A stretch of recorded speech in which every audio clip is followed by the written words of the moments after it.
Chris, did you have business cards?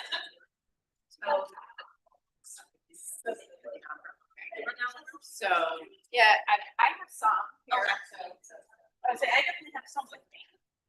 Well, I'll just put those like on the table, but they're not like shared. Maybe more. As soon as I But I get off right downstairs and grab the box. Yeah. Yes.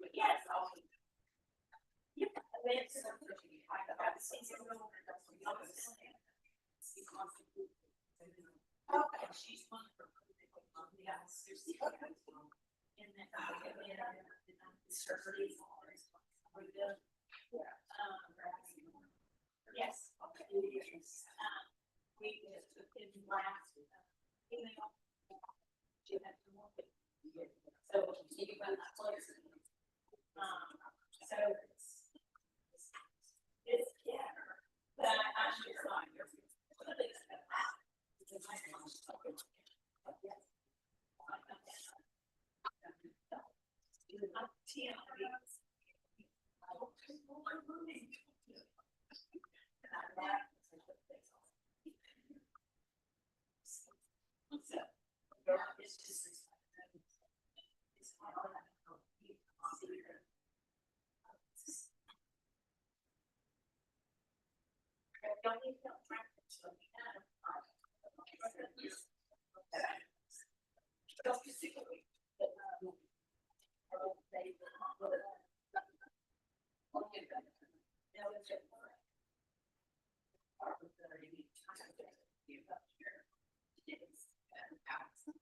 It's also live streaming.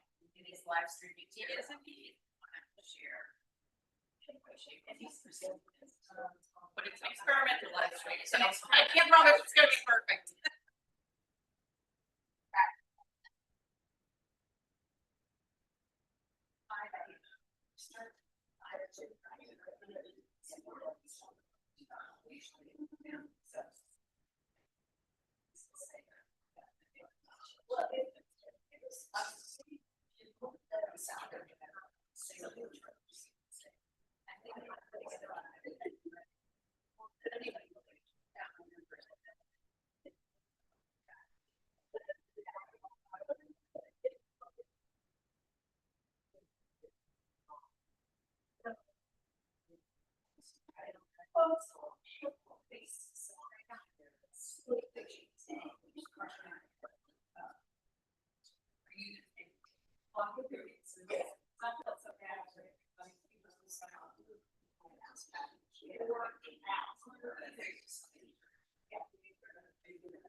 mean, was there a wreck somewhere?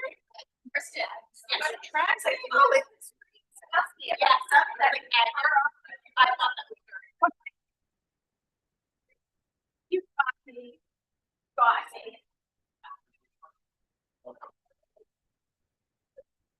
Yeah.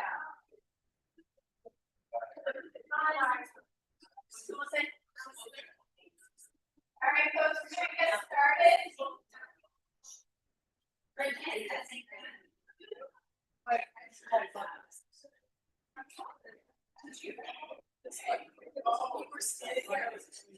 Do you remember Autumn from she goes, what? I wanted to be there. I'm like, well, girl, you snooze, you lose. You know, I hired her to do my tracking. All right, folks, it's a beautiful sunny day, so we're gonna get going here.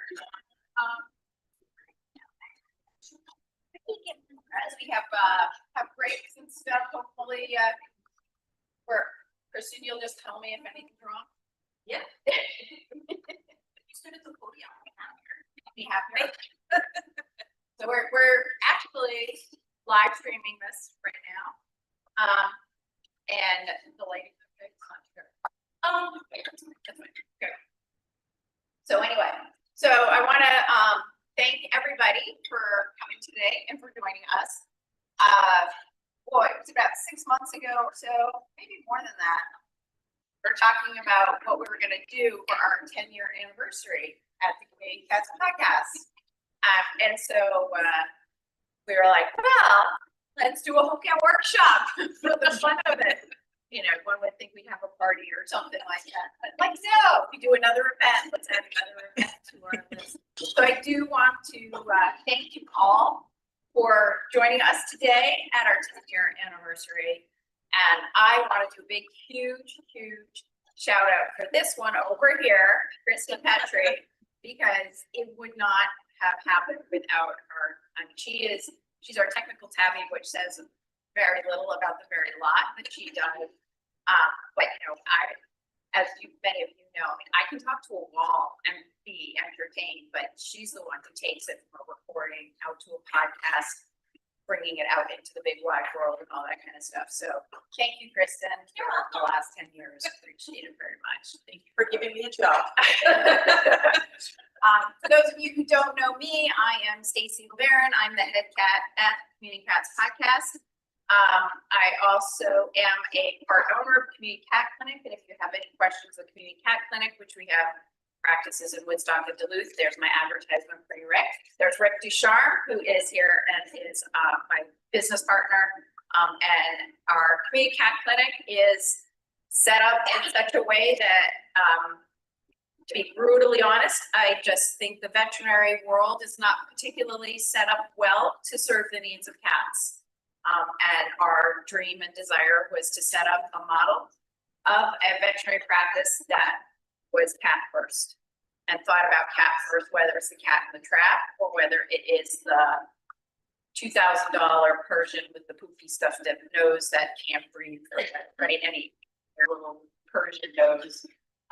So we really wanted to create a vet practice that could serve the needs of the cat community at large, not necessarily, and serve the needs of our staff and also of the owners, so that then it can be a model that can be shared the country. So that's the big picture dream.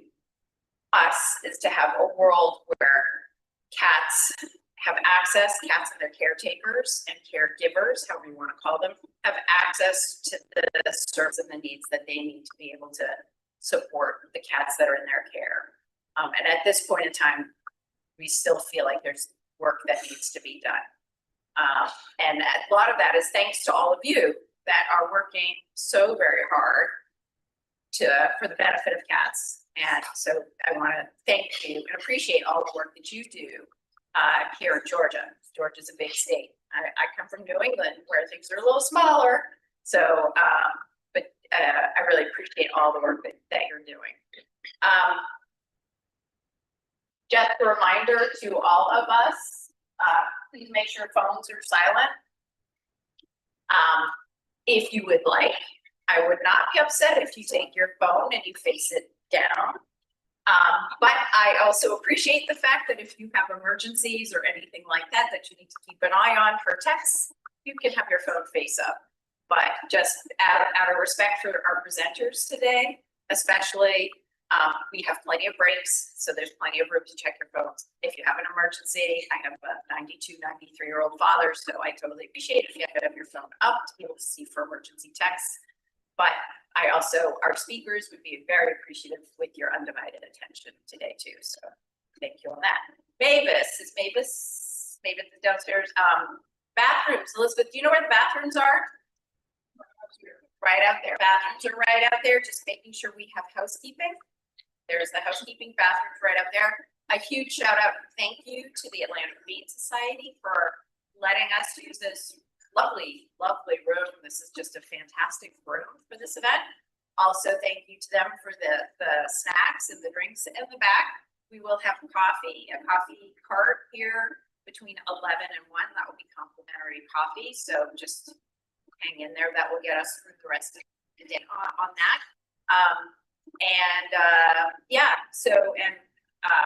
When Mavis does come back, I will make sure to introduce her. I'm sure most of you probably know her, but she's the Community Cat Program Manager here at Atlanta Humane, Mavis Wolf. So you can just remember your name.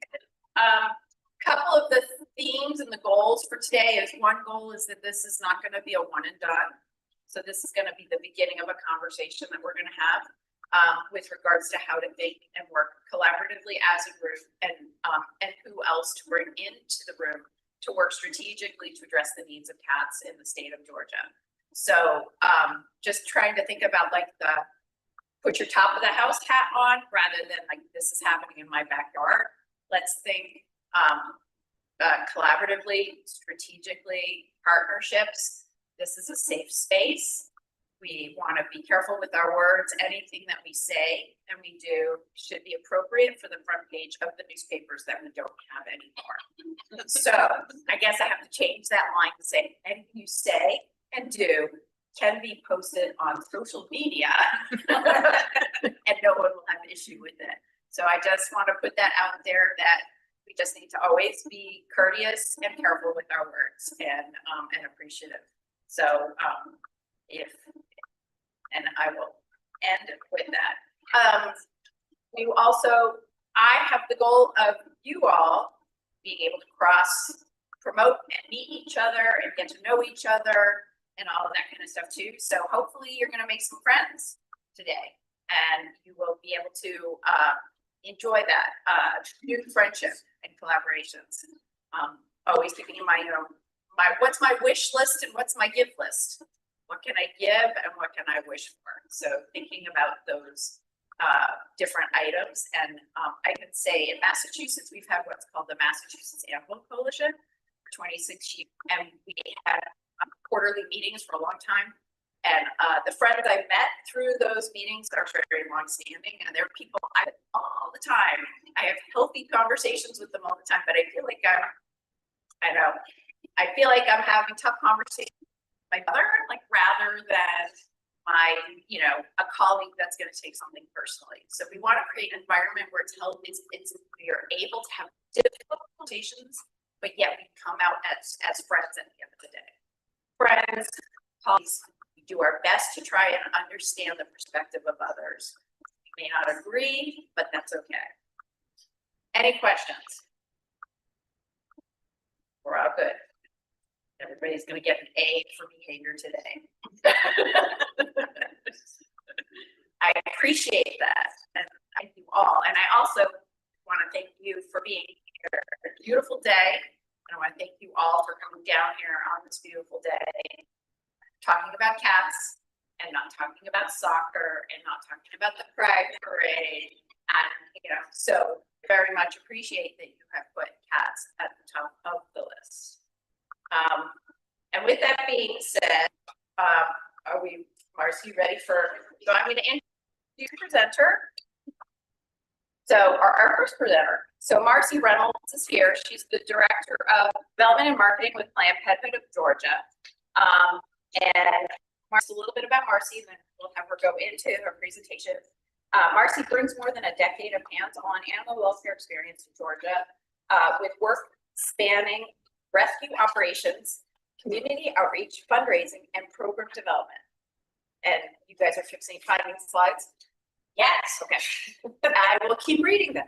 As development for Planned Parenthood of Georgia, she leads fundraising, donor engagement, marketing, and community partnerships that help expand access to affordable veterinary care, spay neuter services, and other life-saving programs across the state. Her work grant strategy, corporate sponsorships, fundraising campaigns, public relations, and oversees the organization's development marketing efforts.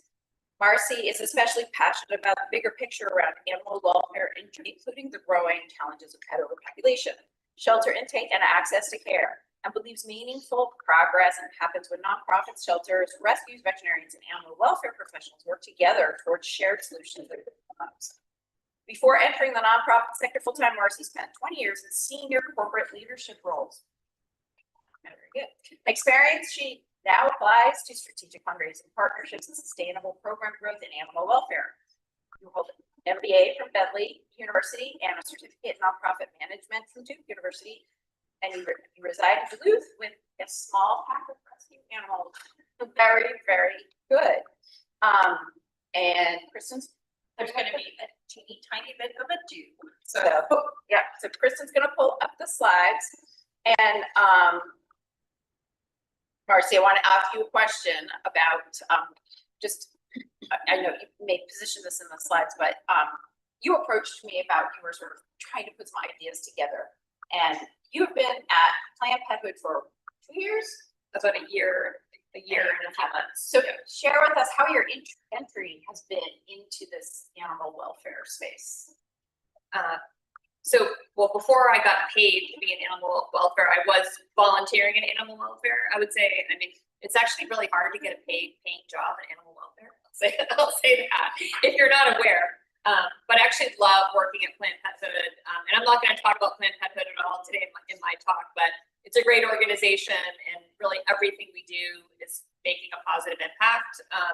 So it's great to have a job where, you know, anything I'm doing to raise funds is ultimately helping to save lives. So I love working in animal welfare, and it was worth taking the pay cut. And I mean, and that's a serious conversation. I mean, we all chuckle and we laugh. Yeah. But when we're talking about veterinary staff, when we're talking about any staff, I value your time at $100 an hour. And when we're thinking about how we're doing our operations, and if Elizabeth is not in the room, she should be, because I'm going to say, you know, what can AI do to help us work more effectively and efficiently? But how do we ensure that we're doing all of our volunteer work to the best of our capabilities too? So, you know, I value anyone who's trapping out there at 2 o'clock in the morning. Ryan, you were just telling me we're at 2 o'clock in the morning, we're dropping cats off at the clinic and stuff. And I was like, wow, that's more than $100 an hour in my mind, you know? And then I said, then there needed to be a tip jar in the bathroom, using the tip, using the bathroom there at 2 o'clock in the morning. But still, I feel it's really important. We value the work that we're doing, and our society should value the work we're doing. And now it's like your slides up, and so I'm gonna speak slide. I do have a quick question. Do I have to stand behind here, or can I just move this over and stand in this general area? You stand in the general area. That's the camera. Okay. We are streaming. We are streaming on YouTube right now too. So it's on the Community Cats Podcast YouTube page. It is indeed. It is indeed. So hopefully it's not backwards. So you can share with others too. We are on YouTube. All right. Well, good morning, everybody. I'd like to talk up here, so I'm going to try to stay on camera. But my name is Marcy from Planned Parenthood, as we just talked about, and I was so excited when Stacy invited me to talk about this white paper that I wrote earlier in the year, because my area of passion is really looking at the big picture and looking at what's happening across the state, not just at Planned Parenthood or not just in Gwinnett County, but really looking at how we can make an impact across the entire state. So at the end of last year, I started thinking about questions that I kind of kept thinking about over and over and over again, which is, if we've got 1,200 organizations in Georgia that support animal welfare, why aren't we really making any progress at the big picture level. So if you, I'm not sure how many of you spend time looking at the shelter data that's available, but if you look at the past few years, Georgia has pretty much been flat year over year. The same number of animals, both cats and dogs, are coming into shelters, and about the same number of animals are leaving the shelters or being euthanized. We're not really making a lot of progress. So that's from 24 to 25, and then even 25 to 26. We're not making progress at the big picture level. And I really wanted to understand why. So towards the end of last year, I decided to reach out to some of my animal welfare peeps. Some of them are in the room right here. And I asked them to kind of weigh in on this. So if we got so many passionate people here in Georgia, why aren't we making any progress? And what could we do differently to make that progress? And I got a lot of good feedback. And then I went out and did some research. So I spent some time looking at data, research at the Georgia level, at the United States level, and kind of pulled everything together. So pulled the interviews that I did, pulled the data that I gathered, put it all together, and kind of identified some themes about kind of what's been happening in Georgia animal welfare, why aren't we making progress, and then what we could do differently. And that ultimately led to writing this white paper. Now, before I talk a little bit more, I'm curious, in this room, how many people have actually read the white paper? So that's actually more than I thought. So that's awesome. For those that haven't read the white paper, I just want to give a little bit of context, ultimately what came out of it. So the white paper identified 3 key themes of things that we could do differently in Georgia. And those are the things I want to talk about today. And it's not going to be a presentation of the white paper. It's going to be conversations with you. So I'm going to be asking this group questions, and hopefully we'll have some good conversation. So hopefully you've had your coffee or your morning drink of choice and you're ready to talk about it. So the 3 themes, I think there's a slide. One more slide. Yes. So 3 themes came out of the white paper. The first one is to connect families to help that already exists, more powerful together, and then a different look at spay-neuter. So I'm going to talk a little bit about each one and then ask your thoughts about each one of those themes. So connecting families to help that already exists. So being in animal welfare, I think you would agree that the future of animal welfare isn't about getting better at rescue. It is preventing the need for rescue in the first place, right? Fewer animals that need to be rescued.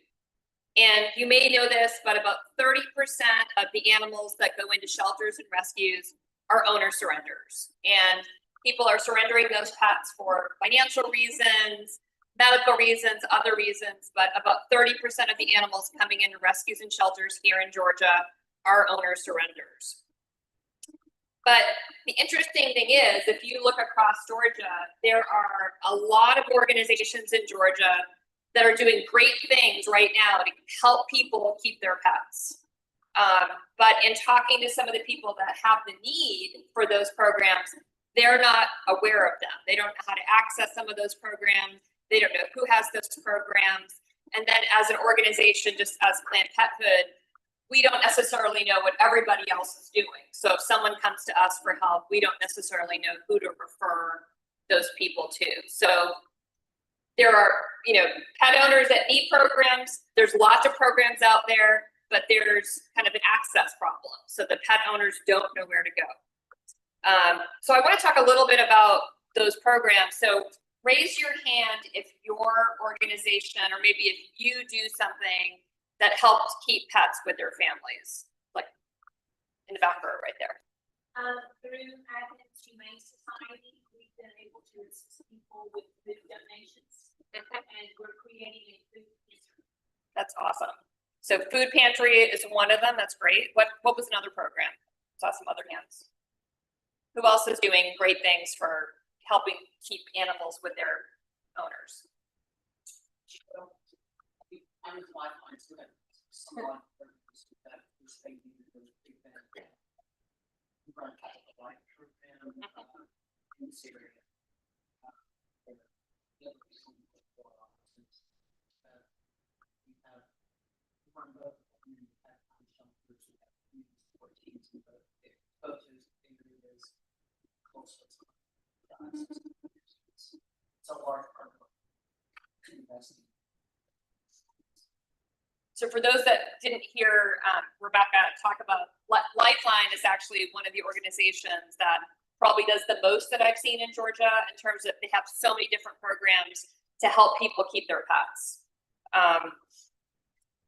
Just looking at make sure I don't miss anything here. So I guess the question for this group is, what do you think we can do to make sure that people know what those programs exist? So Lifeline has all these programs, there's other programs, but people don't necessarily know about them.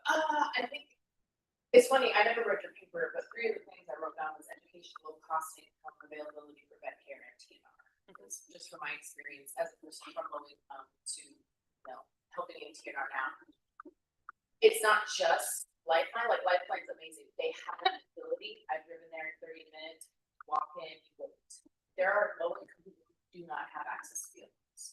That's not addressed. There's no transport for them. So what's their last resource? Dump my animal at the shelter.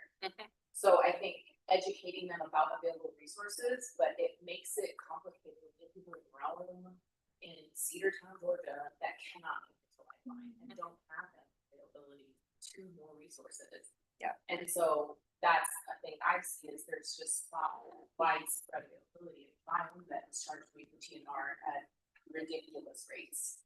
And so we have one, but the biggest part would be more low income availability to those outer regions, or hey, we're doing a mobile day, bring your pets to us, and we'll do transport or something, like getting more volunteers to help with low income people, because I can't tell you how many times I've gone to a site and most people don't have vehicles. They rely on education in the inner city, You can't take a cat on, good, but. Yeah, so that's a really good point. So the programs, maybe they're just not accessible to everybody, or they don't have the transportation to get there. Yeah. Somebody concerted effort to communicate the availability of streets directly with the network of shelters across the state, because if that's where they're ending up, it's, is there, has there been effort to put together a statewide outreach program to all the different shelters as a kid? For us to be because they don't want the animals, right? Right. They're not wanting to take them. So maybe that could be kind of like a last stopgap measure to have them get the information out. Yeah, right. Or directions to one side or something, that has, if that's where they're ending up. Yeah. That's the last place where we might be able to choose folks, and that's the turn off. Yeah, so definitely I think that's a definite possible solution, is getting that information out to all the different organizations. I know one of the things that Planned Parenthood has talked about doing is, could we use AI to pull together, almost create a Georgia-based site where AI is scraping all of the data from other people's websites, putting it together and creating a single resource, that has all that data. So so it doesn't have to be updated, but AI is kind of, helping do some of the work for you. But I think I think the audience is hitting on some of the key things. Is everybody doesn't know what resources are available, whether you're a pet owner or even if you're an organization. And right now, there's not an easy way to communicate that across Georgia. So I think the takeaway from this, I'm going to move on, is if this is something that Planned Parenthood wants to do is really take action around some of these items. So if it's something that you think you might want to work on to try to help solve the problem, please reach out to me, after the event. Were you going to say something? Yeah, I just want to say, I feel like practical life is very underutilized resource. It's been demonstrated in publication, its success rate at reducing or raising sterilization rates in communities and helping keep families together. And I think it's Lifeline the only one.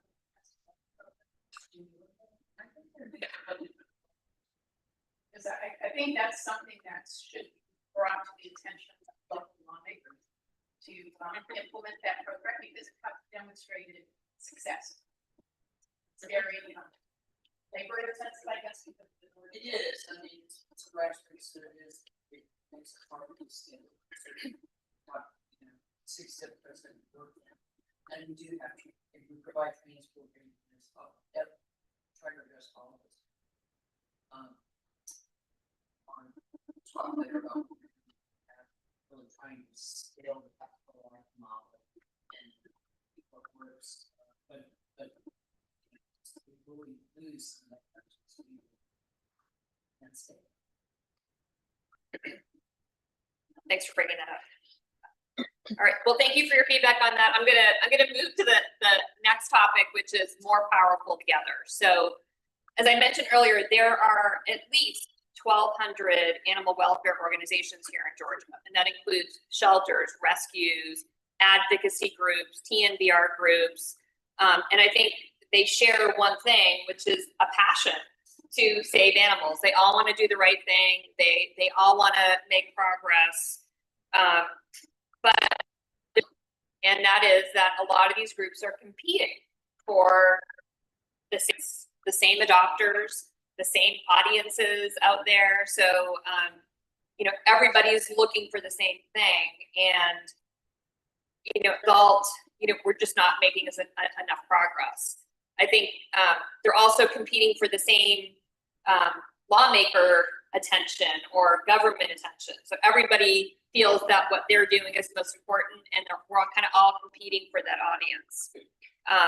So what I really would love to see, and this is, I consider this my passion. Like if this could be my pseudo paid full-time job, I would love to do it. But it's really getting all the organizations to work together, stop recreating the same programs, really share the resources, co-write grants, you know, share different programs. So if you don't have a program that another place has, use their program, refer people to them, and vice versa. But really to see the groups working together, 1,200 groups working together, sharing resources could have such a major impact.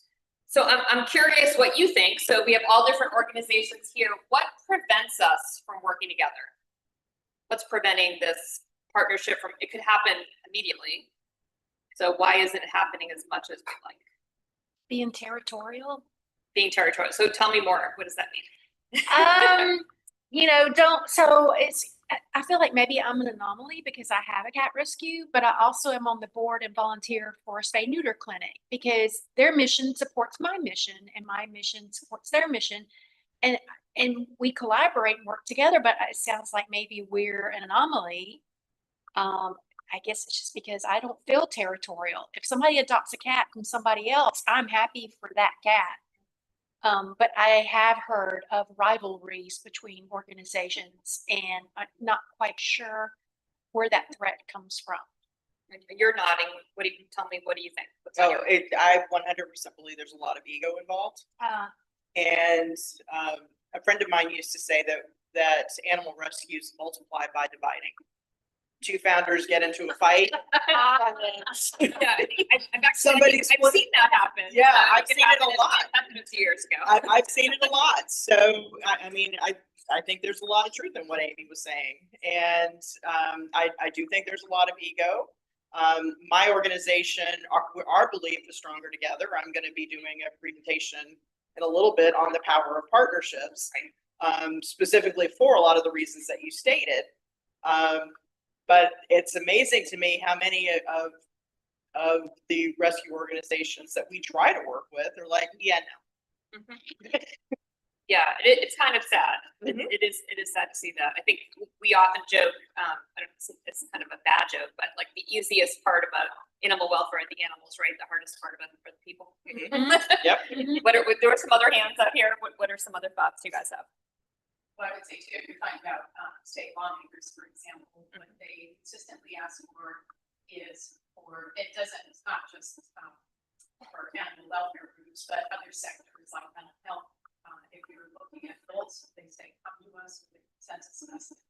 We don't want 10 organizations coming with 10 different messages regarding 10 different bills. They don't come back to us when you have a singular consensus message. And I hear that. And how often does that consensus message happen? Well, We try.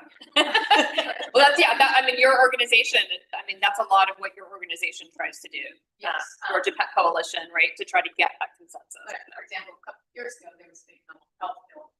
And lawmakers were just saying, you guys come back to us when you got your message together. So with that. I had a question as far as, I'm on social media a lot, I'm always commenting like, here's resources. I use a C2C made on Google Docs, providing resources locally in Georgia County. But I don't see that posted on a lot of, when I see like shelters and stuff, it was like, this is animals for adoption. I'm not seeing education about the. I'm also curious as to why shelters and nonprofits, like not to offend anybody, why are we not coming together all together? If there's 1,200, I did not know. And rallying for the same cause and changing the laws, which is for straight cats getting legislation like in Texas, where they're protected. So apartment complexes can't just round them up, dump them.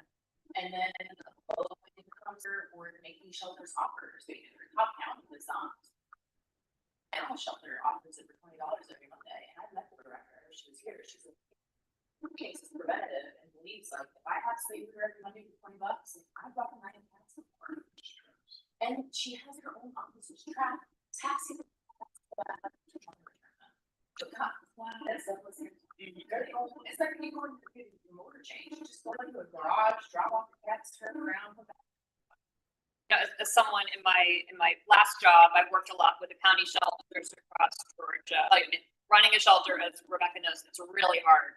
I mean, any shelter, a county shelter, usually they don't have enough people. They have more animals. They don't have enough budget. I mean, so just take care of the animals is their full-time job. So they don't always have time to do, et cetera. But that's exactly the point. We need to come together. In Gwinnett, like I would love, I live in Gwinnett and I work in Gwinnett. I would love to see all the Gwinnett animal welfare organizations, including the shelter, get together, talk about how we can help each other and make an impact. That isn't where we are today, but what's stop? The ones that nonprofit, pets, they can share it. How can they share it? And it's low income, $25. Like there's not enough sharing. It's just like this animals for adoption. It's free this weekend. And then the rescues are saying, you know, we need to pay but I'm education portion, and I'm not seeing a push for space. And I think educator is really the pushes we should have. The donations and adoption, but like showing the need out here is the best thing. Everyone does see on see. I was just gonna say, on a positive note, are there any successful collaborations anybody wants to share where you've worked with another rescue, a little bit about yours, but you know, rescue and a shelter got together, or multiple rescues, wrote a grant. Anybody have examples of that? Well, I think United States Alliance, with them to bring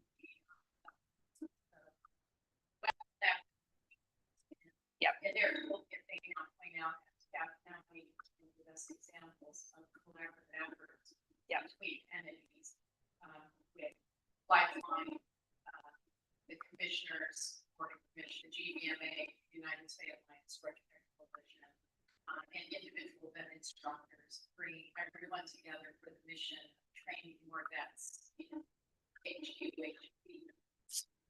build more access. I think there's a whole session on that topic later today.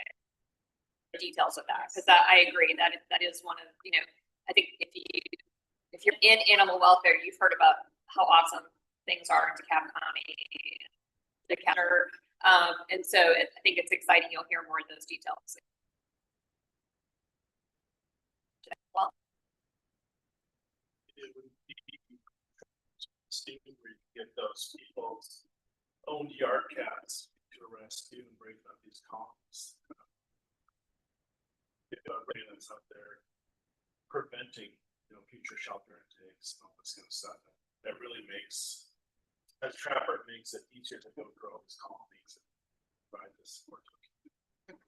that's great. So it's awesome.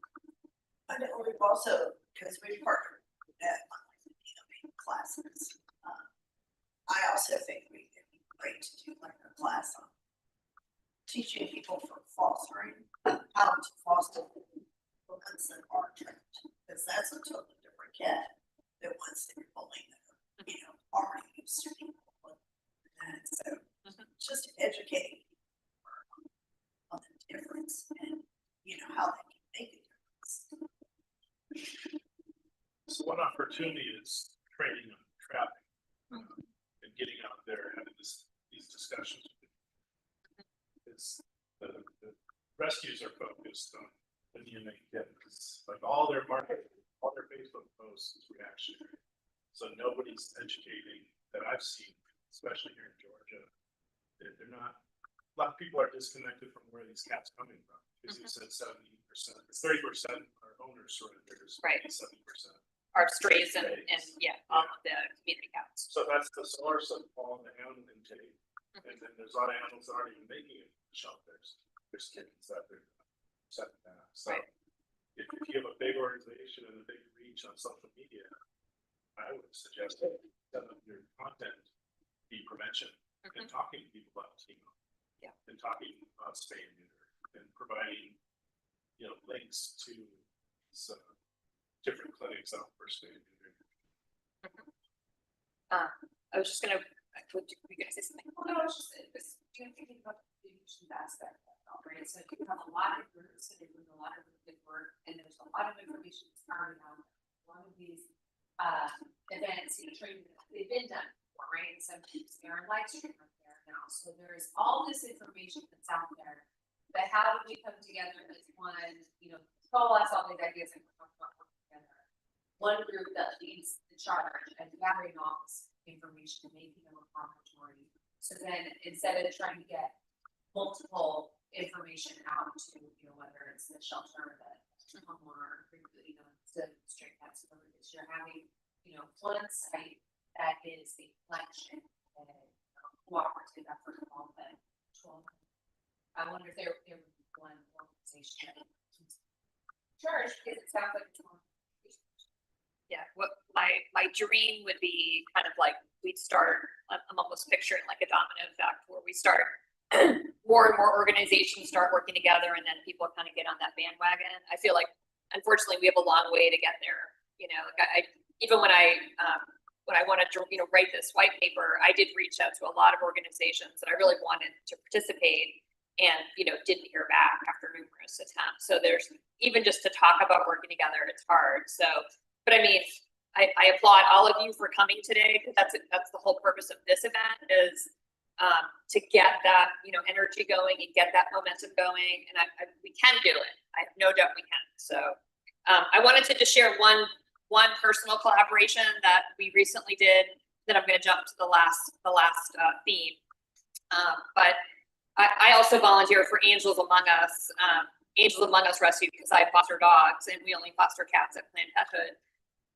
And the executive director of Angels really wanted to do an outreach event, like a free vaccine clinic, but they don't have the resources to do that. Planned Parenthood does free vaccine clinics regularly. So we actually got together and said, you know, how can we share resources, share funding, because everything costs something, and make it happen. And ultimately we planned a collaborative event where it was a co-sponsored event between, you know, Angels and Planned Parenthood in a specific area. We co-promoted it on both of our social media and it was a huge success. I think, and it helped, you know, hundreds of people in the community, and we're doing it again in a few months based on the success of that one. But it took starting that conversation and kind of forcing it to happen and then proving it could be successful. So I would love to see more of those types of things. And with that said, I'm going to go to the very last theme. So I only have, I think, a half an hour. I may have already. Good. I'm good. Okay. The last theme is a different look at spay and neuter. So as you all know, spay and neuter isn't new. It's been around for a long time, but it is the proven evidence-based way to reduce pet overpopulation. And 3 sub-themes came up in the white paper in terms of how can we use spay and neuter differently to save more lives in Georgia. And those three themes were expanding high quality, high volume sterilization. So something like we talked about, like United Spay Alliance is helping with these wet labs, doing a lot of training to increase high volume, high quality spay neuter.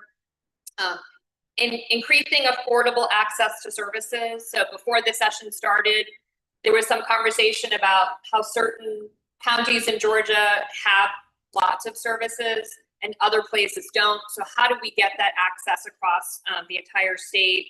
And then scaling trap, neuter, vaccinate, return. So, and the, that I found.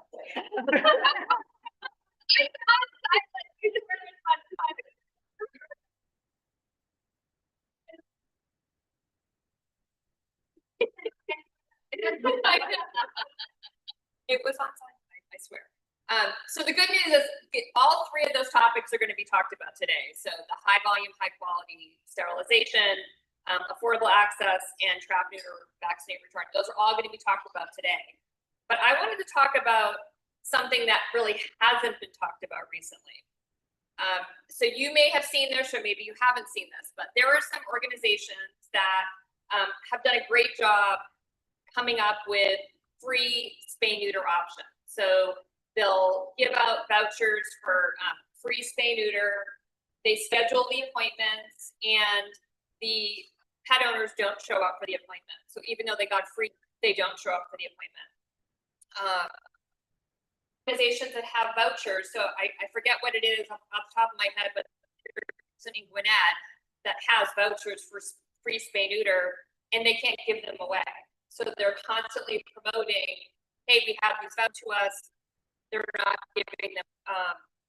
And then recently, we actually partnered with DeKalb. So Planned Parenthood has a mobile spay neuter, and they actually partnered with us, and we brought our mobile to a location that had a high need for free spay neuter. We couldn't fill those appointments. So even though we were a neuter vehicle to where we thought there was a need, the appointments were free, we didn't fill all the appointments. So in many cases, the issue isn't just capacity, it's participation. So we have the capacity, but we're not getting the participation. So I'm curious, what do you guys think? Why is that happening? Yes. I go back to what Phil said earlier, in that I'm from a rural county, County, and transportation is a very difficult thing for some of the people in my area. And my nonprofit, we have 5 volunteers, 7 at most. And so it's hard for us to get out and help people transport. We do that if they're disabled, something along those lines. But just your general run of the mill, we actually do low-cost spay neuter certificates, and then we do the check-in with the clinic. Some of those individuals, even though they purchased the certificate, end up calling us the night before or the morning up. I can't get there. I don't have gas. Something along those lines. Yeah. So it's transportation, a big issue. What do you think about marketing and advertising? Do you think that's adequate, or do you think that could be part of the problem? So another root cause could just be people, even though we think we're doing a good job promoting it, maybe we're not. So maybe the message isn't getting out there. That could be. I know DeKalb did free spay neuter at the time. I think it was last year. I can't remember, but there was such poor advertising like ahead of time, like when people know. So I asked for, I was willing to promote things in 2-7 months ahead, and I got the flyers, which were like poorly printed out like 2 days before they had it done. So we weren't even getting because people weren't notified. I was going around tons of apartment complexes, tons of stuff. It was like the day before, and it was getting later. I had worked like one day, and it was literally like the day before. So I feel like if there was better planning, a lot more could be accomplished. Sometimes people notice. Yeah. So getting that out far in advance. So. I feel like Any other thoughts about why and maybe what we could do differently? So I heard transportation, marketing. There are an insane amount of people groups on Facebook. Insane. Some are ran by factor and peers, which I mean, we know about the marks of the person here. But those could be places. That's a whole other session. Right. Yeah. But it could be a place to post, because when I see pictures of pets or other people sharing stuff from other counties, like there's availability of going, you know, I saw with the 125, I shared it in every group I'm a part of. Yes, some people complain, I can't afford $125 in a month. So, I mean, you're gonna go package for 125, but that's where I share it, and that I think would be a great place for people in these. I know it's more work, but I mean, that's part of volunteering, like exhausting and everything.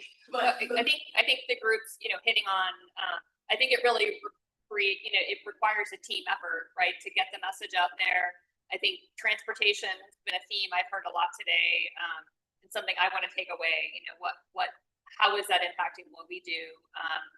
But you know, I think hopefully this conversation, and I think almost set the ground for a lot of the conversation today, is if we worked closer together as just this group and our 1,200 organizations across Georgia, we would make so much more of an impact. We would save more lives. We'd get more TNVR done. And if any of you have any passion about any of the topics that I brought up, you know, please reach out to me after the session, because we really want to create some groups that are driving some of these things forward. Thank you so much for your time. I appreciate it. Paula, I see your hand up back there, so one last question. So I'm gonna talk about what it was that the county recommended and the work. Yeah. Some of the things that I know that I've experienced and for my client is you'll have clients that are calling that are either elderly, disabled, and they're having a very, very hard time actually getting back in their barriers. Regardless of how much education you give them, they can't do it. So we end up having to reschedule for them. And we're very flexible when it comes to that. But again, it goes back to, it's not that a small sector, but it's not about lack of education, more so lack of the ability or having senses actually. And so maybe even having transportation opportunities for people to actually go and give them the barrier into the. Yeah, that's a great point. And I think in the humane trust as well. Great. All right. Thanks, everybody. Great point. Thank you, Marcy. Thank you very much. Appreciate it. All right, so we're gonna move on to Kevin, and I'm actually a little cold, but so Community Cats Podcast t-shirts. I'm gonna just do this for now. I'm covering up, but if you want anything, any swag from the Community Cats Podcast, it's on the website. We've made $50 this year. Selling t-shirts. We just did our financials and our strategic planning.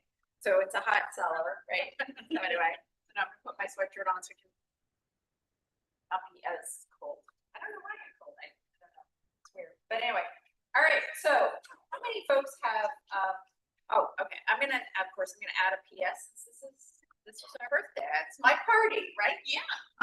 So I'm gonna say for the mobile spay neuter clinics, since I've been doing mobile spay neuter clinics since 2008, my little tip. Well, number one is we were most successful when we're invited in by public health, animal control, police and fire. So we've been invited into communities by those municipal services and asked to bring our mobile spay neuter clinic into those communities. We were asked to go into Fitchburg by the Board of Health and the fire department. The fire department was sick and tired of going to houses with so many cats in them. And so they even offered our bay, one of their bays for a TNR day. So they heated up one of the the truck bays, took the truck out. The firemen were in our program, the Board of Health. This was very ironic. They found us a parking place because for you in the mobile world, you know, when you look at a large flat parking lot, you get really excited. It's how I, I still do it to this day, even though I'm not the designer. But they found a nice bakery that, and our clinic staff were very sugar addicted. So I was like, that's not very public healthy, you know, but but they were very, the staff was very, that in the bathroom, having access to a nice bathroom is always very important when you're doing mobile clinics. The other thing with mobile clinic locations, I will say, or even if you're doing a transport or a pickup, is have it obviously near public transportation, because if you're on public people can bring cats on public transportation. And so that works out really well in areas. And then obviously, you know, you'll have your special pricing. But I think in terms of the municipal standpoint, when you have, I was involved in Chelsea, we had the mayor was attending our monthly cat meetings in Chelsea as a sign of support. So when you do have the public officials willing to blast the information out on the website of what you offer. And also, I mean, what is it, 30 to 35% or 30% of people get their cats through friends and family, and then there's another 20% that are like strays. So you've got like 50% of the cat population out there that's not like in the system of our sheltering system. So we're talking, Marcy was talking a lot about B2B type, which then goes out to B2C in the social media side of things. But I try to think of it as more of like, you know, I used to borrow half a cup of sugar from my neighbor, but now I talk to my neighbor about the cats in the backyard, right? Because I can get sugar from Amazon instead. So I never talk to my neighbor, but I do talk to my neighbor about the cats because I have put a paper collar on the cat and I've got the numbers, so we know what 8 people are feeding this cat. And so trying to think like, how do we create community cat churches in each community so that it's person to person, neighbor to neighbor, because that's a much stronger advocacy than, I think, than the door hanger. Now, the door hanger is the starter. That's where you find the ambassador, but then you have to identify the ambassador and then nurture them in the community so that then the garden grows. And it then becomes not only the church, but it becomes the culture. Because like in Switzerland, they're very much, well, this is what you just do. It's no question. This is just what happens. All their cats are indoor, outdoor. They don't do litter boxes. So they have a culture where cats are outside, but you get them fixed. It's just what you do. So how do we translate that, you know, into this space where it's just part of the DNA of the community? And what are the things that we're missing for that? Is that we are not showing that we value these cats because we're scatter feeding. Not, you know, instead of having designated feeding stations with more best practices that is part of that cultural thing. So anyway, we're gonna have to cover some of that stuff in some of the conversations today during cat math. Who's seen my cat math presentation? Yay, how exciting, very exciting. All right, this is the fast version. So this is me talking at 2 times speed. I do have a 2-hour version. This is gonna be the very fast version, so, all right, thanks. Yep. All right, well, so, hi, I'm Stacy, we're gonna go quick. What is Community Cat Central? Who subscribes to the podcast?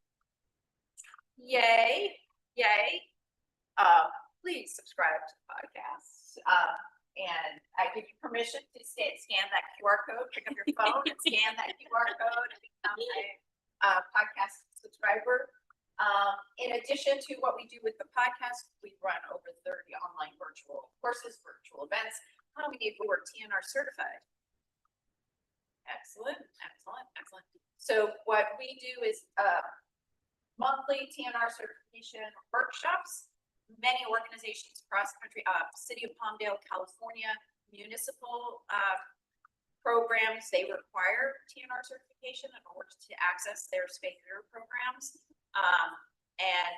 So we do online TNR certification. So it's a 2.5-hour class. They take a test at the end. They have a certificate. You just have to prove that you're certified. You get access to rental of traps. You get access to discounted spay neuter services. They use it. We have partners in Michigan. We have partners, obviously, in New York City with Neighborhood Cats. We are in Hawaii, California. We have a lot of organizations, Indiana, that what they do is they will buy the, buy the course, like a gift, and give it to their volunteers. And they make it a requirement as part of their onboarding for their volunteers. Cause I don't know about you, but I used to spend a lot of time like doing volunteer orientations and volunteer trainings. And like, I was lucky if like 20% of them made it like into the first 6 months with us. So this is a way to try and pull people out without taking your time. Again, working smarter, working more efficient, like using us as that pre-work so that then when you've got somebody who's already they've already put 3 hours in on this. You know that they're already, that they have some, how to help them, get the local resources that they want. In addition, if you want to go up to the next level, we have our courses, we have our online CAP conference. And then we have also our University of Pacific Community CAP Program Management course, which Elizabeth Finch and I co-teach, and that's an 8-week course. And that you come out with a certificate from the University of the Pacific Bernard College. And that's a way for you basically to say, I am a leader. I'm a community CAP leader.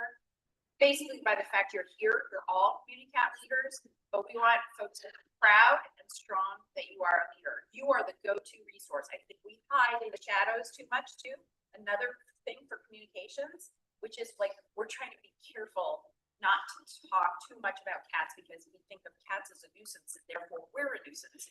No, it's time for us to bring cats forward, bring them out into the light, say, we know what is best for these cats. We know how to help them. We know how to help support you in the community and be able to help these cats rather than being like, oh yeah, there might be cats there, but maybe I trap sometimes. And no, I know how to help these cats. I am the expert and I'm here to share that information with you.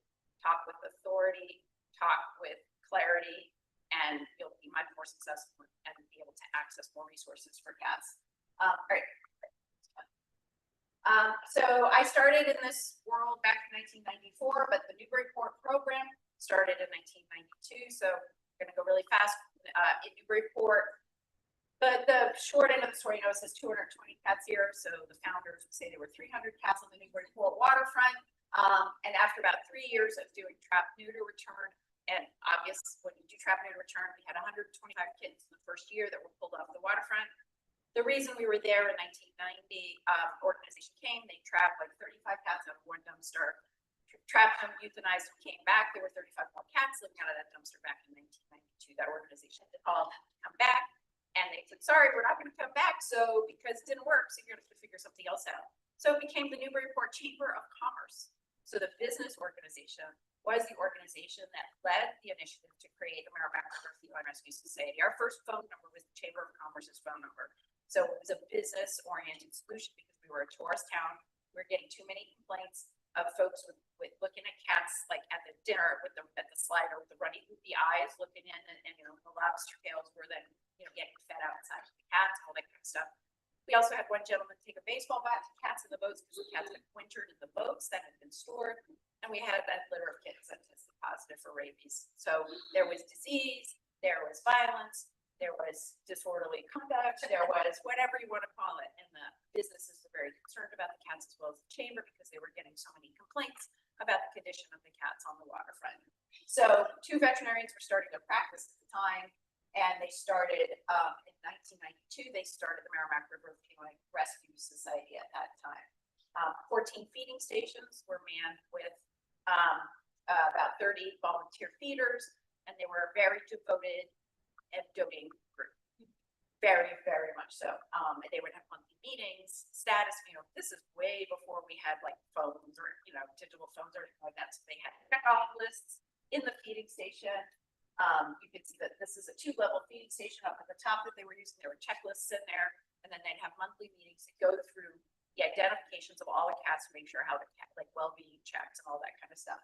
So it was very dedicated, incredible group that was working with managing this colony. We have one cat, Mickey, super friendly social cat. Everybody thought, oh, well, back in those days, it was like feral cats were what you TNR'd and the friendlies were what you brought in. But Mickey was like the leader of the pack. He was very much of a social fellow. He kept the peace in the group. And so after much therapy, the decision was to keep Mickey there, and then in the Newburyport, we're right on the Merrimack River. So Mickey summered at one of the feeding stations on the river, and then he wintered up by the post office where they had a heated shelter. And so he was a very smart cat. He traveled around and visited all the different groups of cats. And so he was sort of the mascot. So again, it was getting us to the thought that TNR about feral cats, feral cat for behavior. So community cats, it became like community cats are 4 paws on the ground, outside, unspayed or neutered or spayed and neutered. Those are community cats. That's the definition. It wasn't like, oh, it's only the shy ones that go back, right? It's more of a nuanced conversation about how does it work for that environment. Many of the businesses took in cats at that point in time. So the chamber had a cat, the Framer shop had a cat, the bookshop had a cat, the bank, hoity-toity bank from like 1685 had a cat, an all gray cat named Nickel. And he would sit on the counter back in the day when you had to deposit your paper jacks, right? You had to go in and Nickel would be sitting there looking, oh, what are you doing today? Right? You know, right by all the tellers. So almost to feel like the businesses were all taking one for the team. And I mean, the cats were allowed to go, in most cases, in and out. The bookshop cat, he ended up Domino. He ended up being an indoor cat, just stayed there. But it was this community feel. The businesses donated gift certificates to our furball. So it had this nuanced feel of multiple layers of people doing their part to help resolve this challenge that we had with cats in Newburyport. Right. And so from my standpoint, so I got involved in 1994, became president in 1996, and I was asked to take a look at behind a location of some cats kittens that were in a dumpster behind a bar up in Seabrook, New Hampshire. And I saw 30 kittens with running goopy eyes, right? We all seen this picture before. We've seen, beer bottles smashed everywhere. And so I'm like, this is disturbing. Was my thought. It's disturbing. I don't want anyone else to have to see this. This shouldn't be happening. Why are these kittens here in this situation? What is going on? We trapped all the cats in the dumpster, the kittens. Every one of them either had to have one eye or both eye removed. They all got, fostered, did all the vet work. They all got adopted many thousands of dollars later. I'm standing there looking at the dumpster. I look to my left and into the woods. There's little eyes looking at me. And I'm like, okay, well, we know where this story is going. It's going into the woods there. So let's get those cats fixed, right? So we trapped the cats in the woods. So 60 adults were trapped, spayed, neutered, ear tipped in the woods. I'm like, okay, so now what's the next part of that story? And so I'm looking, and well, there's 4 apartment buildings on the other side of the woods. And I'm like, okay, so now what's happening over there? So is this where these cats are coming from? And going to, this is the journey. And then we get to these kittens here behind the bar. And I'm like, what are we doing at the Merrimack River Feline Rescue Society that's helping getting those cats in that apartment building fixed? And at that point in time, we were doing nothing. We were doing all of this TNR. We had formed an adoption center, which was extremely, expensive for us in that day. But we were doing 25 Friends of Animals vouchers. I don't know if you all remember Friends of Animals spay neuter vouchers, but back in the day, that was sort of the thing. It was 25 a year. And we were, and so we were adopting out 1,200 cats and kittens a year. We were doing maybe 400 TNR in 1996. And I'm like, if we got everybody done in the apartment building, we wouldn't be having this conversation here at the dumpster. And so that was my big aha moment around the importance of going upstream and really spending those resources getting into the folks that are at that apartment building and identifying what the source is. Another thing that happened at that period of time too was people would be like, oh, well, if you have these public feeding stations, everybody's just going to dump cats there. Everybody says it's a dumping zone. But we became service area oriented. And so we opened up our adoption center to be open admission, no pill for 10 service area towns. So regardless of what was going on, we were going to be open admission just for those towns. We were limited admission to that area, but and then at that point in time, it was a no judgment zone. It was if you're having trouble, don't drop them off on the trap train them, you have to lure them in. No judgment, we're here to help, we're here to support you. And so we started developing those extra, that first column that you presented, Marcy, the programs, which was, you know, how do we help support the community so that they don't have to do that, like, panicked behavior? Because they're being reactive too. This behavior is not, it's not planned, it's not intentional, it's reactive. It's, I'm panicked, I don't know what to do, this is what happens. And so again, it's preparing the community and assisting the community to be able to support and elevate the status of those cats and understand that we respect them and we want to help them. And so then the needle moved. And the thought process, so we started our capital field program, which this is sort of the result in the thought process of the capital field program of the understanding that we have this base of support, significant support, the spay neuter. So in the UK, when they had their spay neuter rates at 95%, their TNR colonies started dying out. And so people started forgetting how to do TNR. And then they entered into also a vet shortage and challenges. And so their spay neuter sterilization rates are now down in the like 85, 83%, going 87%. So their colonies are going back up again. So now they're having to reteach their culture how to do TNR because the access to spay neuter is more challenging than when they were at the 95% sterilization rate. So if we get our own cats at a 95% sterilization rate, we're going to be really happy.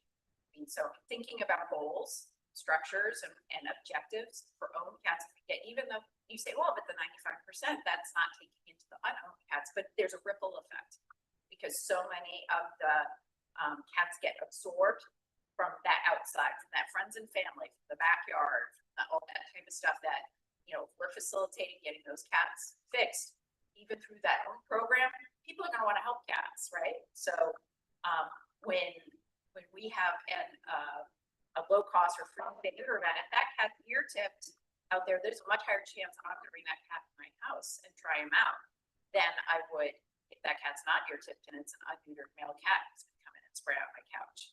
So, you know, we're elevating the status of those outdoor cats to self-market themselves to find their own homes too, in a way. So with this being said, so that community cat pyramid, and we have downloadable flyers if you want to use it. There's some folks that use this to help really share the importance of how we're using our resources. So historically, or at least in my history, we were using a lot of resources in sanctuary and the adoption program. So we would when I was managing day to day, so our adoption fees were like $150, but our overall cost for caring for those cats was like $450 per cat. The TNR cats that we were doing, the trap and return cats, we were doing all volunteer monthly spay neuter clinics, and that cost was between $20 and $30 per cat.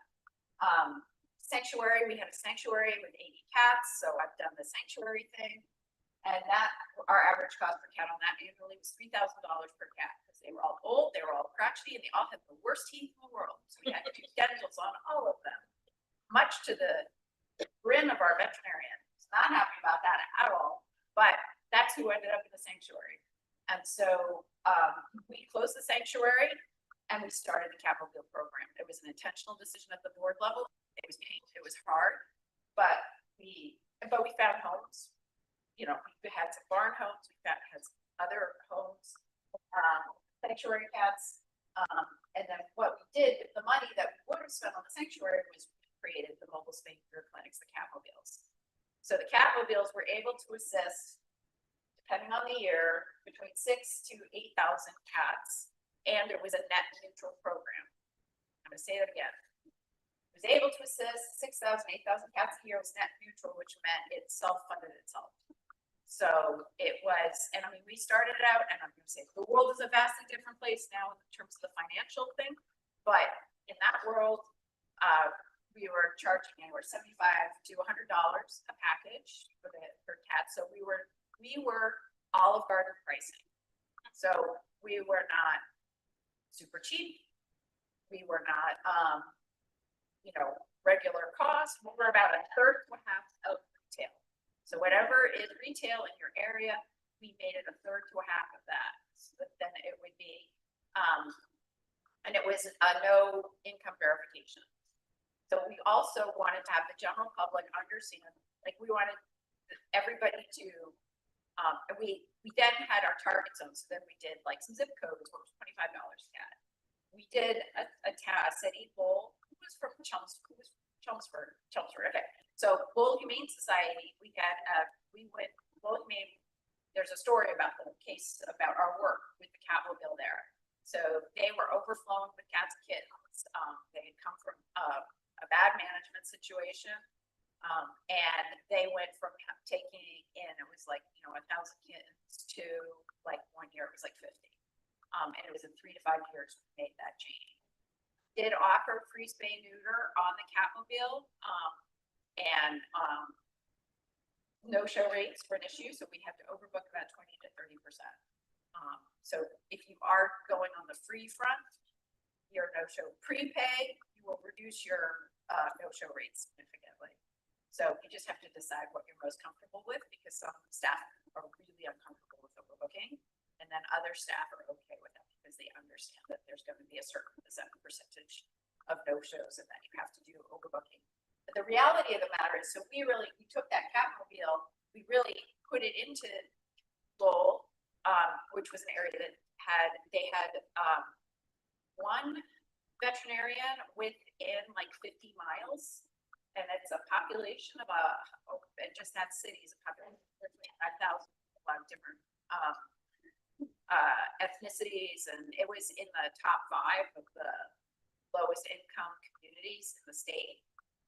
And so we were in there, so we were doing over 1,200 space neuters a year there, and then we did another 400 to 500 TNR cats in that community. So that's where then we move from. This is sort of the philosophical, which is really focusing on having a higher number of owned cats being done. So I was always saying, for every adoption or rescue cat, you should spay or neuter 4 owned cats. That was like my ratio. And for every trapper, you should have 4 people fundraising for that trapper. So I have it's like my human org chart because I've had trappers, probably Brian, you might be able, I need to go over here. I've got people calling me over here. And I'm like, I don't have the money. And like, really, you need 4 people fundraising. Like, help me find 4 people who can fundraise just for your efforts. And that would be great. And so, trying to understand communication and understanding that whole picture. This is where that all sort of, it's visually just trying to understand sort of how our energy should be focused. You'll see significant change if you get into this volume category. I mean, cats populate really well. They really do a great job at overpopulation. So we have to do more than we're doing up at the top. We all did sanctuaries. That's just not going to work. Now, I'm not saying we shouldn't do sanctuaries. If that's your why, that's great. You just need to be clear about communicating that I'm a sanctuary. That's my jam. And I support other people, but it's just, that's not my thing, right? And so that's where that collaboration comes into place. And we don't want to have 1,200 neonatal, foster organizations in Georgia. We want 1,200 of a healthy, diverse community cat. I'll use the garden theme because we had cats with gardens. They like them. So, it's for that first group. All right, next one. All right, so, just trying to think about here in Georgia, thinking about what the community cat pyramid looks like. Again, this pyramid is not just to your own organization. It can be, we could have a Georgia state community cat pyramid. Where do we think our strengths are? Where do we think our weaknesses are? Similar could also be called the community cat needs assessment. That's another term for it. So what is it that we have? What is it that we're good at? What are our strengths? What is it that we need to build up? Where can we find those resources? And so I think that is one of the things that we may be thinking about here, because how do you know how to do things without knowing where you really are in all of this? All right, next one. So everybody loves numbers. So based on the work that I actually did in Lowell, Massachusetts, coming up with the community cat calculator, everybody wants a number. And so we did create a community cat calculator based on some population figures and statistics. What I am gonna recommend, if you try to do, you can, my population of my town is 100,000 or whatever, you put your numbers in and you can work the numbers. So the state of Massachusetts, we need to do 170,000 spays and neuters of cats annually in the state of Massachusetts to be at the balanced mode for our cats. And so what we're doing now is we're polling, we're surveying all veterinarians across the state to see if we can at least come to some extrapolated estimates of where are we in that picture. Because we have a disconnect, we may not know exactly how many surgeries are happening in private practice. We also want to try and increase our connections with private practice because they're part of this package too. And so again, it's another constituent that we want to have conversations with, even if it is just to understand. I had a conversation with Rick Knows because we went to VMX together, and Rick is standing there waiting for me to move booth to booth to booth. And I'm very slow when I go to VMX. When I'm in a museum, I'm in and out in 20 minutes.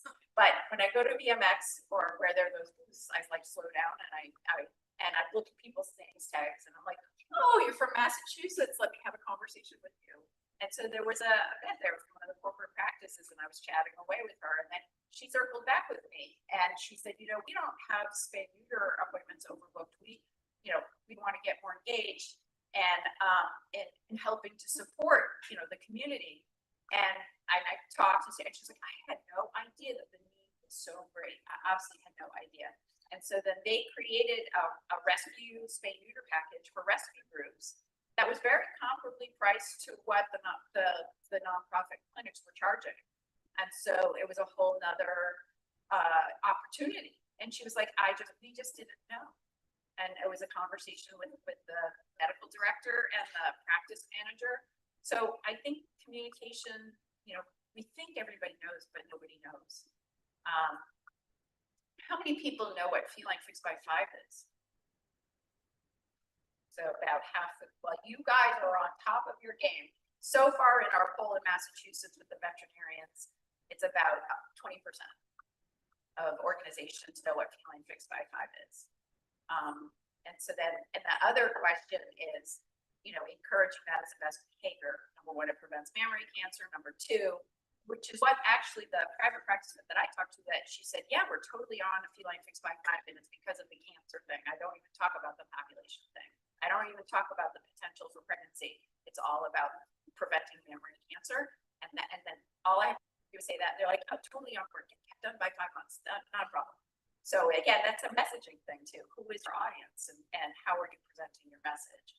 But try the community cat calculator. Look at that owned number of cats. People look at the TNR number and go, oh my gosh, we have so many more cats that have to go back. So in Massachusetts, I hate to go back to Massachusetts, and I understand, but the question is to look at your numbers, and I'm really holding people accountable to look at their numbers. So Animal Rescue League of Boston, they have 2 paid full-time community cat program managers. They trap over 1,000 cats, and they're like, can they all go back? And they all go back. And I'm like, can you look at the numbers? 73% go into a rescue pathway. So that's kittens and adults. So they're only returning 28%. So when people say TNR doesn't reduce the population, check your numbers. See what's really happening, because then you can use that to leverage yourself in the community to say, you're going to reduce that population by 50% just going through and doing a mass trapping event. And so I've got 2 other large organizations in Massachusetts that do TNR. They're at 90% are going into rescue pathways, only 10% are going back. Now that may be because in Massachusetts we have a strong TNR culture, so this may be the journey down the road, because we do the paper collar in Massachusetts. We have the paper collar on the cat for 2 weeks to prove that cat has no one connected. So do due diligence. Don't have that reactive people coming to the door with the cat without that happening ahead of time. So maybe this is a vision for down the road. with all that front work saying, you know, get that paper collar on the cat, making sure 80% of the time when there's a paper collar on the cat, somebody has a connection with that cat. And wouldn't you rather have 8 cats around that cat, like supporting that cat? I want to now add to the paper collar too, is like, okay, so here's I want to know that you're connected, and here, let's have a fund for Kitty. All 8 of us, you know, can put in the fund so that when there's an emergency with that group of cats, we've got a fund already saved. Arden Moore, who's a presenter with us, she has what's called Baxter's chat group. She's got a cat, community cat Baxter, and they've got 8 neighbors that all people watch and feed Baxter. And so Baxter had a urinary tract infection or something. He had some medical issue. So all the 8 people, they all paid for Baxter, right? And so, and that's not our headache. It's, you know, it's Baxter's chat, right? That is doing it. So the paper collar and that identification, who's caring for those cats is incredibly valuable. And again, that becomes like neighborhood church, right? We talk about us all being like multiple groups of rape, but I do believe there is a benefit in small is beautiful in community cat group management. Great. So try this out. If you have questions, let me know. And we also have a kitten calculator too, which is a new thing that's come up, but feel free to always ask questions. So applying this to your mission, which is the community cats needs assessment, you know, using this information, deciding what information is valuable. Don't just collect information for the heck of it. Only collect information and data that you will use, right? People say, like, if it gets measured, it gets managed. Well, I step on the scale and I'm not managing it very well. So I decided that's just not working out for me. So make a commitment. If you're gonna measure it, you know, make sure that you're actually gonna utilize it. And so, but you know, create your own community cats needs assessment. And it's not just about the shelters in the room. I was driving here listening to the Andy Work podcast, which he's a veterinarian. Don't listen to his podcast. He really tries to talk about, like, he talks about spectrum of care, access to care, sort of the veterinary perspective on things. And so he was talking sort of a lot about, you know, it's just interesting to hear where the veterinarians sit on the issue, because they really do care about cats. They care about them. Oh, this is a great trivia question for you. Veterinary and if you own a practice or involved in practice, maybe you can't answer this question, but let's see how I can phrase this question. You're my trivia question. Like, so put your hand up if you think that veterinary practice revenues are 50% cats, 50% dogs. A well-educated group. How's about 30% cats, 70% dogs on revenue? 20% cats, 80%.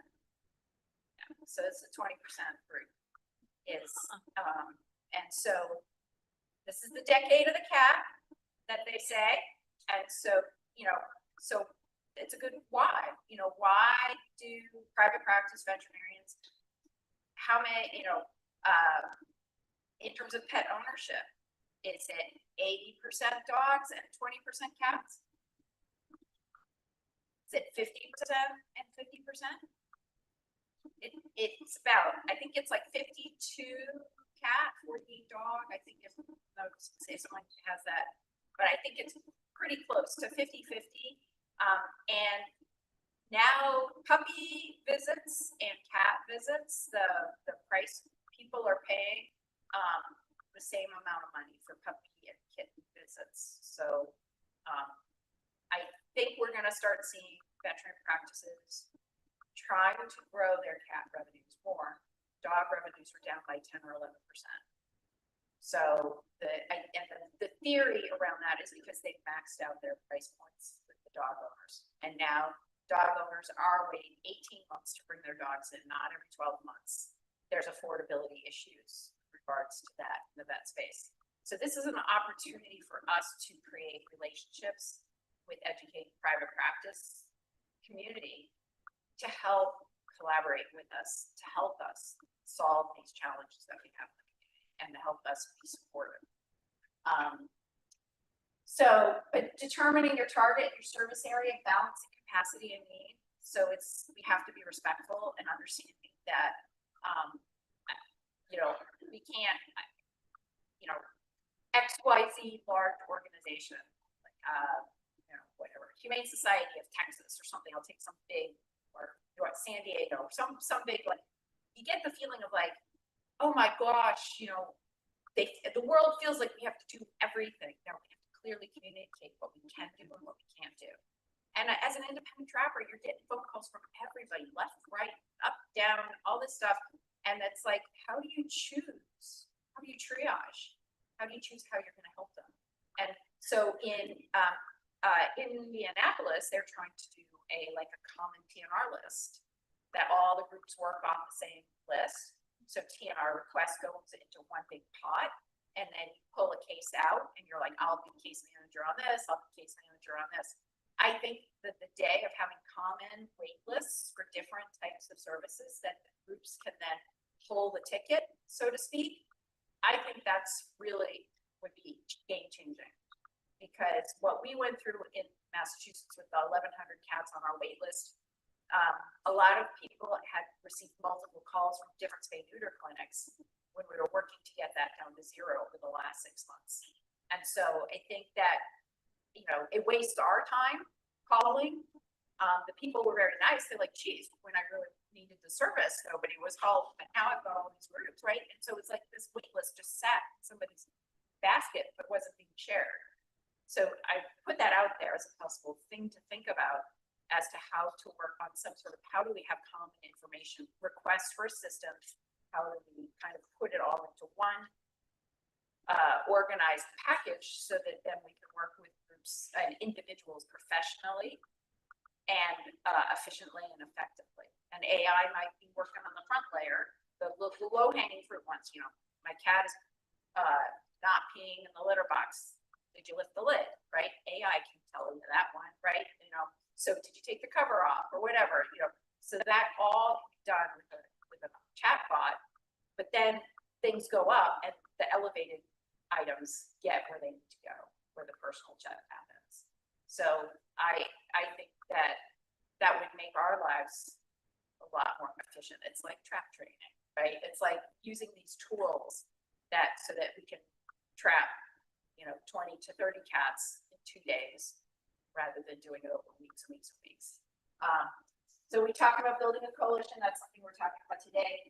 And then there's, so the areas that do need clinic models, and it sounds like we've got some rural area deserts here. There's the deserts, and then there's the I need a word for the opposite of deserts. The oasis, maybe oasis. So we have this happening in the state, and so how do we structurally, work to balance things out? And so, looking at different types of clinic options and how do we utilize those. So I'm going to go quickly. I'm not bad. 15 minutes, right? So these are pictures from the Merrimack River Feline Rescue Society Sunday Spay Neuter Clinic. These were actually taken by Kristen, who helped with trapping at a dairy farm in Vermont, which we had 27 cats, I think, out of there.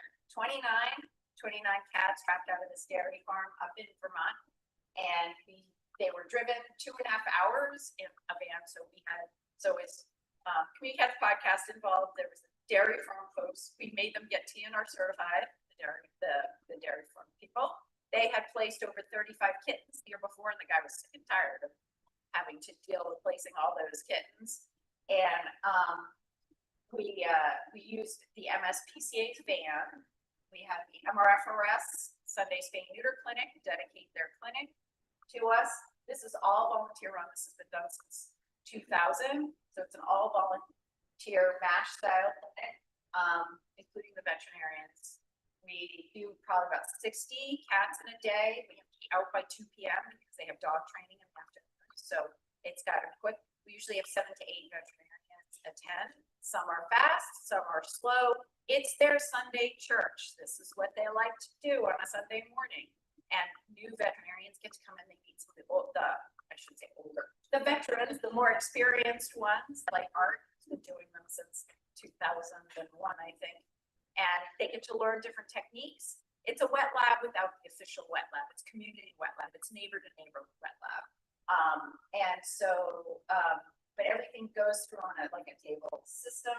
But you don't have to be a veterinarian to start any of these. I mean, I'm not a veterinarian. And what started the funding for these MASH style clinics was a woman had 12 cats in her backyard in Stoneham, which is somewhat near that Lowell area. And she couldn't afford the $125 cat at that time was what it cost in Massachusetts. And she's like, but I've got 3 7-Elevens. And I said, well, we have a donation can program. And so she's like, oh, I'll put donation cans out at my 7-Elevens. And assuming everybody they still exist, right? Okay. I was just panicking there. I was like showing my age. Anyway, and so the 7-Elevens, we did the 3 donation cans and each of them, and she was like, I have these cats anyway. So she talked it up, but each can, brought in like $100, and so I had $300 and I only needed it was like cans funded they funded like the first 3 years of the program. So 3 donation cans. And it was for her why. Her why was she wanted to help the cats in her backyard. But then she let the cans stay for others because they had cats in their backyard, and it was the way to get these MASH style clinics going. So it's not hard. It's just you just have to kind of think the process out. Luckily, I had a volunteer too, who was a former Hewlett Packard executive. So she was very into like the manufacturing process. Her name was Margaret Render. And so she was all into the whole like station development, how the process works and all that kind of stuff. But anyway, if you feel like you need to create or build a spay neuter initiative and you're not able to find current capacity, you don't have to be a veteran to get started. Right, Rick? Sure. All right. So this is some more pictures from the MASH style clinic, and it was a trap trained event. So we trapped all those cats in about 48 hours, maybe a little bit over. We used the drop trap, we used regular box traps, pretty much anything you could use. We did use to get those last cats. But so you can sort of see this is sort of the main processing room. Lots of people are always at these clinics. They are usually over-registered with volunteers. They do more volunteers rather than less. And many of these folks have been doing this for 20 years. So very low volunteer turnover. There's a lot of passion. People feel like this is their highlight. So, I mean, in terms of thinking about longevity of the program and the time it takes to manage the program, this is a lot easier than doing an adoption center volunteer thing, because this is very focused. You're in, you're out, you're done, you're not carrying with you. And you're serving a tremendous community. And there's, based on the wait lists that we have at the wet labs, there's a huge need for veterinarian surgical experience, and this is a way for them to get it. Next one. So the Catmobile, our Catmobile program started in at the Merrimack River Feline Rescue Society, started in 2008, and we have 2 vehicles. Staffing is a huge challenge for the mobile clinics. I don't know if other people have found it, but some veterinarians just are not interested in being on the Catmobile. But in terms of getting to the hard to get to places, it's really ideal. So the community cat group in Ohio, Dan Spehar, he did a whole analysis of the state of Ohio and where the areas of need was, and they overlaid it with the Rascal unit, which is a mobile unit in Ohio. They overlaid it with Dr. G's Rascal unit.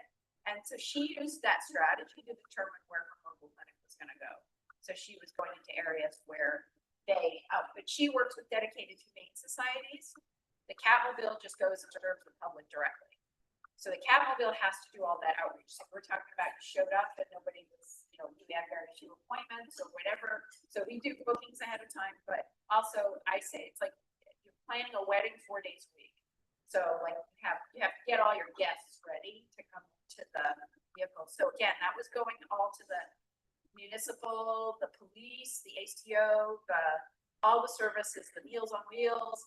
It was really granular outreach into the community to get the word out, and our host organization. We felt we were going to be we parked at the, like the YMCA or the YWCA or Boys and Girls Club or a Salvation Army or a church, we would try to park as strategically. If they had a flat parking lot, we would try to, if like, were there other benefits we could derive from being parked at that location? So it's definitely, spay neuter is not a like build it and they will come. It's, you do have to promote, market and advertise and encourage like the grassroots side by side, especially when you're going into town. If you go to the same location multiple times, you build up your tribe because then people will use the services locally and then they'll tell their neighbor and so on and so on and so on. So if you go once a quarter, it's a little far apart. Go once a week, it's like super awesome. If you go once a month, you know, there's still an outreach you have to do on mobiles. But it's also a great model because you can, if someone builds a clinic, if you want to, it gives you a lot more flexibility, the mobile. You can go where you need to go, so that's the beauty of it. You can't do 50 cats, you can do 30 cats on these vehicles. Well, you can do 50 cats. We've done 50 cats, but not every day though. All right. So Rick will recognize some of these pictures, and so will Paula. So we have the community cat clinic. So these are some of the physical models. We have Operation Population, which is in Utah, Frankie's Friends in Kensington, Pennsylvania, Flatbush Vet, which is in Brooklyn. These are all different, very different types of stationary models that are out there. Some are nonprofit. Community Cat Clinic is not nonprofit, but we are trying to serve the needs of the community. Community Cat Clinic is a no economic euthanasia clinic. And so talking about one of those lines of, having to be faced with the decision on the economic, and by saying that doesn't mean we're like giving stuff away, it means it's a conversation. So much, the world in the cat world, it's gray. We are not black and white. We love black and white. This world loves black and white. We love having rules. We love going, any kitten, over the age of 14 weeks gets trapped, neutered, ear tipped and released. But that's not the story. The story is very nuanced. That 14-week-old kid, I know 6-week-old kids that I would have put back out because they were 5-generation feral cat, and that cat's gonna hiss and spit the rest of its life. And I would feel much more comfortable putting it back out in its colony where he's got aunties and uncles and all that other stuff, versus the kitten that's off the abandoned apartment mom cat who is, the pads of her feet are smooth and they're not calloused, and and she purrs when you pick her up. Well, that 16-week-old kitten or older, I'm not gonna put that kitten back out. I'm gonna try to find a rescue pathway because they're not as comfortable with that outdoor environment. So guidelines are one thing, but there's also use your mind. Think, what's the story telling you? And we need to trust that folks can make those decisions and choices on their own and not be the backseat drivers for them. So that's some of the challenges. And so we have different models here as to how we serve the community. Brooklyn, New York, why? It's like $1 million a square foot to rent space in Brooklyn, New York. So they have been really creative with their space. And maybe down here, Frankie's Friends, they have access to more square footage. So again, we have to be adaptive. But at the end of the day, we need access to spay neuter. That is the common denominator too, is we do need access to spay neuter across the board at significant volume. And like New York City, Will was running some numbers and he was like, we probably do enough volume for like 3 blocks of Brooklyn, right? I mean, if we wanted to be really targeted, we could cover like 3 blocks, right? And they're not doing that, but then they're not feeling the impact of what they could do based on the population calculations. So then it's like, okay, do we have to craft this large plan? So they have like a plan trying to create different veterinary hubs in all the different boroughs of New York City. And that will be able to provide the necessary care for those cats. So that's that like strategic vision and plan of how we're going to get there and achieve those numbers. All right. Voucher programs. So many states programs, voucher programs.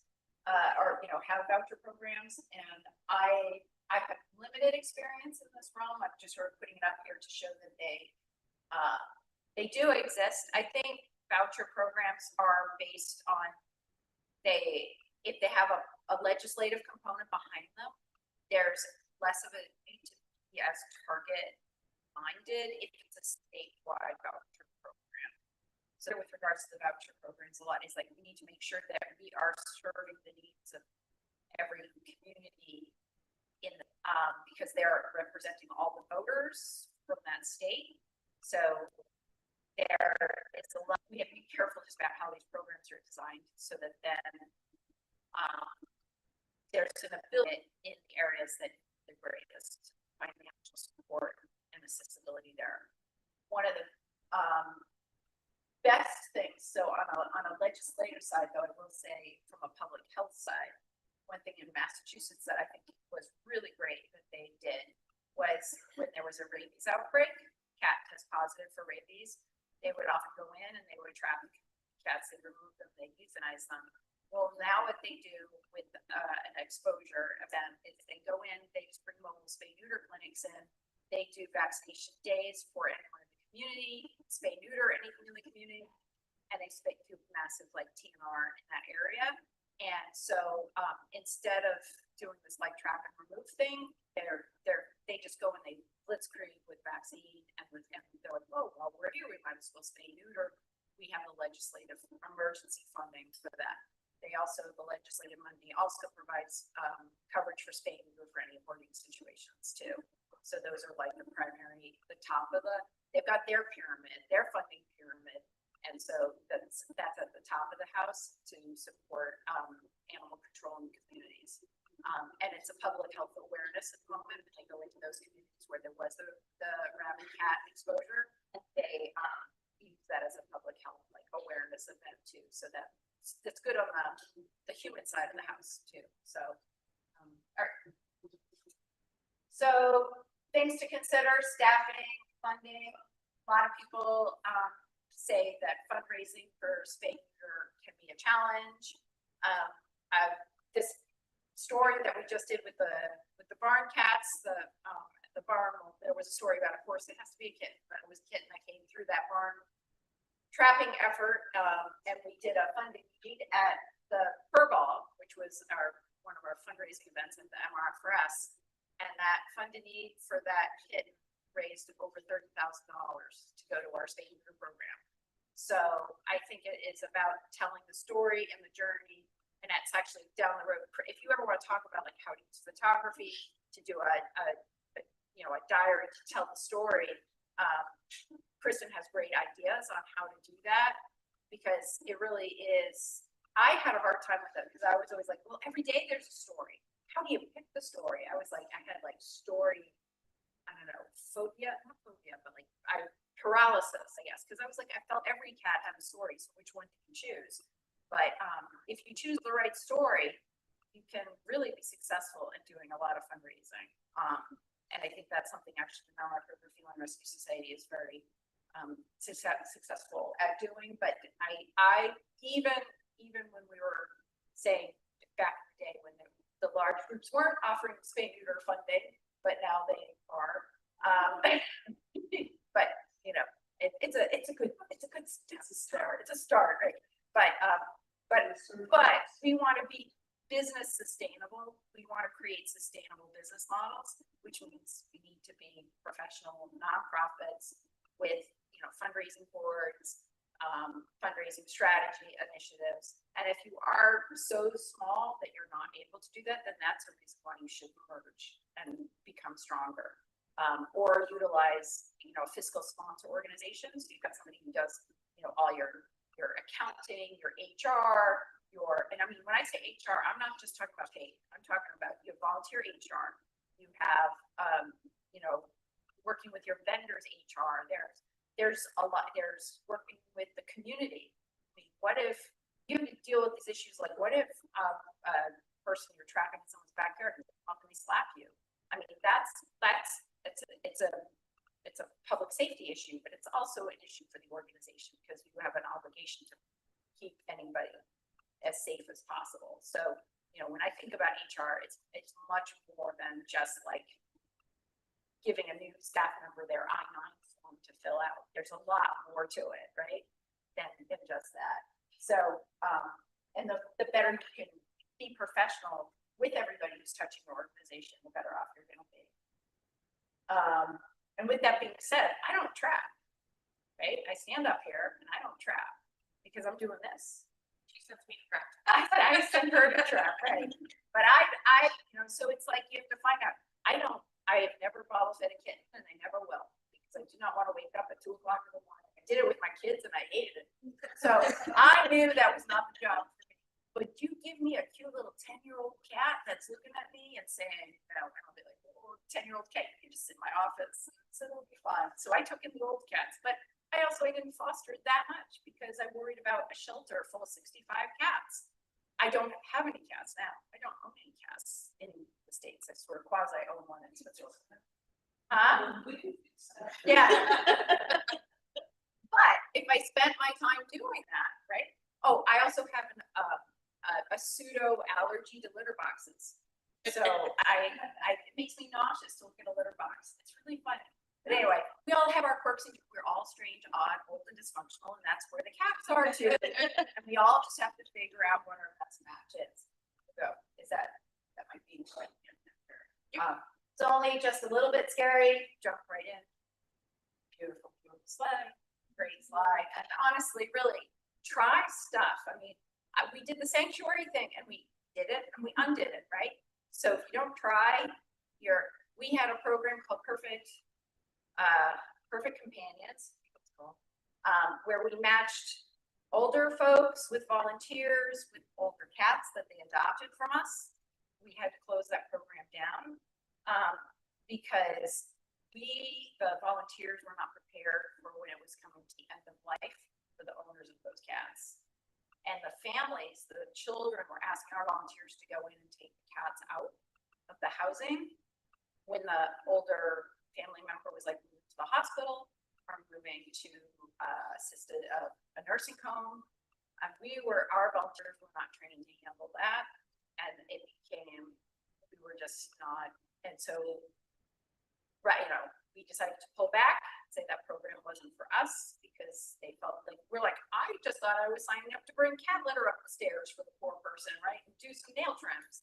And instead they were getting involved in a lot of the family dynamics and older people were crying and they were saying, you're taking my last family member away from me. And it happened multiple times. And we were like, there's value. There's tremendous value to, but that was driven the child in there, you know, and I mean, it's a hard conversation. End of life is really, really hard. End of all life is really hard. And it was something, so we decided, backed off and we said, we just can't do that because we didn't prepare our teams for that. So it's okay to try stuff, but it's okay to unwind stuff too. So, and I think sometimes we get ourselves stuck into something and then we feel like we can't get ourselves out. So I think that's also an important thing to remember, which is do a pilot program, call it a pilot program, do that, try it out for 6 months. And then you're like, hey, it's a pilot. We can take this off the table after we've evaluated it, debriefed and all that stuff. All right, so this is a QR code. Are people getting the copies of the slides? Yes. Emailed afterwards? Okay. So anyway, but the QR code, which has some handouts and articles and stories and all that kind of stuff. So feel free to check that out. And I hope you enjoyed Cat Bath. It's a little bit 11:20, so I'm only 5 minutes late.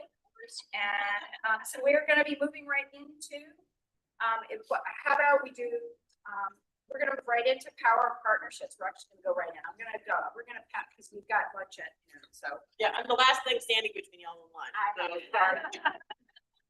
So, thank you. So while Lori is getting set up, I'm going to just introduce Lori Tran, Fix Georgia Pets. Sorry, you're waiting. Lori's been involved in cat rescue since 2000 when she began volunteering with Good Muse Animal Foundation and started doing TNR on her own.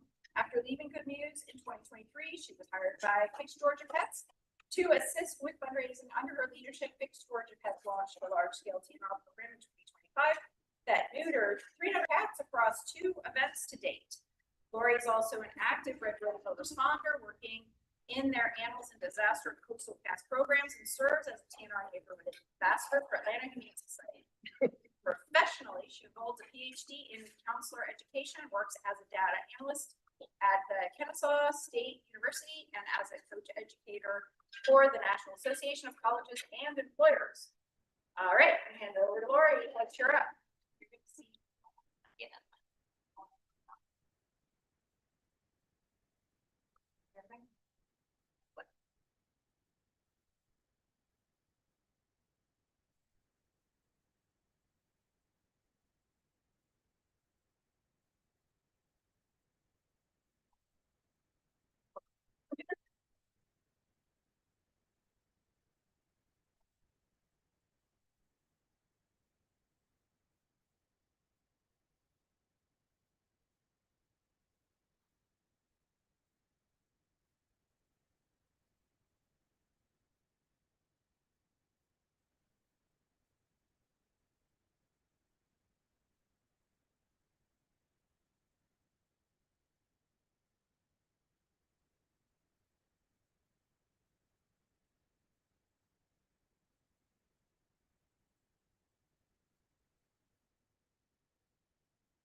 Yes, I am the last thing standing between y'all and lunch, so I apologize.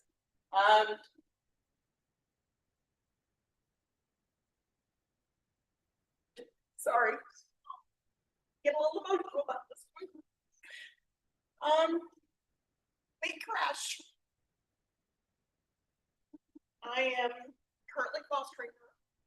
Thank you, Kels.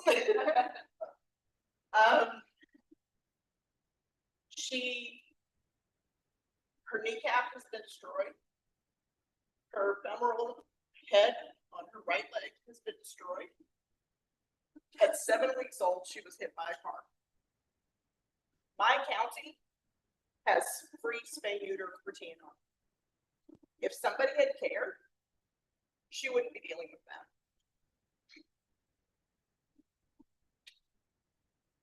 So. But she's happy and precious. She's very happy. All right. So yes, we're talking about the power of partnerships. I will pull myself together. All right. Also, was in here just for me. So. Okay.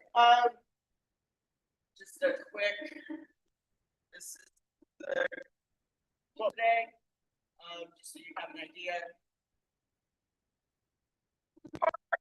Matter for a lot of is we are all struggling. People resources, monetary resources, space, veterinary space. Those are some of the big ones that we are all struggling with right now. But there are other ones as well.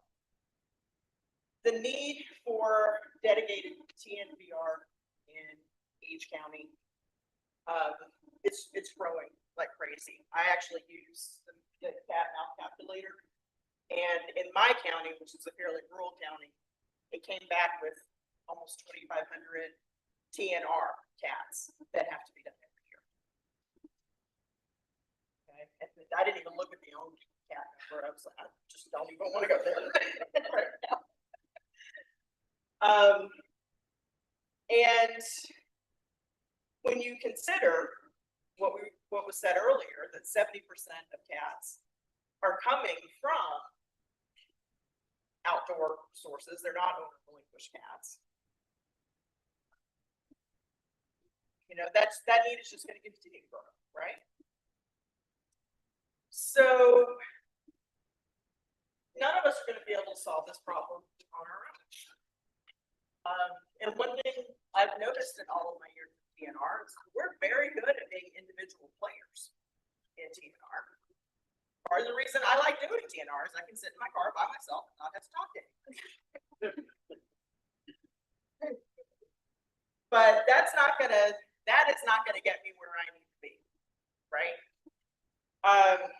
So we can leverage partners to increase our reach with TNR. It's gonna give us all access to new audiences, which could lead to new sources of donors and new sources of volunteers.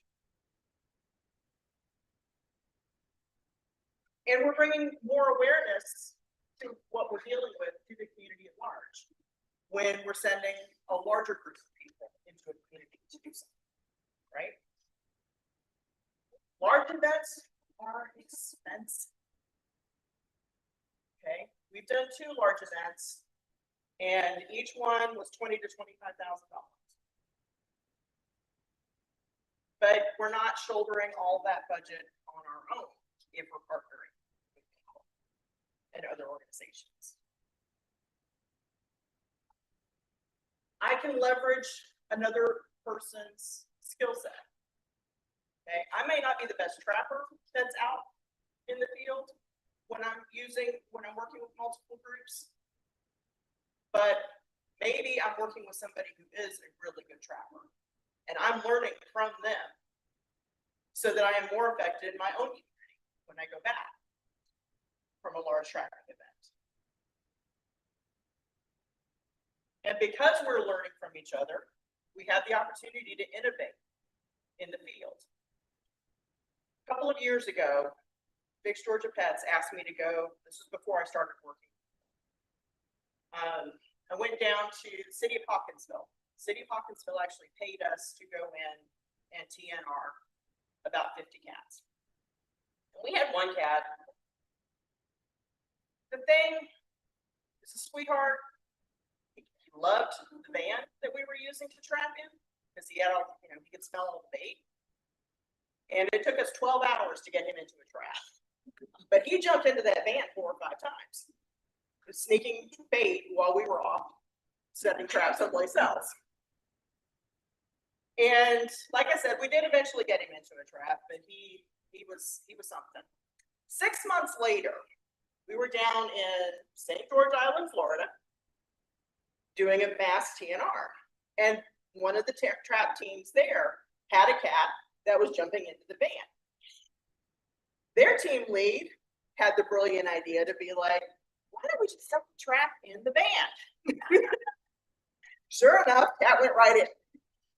And my first thought was, where was this idea 4 months ago? So it's, we can innovate from learning from other people who have been doing this a while. We can provide emotional support for each other. Isn't it nice just being in a room full of people today who have similar ideas and are passionate about the same thing? Okay.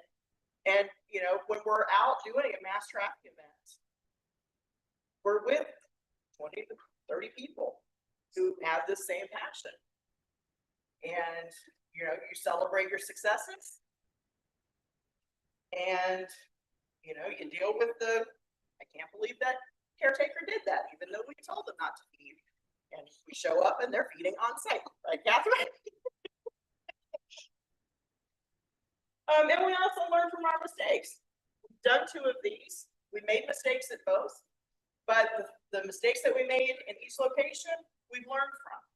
And we're building in processes for our next big TNR event that are going to help us get past those mistakes and give us opportunities to make new mistakes. Okay. The big takeaway about partnerships, though, is it's really about mindset. All right. Partnerships are very easy to think about just strategic tools, but they're not. It's a mindset. And it's grounded in a very clear understanding of an organization's strengths, weaknesses, and priorities. Okay? So why am I talking about? Let me tell you about our two big partner-based events.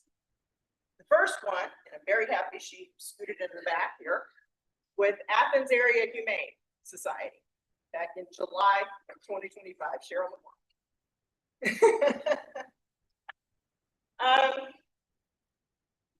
The event started with a phone call.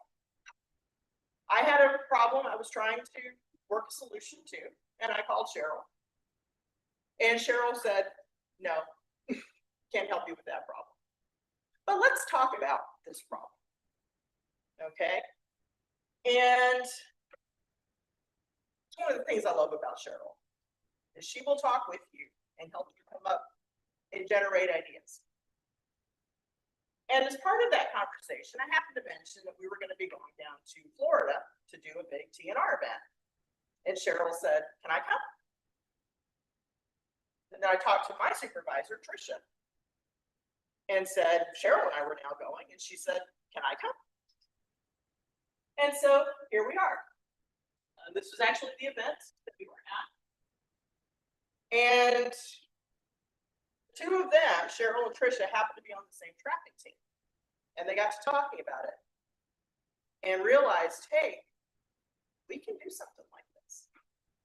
And then Tricia talked with Audrey Garrison, who runs Operation Catnip down in Gainesville. If you never had the chance to go, you should go. It's an amazing facility down there. They do incredible work. And Beth Gammy, who at the time was, she was director of programs for Red Rover. She has since retired. But both of them told Tricia, one of the reasons they weren't coming into Georgia is because nobody infrastructure set up to be able to do these mass TNR events. You know, if you go to Operation Catnip for an event, they have 300 traps ready to go. Tricia said, Fix Georgia Pets can come up with that infrastructure. We're going to start building it. So when Tricia and Cheryl decided they weren't going to let perfect be the enemy of the good, and we were just going to try it out, we started building our war chest. If you've ever wondered what 4 pounds of cat traps look like, that's it there. And you can see this is one of my personal community cats going, what the flip? So that was our first step in building the infrastructure. Our business plan actually calls for us to also start purchasing surgical supplies so that we can start running mass units, and all we have to do is bring in the trained veterinary groups for the areas in Georgia that are veterinary deserts right now. But right now we're operating on the draft part. Okay. So when we decided we were going to go to Athens, we also brought in an organization called Cat Zip Alliance. They do TNR in the Athens area. And Kelly knows all the trackers in Athens. And so she started putting the word out about getting colonies set up. So Kelly was working that angle. I started wrangling some folks to see about getting some volunteers, additional volunteers who really understood trapping.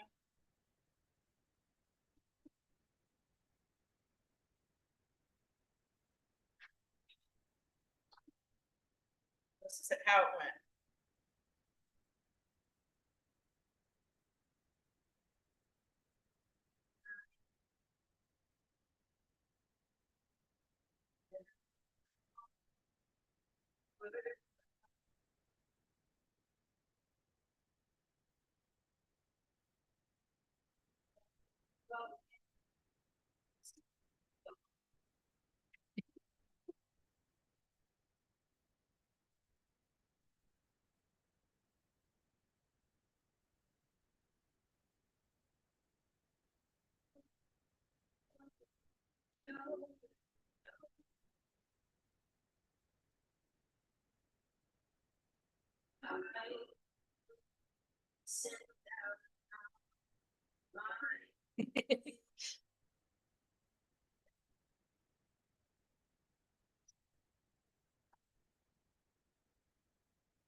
Fix Georgia Pet. Fix Georgia Pets has one full-time employee. The rest of us are all contract employees, and there's only 5 of us. There's no way we could have pulled off something like that without all of our partners stepping up. Cheryl, you want to add anything here? I just feel tired and. It was long days. So, you know, we thought, okay, that was fun. And so we were looking to do it again. And in I think it was November of last year. It's the first contact, and we've got Angie, who was with us for the Pickens event. We read about a veterinary clinic that was having some trouble filling their appointments. So we thought, well, maybe this type of event would work for that veterinary. Ended up not working with that clinic at all for this event. But we did work with an amazing partner in Because We Care in Angie. And, you know, again, started with a phone call. Pickens was also a 4-day event. But with Athens, we had 2 days of trapping, 2 days of surgery, 2 days of release, spread out over the 4 days. Okay. With Pickens, it was 2 days of trapping, 1 day of surgery, 1 day of return.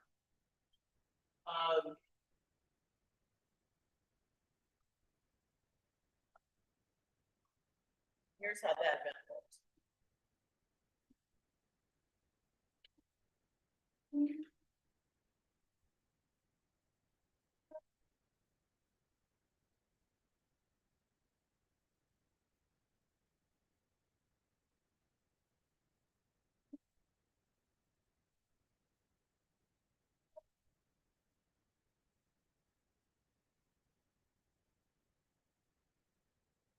I'm scared.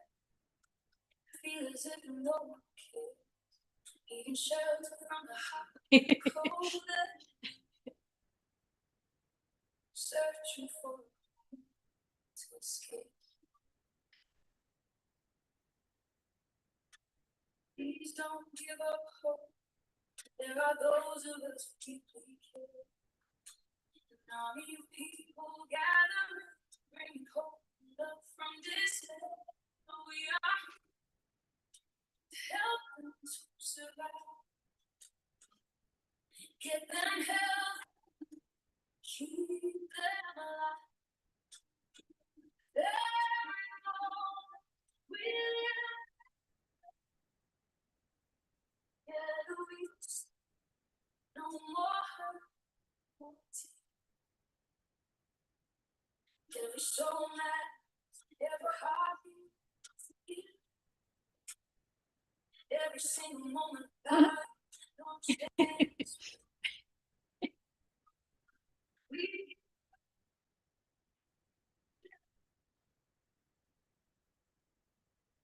go together we stand.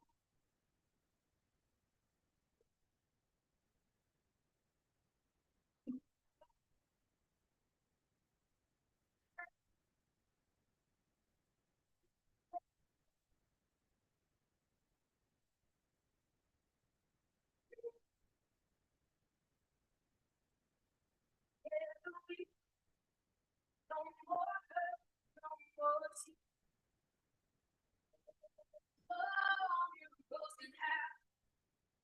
When we come together with love and open heart.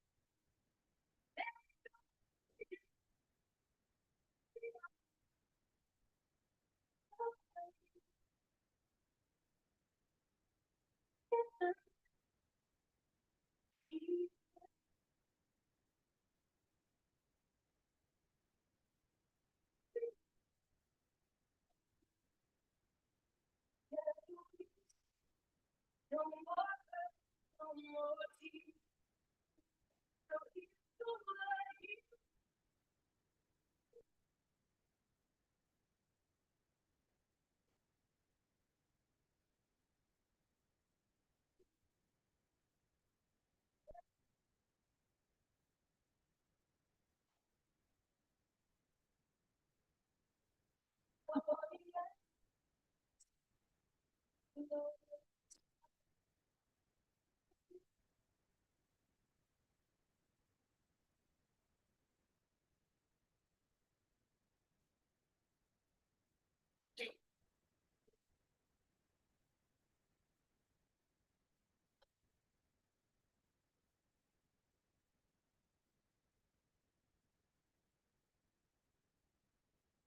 Um,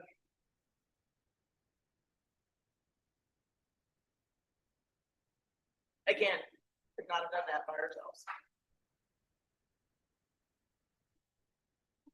That's from both events. We had 200 surgery spaces in Athens. We had 180 spaces for Pickens. We actually were able to spay neuter 338 cats across both events, which is an 88.9% conversion rate. When you do the math, which is, you calculate 3 litters a year, half male, half female, 4 kittens per litter, 2 survive per litter. And you include sending effects. That's how many cats we prevented from going into the shelter system across 2 events. So what are some of the lessons that we learned from these events? Because anybody can do.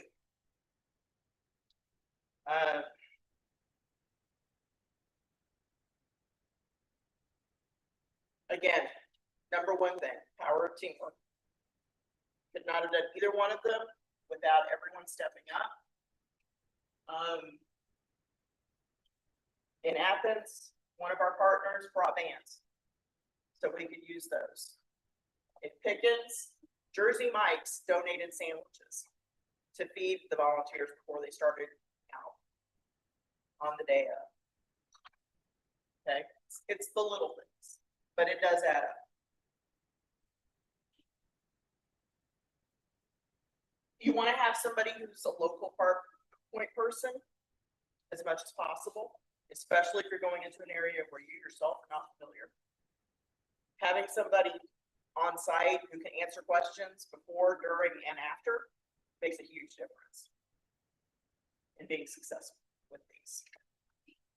Our trap team leads were invaluable. Ryan, one of our trap team leads. Long days, both events, right? Long nights. Yeah. And in Athens, not only was it really long days, it was also, I think, the hottest week of the year that we were out there. Ryan sweated so much, his phone literally shorted out.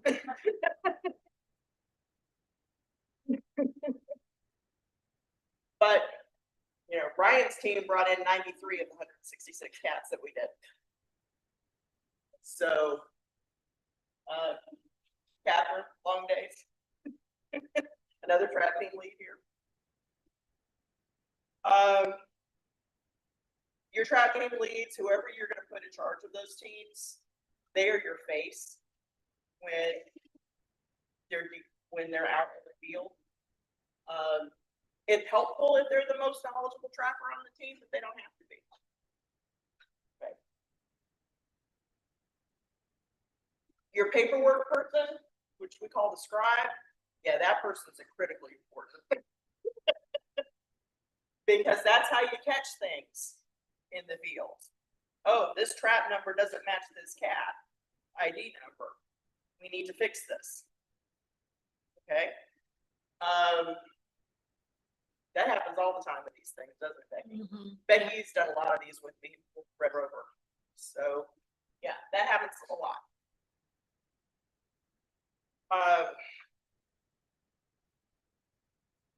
One thing that we're starting to do, and this is a result of our collaboration with Kudzu, we're going to start embracing some technology. So instead of handwriting a lot of stuff in places where we have cell coverage, we're going to start using a product called Airtable to do all of our tracking. It can embed with Google Maps, so we can kind of talk to each other. So Kudzu is using that right now. It's amazing what they're doing with it, and I'm incredibly grateful that they're sharing their expertise with us to help us build that out for us. You do have to pay attention to the geographic areas. You know, we thought, okay, yeah, 50 miles around Athens. Yeah, mountain areas, 50 miles is a lot different than 50 miles flat. Yeah. That part hadn't occurred to us until the team started going out there, and then they're going, hey, wait a minute. Okay. With clinic days, you need more volunteers than you think you're going to need. You know, especially if you have a cat that is hard to wake up or one that crashes on you unexpectedly, that's going to take an entire volunteer offline to deal with that. So always have extra volunteers on clinic days if you want to do one of these events. And then finally, because kitten season never ends here in Georgia, right? You want to have kitten contingency plans, a lot of kitten contingency plans, a lot of kitten contingency plans. You know, you think you're okay with kitten plans A, B, and C. Yeah, you need to start thinking plans A through T, maybe A through Z. And if anybody in here is a fan of the show Leverage, TV show Leverage, Hardison does not have to die in Plan M. Watch the pilot episode, that joke will make sense.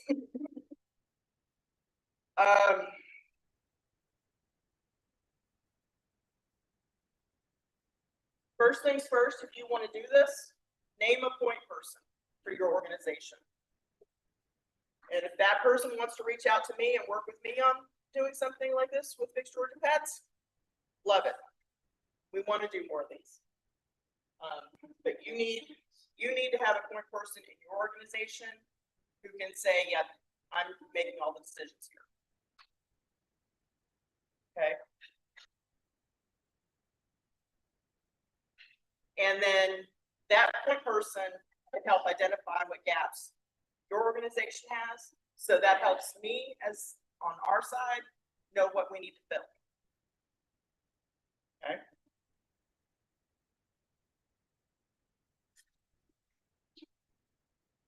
Embrace collaboration as a core principle. You know, our instinct, if we resist the instinct to go it alone and instead really seek out thoughtful partnerships, we're going to open the door to greater success, deeper impact, and more durable change. Okay. It might seem strange to throw that many resources at doing one 4-day event, but part of the reason we do it is so that we're giving communities a jump start. Okay. Angie's told you about her community and her organization, 5 to 7 people. There is no way she was going to work through that list of almost 200 cats by herself in any sort of way that would actually make an impact. By bringing us in, she's cut down her list significantly now. And she's been able to show a deeper impact.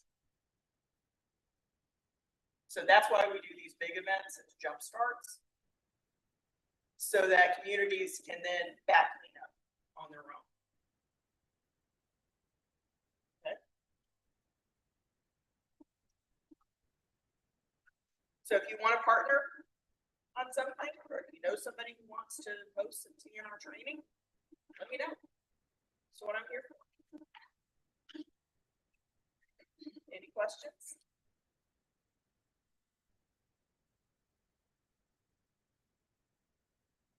Any questions for Lori?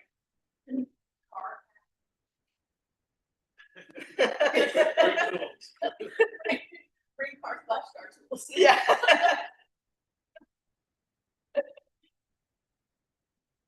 I have a question on first, wrote down one. So I know like when you catch pregnant cats, aren't you supposed to hold them? Or like if they were pregnant, you're supposed to hold them for a while. So do these mass trappers things with pregnant cats? They're for days. How does that work? That's why you have caretaker. Oh, gotcha. I might have gotten that. Yeah. Sorry. So yeah, because all the colonies that we worked had dedicated caretakers. Gotcha. So those folks could monitor the cats beyond what we were able to do. Gotcha. So, oh, and aren't you glad we didn't have smell-o-vision Yes. when you were watching the videos? Because it was rather rank in both places. How many people have significant wait lists here? And if you're part of a clinic, who has capacity? Spay neuter capacity at the clinic level. So we're saying, sort of, shoot, it's okay, you can do it, I like it. That's okay. So we've got, I mean, we don't have a lot of people here, but we've got like 4 clinics. Most of the clinics are putting their hands up. Yes. Just for, as a volunteer, I do a lot of counties, I hop around Georgia. Yeah, free agent. Carroll to, you know, North Lake, and then looking at Jasper, but a need I see, I stay aboard on my own by, cats. I did, I think, 4 right away in March. One was started pregnant in February. That's how early it's starting. Like, it's really starting January. But I know that there's like availability in TNR spots, but I have a pregnant cat on her, and luckily I know go to San get her fixed, but not everyone has something like, oh, Monday I have to go and it's $20. Like if I'm bleeding money and I'm transportation is part of all of that. Right.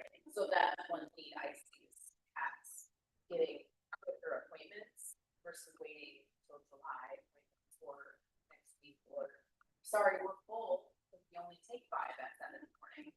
Let's do that. Yep. So that's really maybe priority of pregnancy versus like. Well, or you don't have your approval for fundraisers working for you, Well, right? I have my.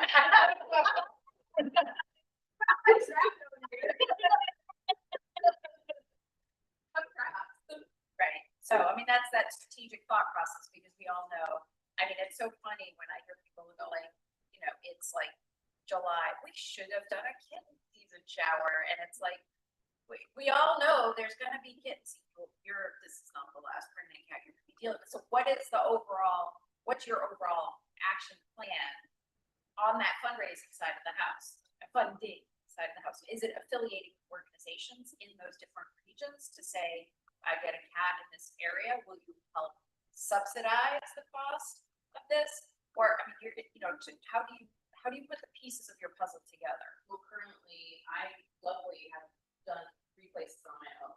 One was a ownership in cats, one had 9, she paid for all mine, $20 at DAS. And then another one was with District's tax office, I did 7 there, 2 pregnant, 1 kid. And they paid for all of them, $20 per cat, they probably write it off as their tax business, offset the cost.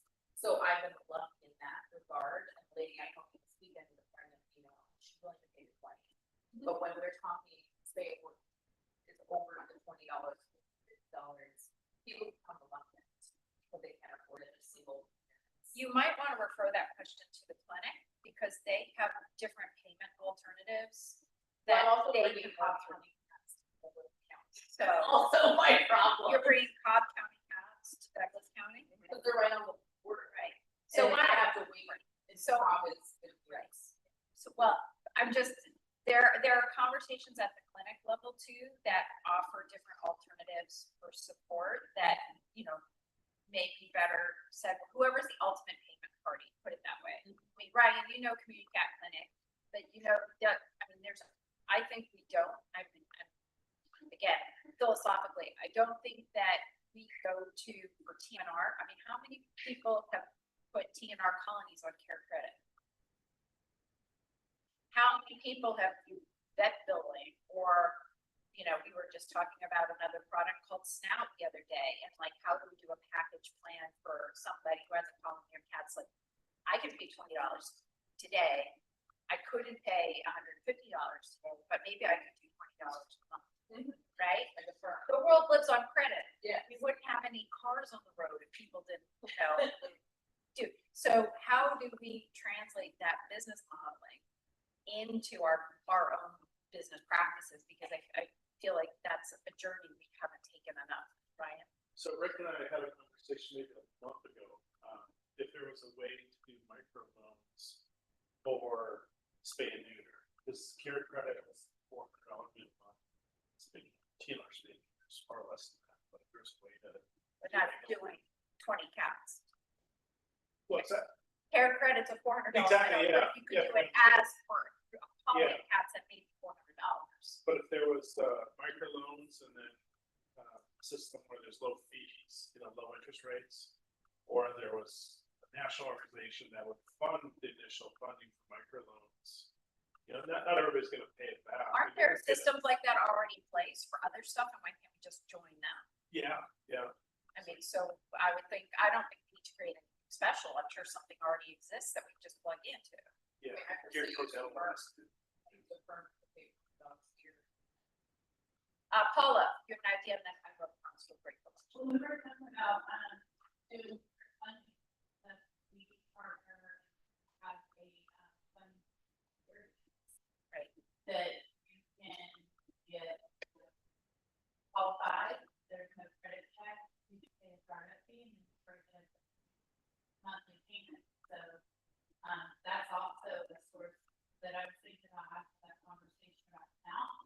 If we're going to put that into the community capital, very good option. I mean, I think we need to be creative here, and you know, involve, again, so that you're dealing with colony of cats, well, so you've got one caretaker, but are there 8 people in the community who have touched these cats? So like, again, it's put that like funding paper collar on, find out all of the people in the neighborhood who are involved with Fluffy, Mincy, and Bitsy, and get them engaged in being in supportive care, because you also don't want to get the phone call when Fluffy gets hit by the car, needs a $2,000 vet bill. You want Baxter's chat group to be the one that deals with that issue, not you. So trying to figure out how to make that more self-sustaining. Also, and I understand you pick your battles out there, right? You have to pick your battles, but I push back a lot. On the community. I mean, I've dealt with people calling me saying, if you don't take this cat in, or you don't take these kittens, then I'm going to kill them. And I said, you're not going to kill me because you called me. You're not. If you were going to do it, you would have done it, and I didn't know about it, right? And so, and that person ended up bottle feeding those kittens, and they ended up handling them. I mean, it was like, it was the cry for help, right? But that doesn't mean we have to respond in that way. We have to go, well, why is this happening? What is going on, and how do we support you in a way so you can be empowered and strong, and, you know, not call you back later to say, well, you were here before, you've got to do this again. So we're trying to create more of our job. So how can I turn that person into an active supporter rather than you're dealing with a nuisance? And it sounds like you have some support, right? There's like the tribe needs to grow, and then how do you have people spay it forward, right? And I would love to know how it's Tia bucks, because that's a huge thing, that, you know, helping place full, and they're like, oh, spay for 75, 50, or whatever. I can't do that as a one person community, and then tell them, like, what about if they're feeding, they came in, and it's good. I mean, if you want to find out how their business model works, you just download their 990, and you could probably find out a bit of the story there. And so tax returns are something I do look at frequently. So, but It's hard to get that from they're making it. right. Well, but then you say, you know, also they can, you know, how can they spread the word in the community, know about TNR? I mean, so that maybe it's not monetary, maybe it's sweat equity and helping. Could they do a food drive, or, you know, for supplies, or, you know, just even contact with the church? What is their skill level? What do they do? And what can you translate that into a service to help you? You know, do they work at Walmart?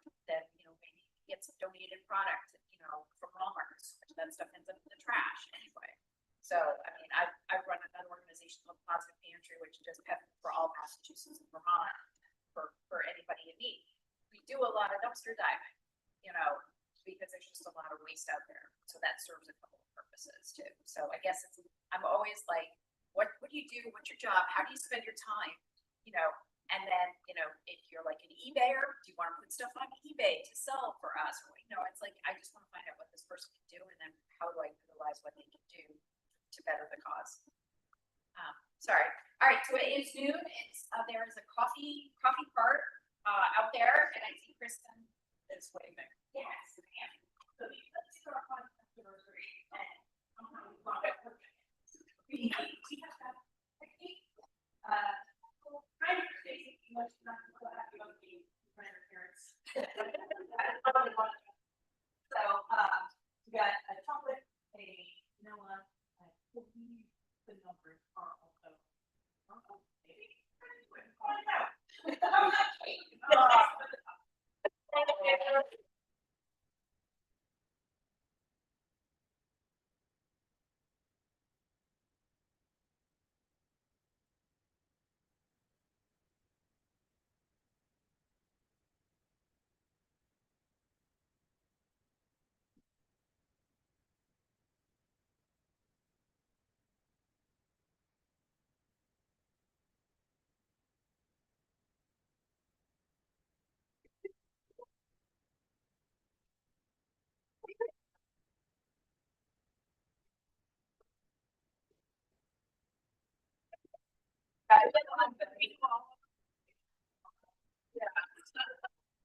Yeah, that's true. That's what we do.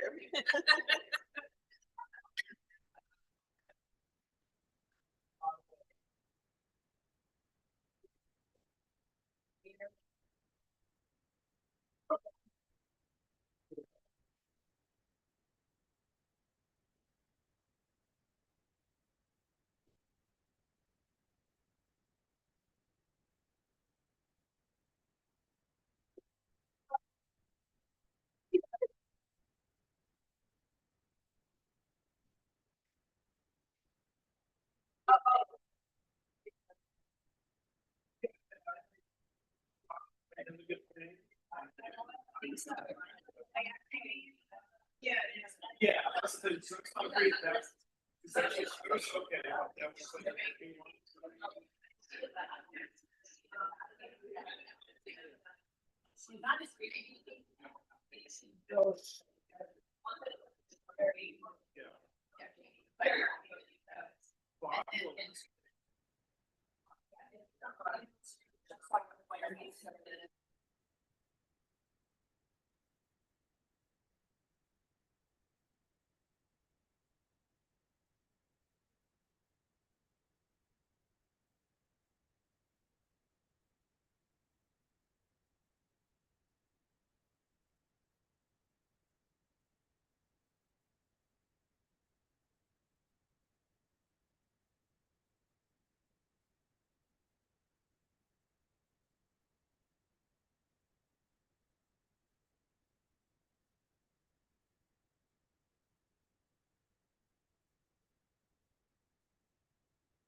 what you say. You could put the golden egg right in front of them, and they're still not gonna change it.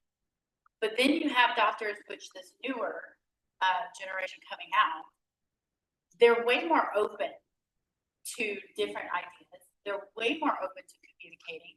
I've got these two doctors that I work with, honestly, and outside of, I'm gonna say there's two other veterinarians that I love dearly and have so much respect for. But these two ladies are so about education. They are about research. They are about data. They're not here to tell you something just because they want to blow smoke. They are literally trying to educate, and they're open to the feedback. We've had rescues that have actually sent information to one of our veterinarians, and she was like, I didn't even think about it. And now she started a whole new process whenever it comes to doing, medical. So there's a lot that goes into it, and it takes two. So it really does have to do with your audience. So if you as the clinic don't share like the monthly check-in, maybe we would then suggest the monthly check-in. And that would be the time to share the information, not when I'm rushing 15 minutes late for an appointment. Finding the appropriate time to try and open up that dialogue and conversation. Yes, and I actually with that, to that point, I do have a PDF version that I don't know how they're. You'll get it all. Okay, but I also emailed over an editable Word document because I created a template rescue clinic partnership workflow. That there's an editable version of it that you guys can tailor to whatever it is that you need. And it covers all of that. It covers monthly check-ins, who's the liaisons, who's like, what is your cap when it comes to finance and stuff like that. So you can make it your own, because that will help out a whole lot. If you have something tangible, then you can do it and you can take it to your vet and be like, hey, this is what I want to do. I see Cheryl, then I see Lori, right? To your question, on the fair, right, I believe perhaps so Dr. Robert Whedon. Bob Wheaton, talks about the rabies, yep. Yep. The residual efficacy of even a 1-year rabies, sometimes in those cases will have to last like average. Yeah. If I'm. But then Yeah, I if you look wouldn't at say that. my NFB, who's been rabies vaccinated, I do not have any hyder in me at all. There are other people who get pre-exposure rabies vaccines once and they're protected for life. And my body didn't deal with rabies vaccine very well. So, I go to Lori with a question. I was just gonna comment on the sharing knowledge piece, because I think what Paula was saying about building trust is very critical. My particular personal vet, I call him my generalist, and then I have a specialist for cat related items. But I have a cat that developed pillow foot, and he was like, I don't have a lot of experience with this. I'm not so sure, but it just so happened because we've got a 20-year relationship. And I had a friend who knew of a vet who just developed a new protocol for pillow foot. I put him in touch with that vet. The next time I was in the clinic for a different cat, talking to a different vet, he came running out of an appointment to tell me how the conversation with that vet went. He was so glad I put him in touch with her, because now he had a protocol for another pillow cat foot he had. So yeah, I think the two-way trust is incredibly important. And we've definitely experienced that regarding FIP treatment, because we started treating our rescue cats for FIP before the vets could really be involved. And our vet has been very supportive. When they would get their other FIP clients, they would call us to help, and they would order in meds from us. And I mean, our vet, we have an amazing relationship with her, and she will say, y'all know more about treating FIP than I do. And so, we've kind of gotten the two-way thing where we're able to educate them. We can help their other clients, and they've been just super supportive about it. Whereas I've heard from other people that they were told by their vet, oh, that medicine will kill your cat. Don't treat your cat, just euthanize it and that kind of thing. So it's been amazing having that sort of receptivity to that kind of thing. And those are cases that we know of. But what I think about, especially whenever my Lily Bean, is what really got me is she's just one that I know of. Imagine how many that we don't know of that did get euthanized. Yeah, we have now talked to all our adopters because I've had 2 of my former fosters go to adoption, get FIP and get euthanized before we found out about it. So now we talk to them like, ever get told that by your vet, contact us, do not euthanize, because there's still some vets that just don't know or don't believe in the treatment. Last question.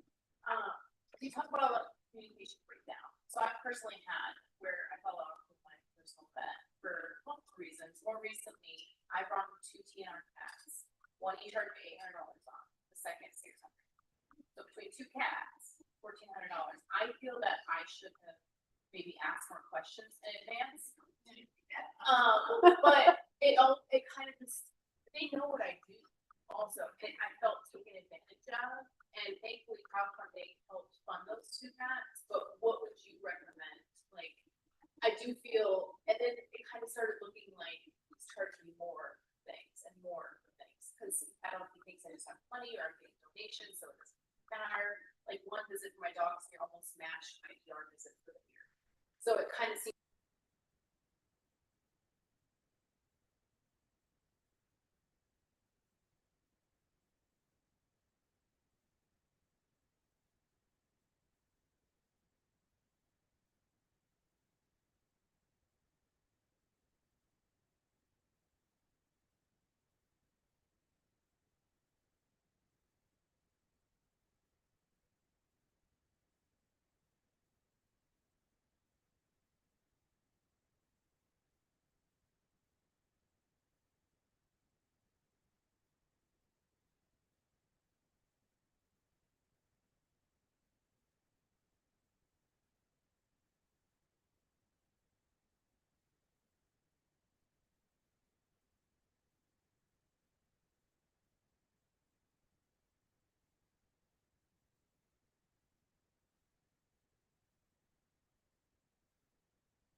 Like it was created, will be able to allow you to be like, okay, so I'm going to go in with the expectation that I'm pre-authorizing up to X amount of dollars before I need a phone call. I'm going to go in with the expectation that I'm pre-authorizing blanket. Anybody can get a convenience injection if they need it. You know what I mean? But if someone can't call to talk to you about what is happening, then they're taking you out of the treatment. They're taking you out of the care, and they're taking your decision away from you, from helping that cat, because they don't know what's going to happen. They don't know if you've got somebody that can take care of this cat long term.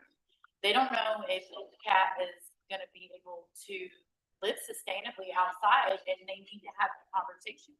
So I would definitely say that that is a breakdown on their part, and they should not have done that.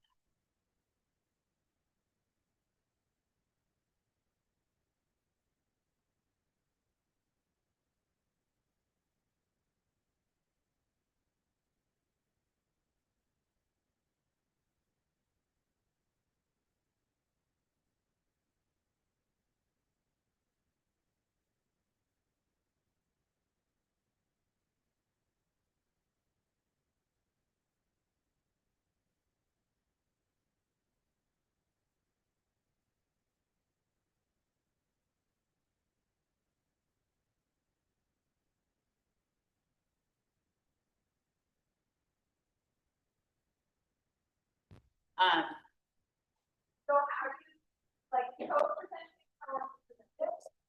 yeah, and so are we gonna do it sort of like a couple of high chairs over here? The link to work to upload that presentation. You can just send it right to me. That's fine. It's massive. It's like 800 megs. That's fine. Okay. Or throw in like a Google Drive or something, or I can send you our folder. Okay. And you can, Yeah, I can throw it in a Google Drive. I'll do okay, that. yeah, just do that, send me the link. I could take a big file, but yeah, it's rough coming in through email. Yeah. Try, need to try. Yes, I absolutely want you to try that.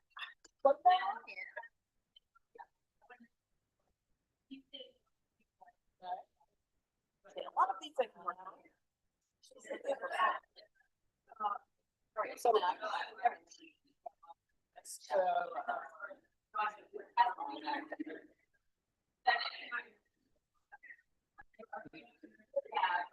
So we're not on orange. Yes. Okay. Let me grab Mabel's. HS, yes.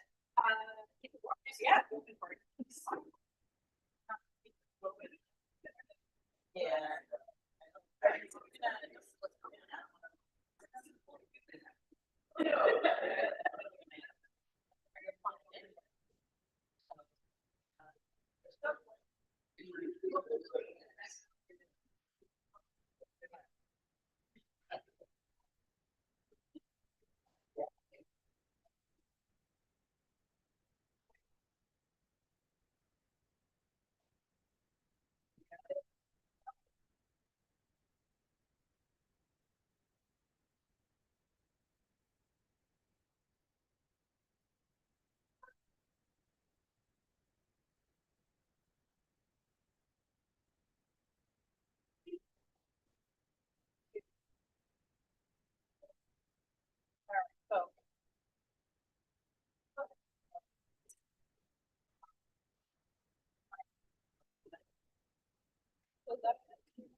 Oh, does it need permissions?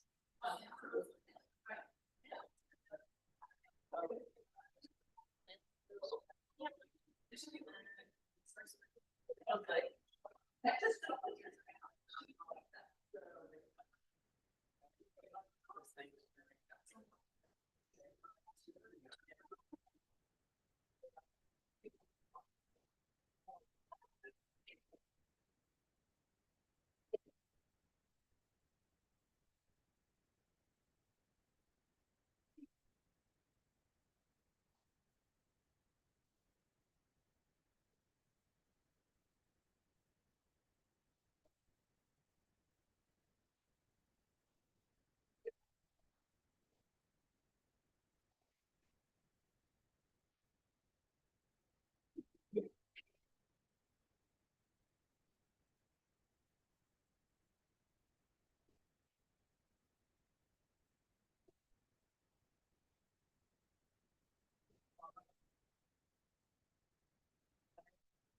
So. What I'm.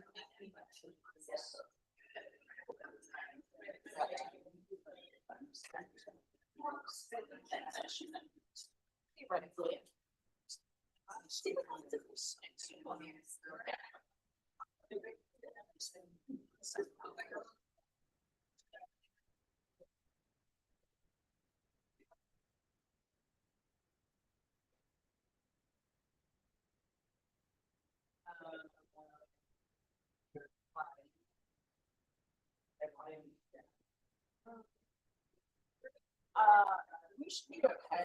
Okay. Really talk to her. So maybe you should show this one to her.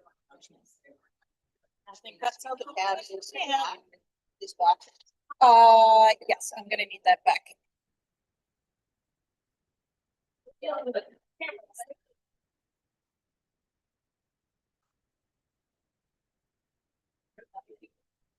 Ooh. Stop tracking me.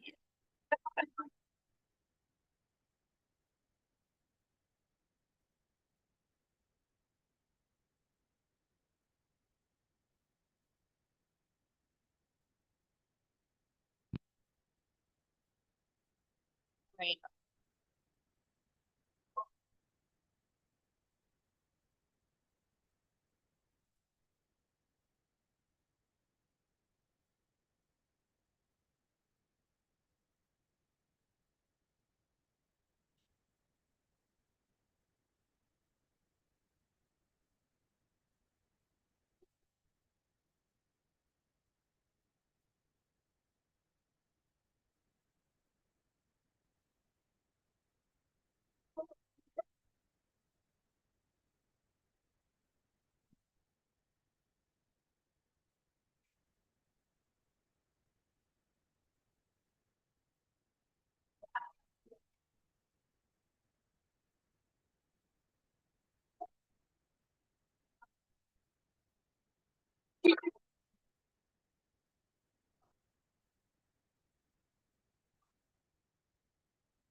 Yeah, it's the battery died. I have a feeling that's gonna be a problem.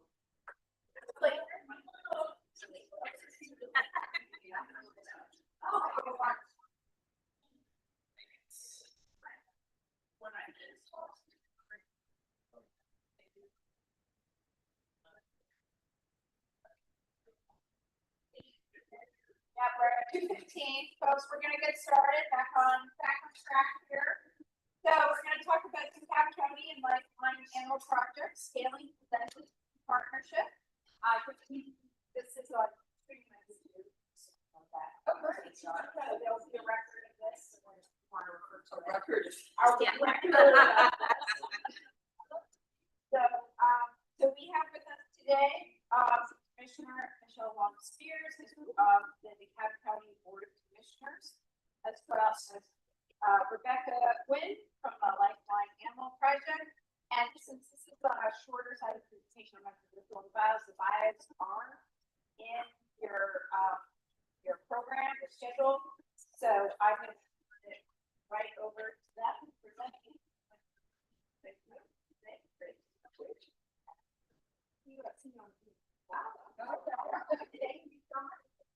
Hello, everyone. My name is Michelle Long Spears. I'm from the District 2 Commissioner in DeKalb County. I'm very honored to be here today with all of you. So a shout out to the Humane Society for hosting us.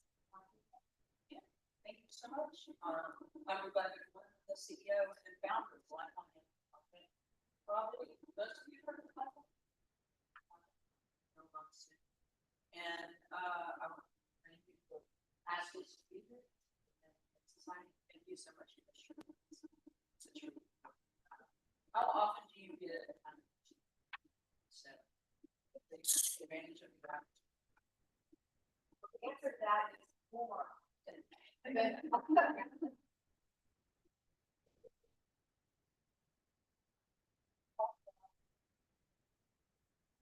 That's the important thing about having a partner. So the purpose of our presentation today is talking about scaling intervention partnerships and all types of partnerships, but specifically between a public-private partnership between DeKalb County and I was elected in 2022 and 2023. Our DeKalb County animal advocate, we refer to them as the red shirt. They have a few in the room. Are you considered red shirt? No, I just got randomly. Okay.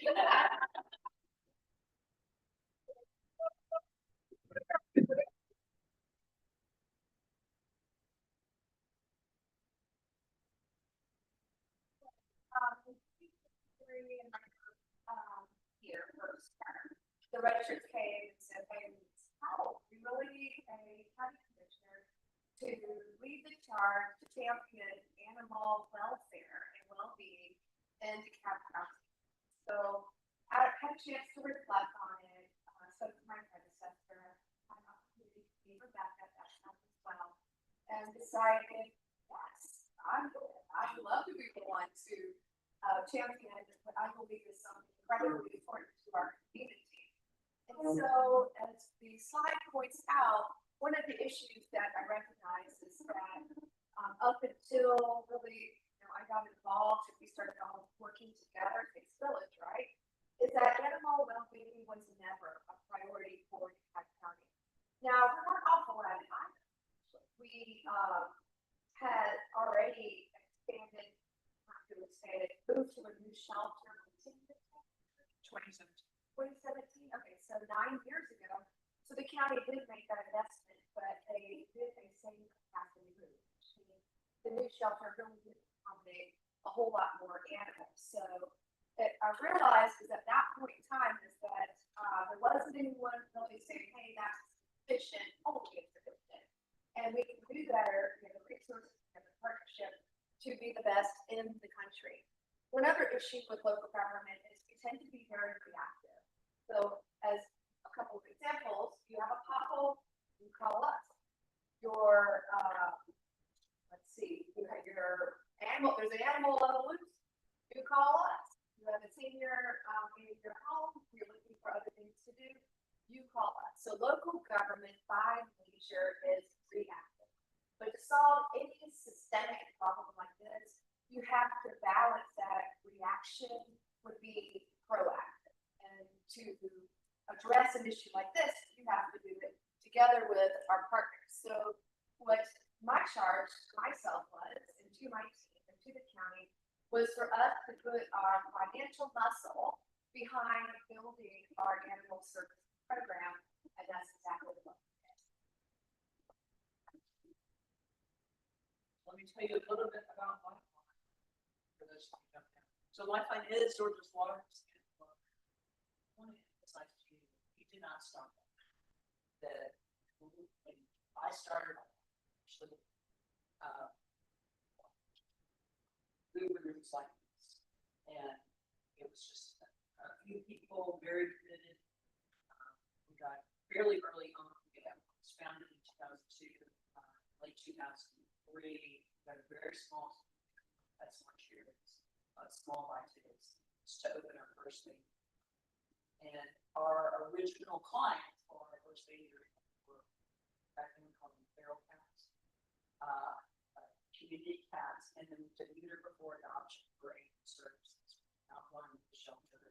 It's really a small operation, and our original focus, one of our very first programs we started Lifeline, was support for community cat care. And the impetus for our very first year was that we were starting to pay $100 for 2002, $100 for TNR. There's got to be a better way. And at that time, there was more funding available for clinic startups. I'm so excited about what he's doing and reinvesting in spending. But it's slightly before the National State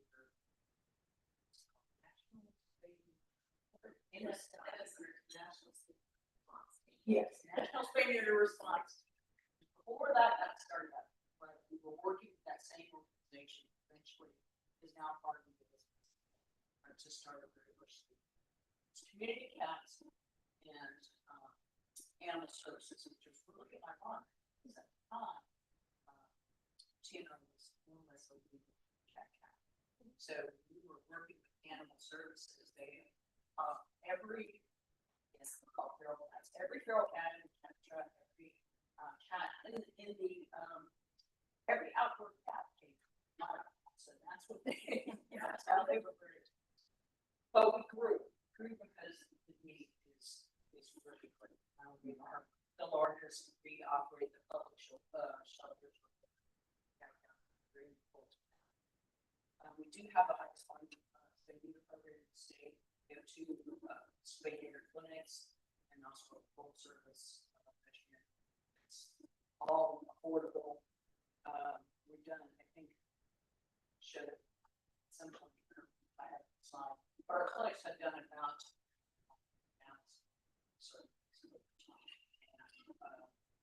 and I said, started out the community cats. So. Okay, I want to talk a little bit about the ordinances, and as I said, when we started out, TNR was considered the drug department of agriculture. It's still not a big thing. That's you know, they do a little done. Yeah, you come on. They're in a public comment period, but we've asked them what is the intent of trying to do definitions, because you know, the intent could go either way. Possibly. It's always been a long thing, but in DeKalb, it was really quite bad. Because if a cat came into a trap into animal control, it was mandatory with child. So they bought a cat in the trap, which of course had some traps. Anyway, so that we set out to change it. Process that I'll get to that. But now today, and I think the commissioner is looking at this ordinance again. But now today, the community cats are recognized. The community cat program is recognized. People cannot be charged with abandoning or feeding on trained cats. They're not treated as stray dogs. There's no that training. But one of the right creative is that protected cat caregivers and cat trainers. That was an issue, is that they were considered as lawbreakers with animals. And also to be able to start to have that program have some impact at cat. Okay, and that kind of leaves us where we are today. So as I mentioned, we've done a lot, 250,000 surgeries for our spectrum. 70,000 of those have been to a traffic vaccinated state. It's about 4,000 surgeries a year that we do, and we've been doing that for the last 15 years. We piloted something, and I think it's really, this is fun. When I mentioned I was, like I could start out very small. And Rick Ducharme knew me back then when we first started. And I'm going to call him out. So we piloted this TNR, our Turkey Field program, with shelter. And it was Rick's program. It's called Feral. And he had implemented this program in Jacksonville. Myself and the control director of Jacksonville, staff, and figured out how we could work in DeKalb County. And the county got us to, we got county took resources pilot program.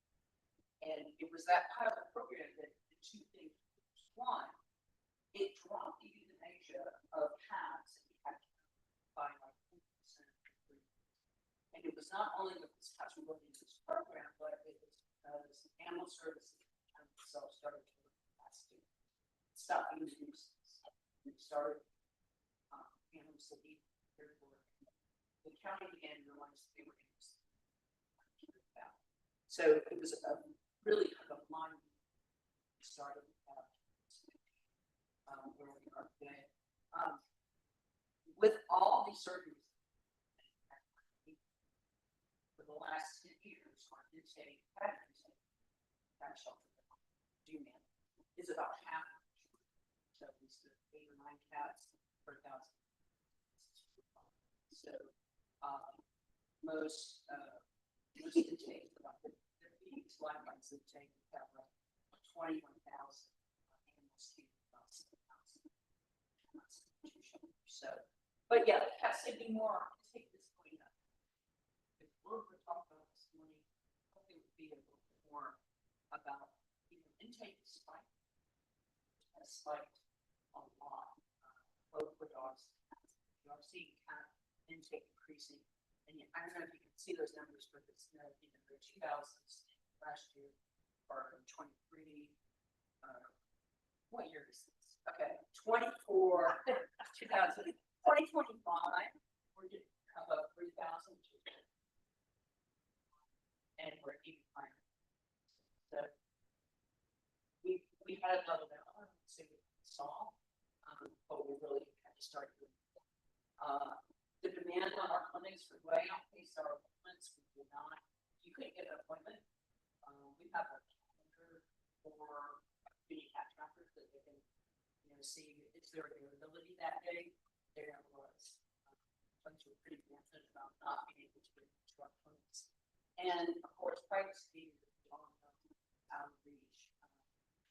What we were looking to start a clinic because we're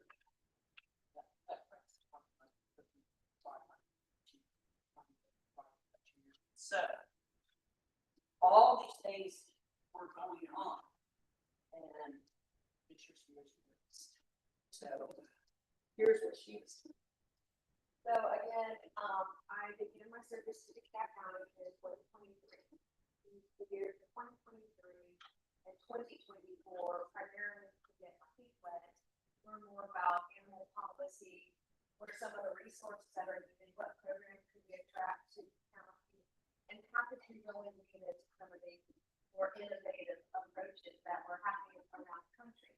It also, during that 2-year time frame, gave me the opportunity to start building and cultivating relationships with, certainly with Lifeline and with Anthropy, as well as the Red Shirts, our Animal Services Advisory Board, veterinarians, and other folks on the ground that have been working on this for far longer than myself. And so in 2025 is where we really got down with making some targeted investments from my office, the district office. And we're very proud of the work that we were able to accomplish in a relatively short period of time in my community. So we were able to do a couple of wet flags, one for cats, one for dogs in 2025. The numbers up here are to speak for themselves, but we were able to trade 16 veterinarians and high quality, high volume spay visit. And I was able to go by and visit with the lead vet that was training that practice. And it was pretty amazing, to be honest. And I think that it's something that we're really trying to get through the problem is that other communities need to invest in it. It is just a much faster protocol than the traditional spay neuter. Next is spay-a-thon. Anybody participate in the spay-a-thon? I've seen spay-a-thon. Well, other than just being incredibly effective, they're fun. They're really fun. And so we hosted a spay-a-thon last year in the fall as well as in the spring, and ended up doing over 350 spay neuters. And I was really just so proud of that work. And it just showed me that if you have a focus on something and you really want to see change, that you can do it. You just have to give the resources, the energy, and the planning behind it. We were able to distribute over 400 community vouchers last year as well. We still do have a community cat voucher program. And a little story about that. At one point, I guess how the river goes on, right? Is that we were going to terminate doing the cat vouchers. Our office is taking in like a couple hundred phone calls and emails over there. So we're no. We just actually have to reprint them, fill up the copper. We'll have more cat vouchers. Don't worry about it. And then something fun is we did a puppy cuddle day and a kitty cuddle day with our seniors. at one of our senior living facilities, and those went over so well. They just brought a lot of happiness to our senior population. It gave me a chance to cuddle with kitties and puppies, and I will always take advantage of that. But they were very well received.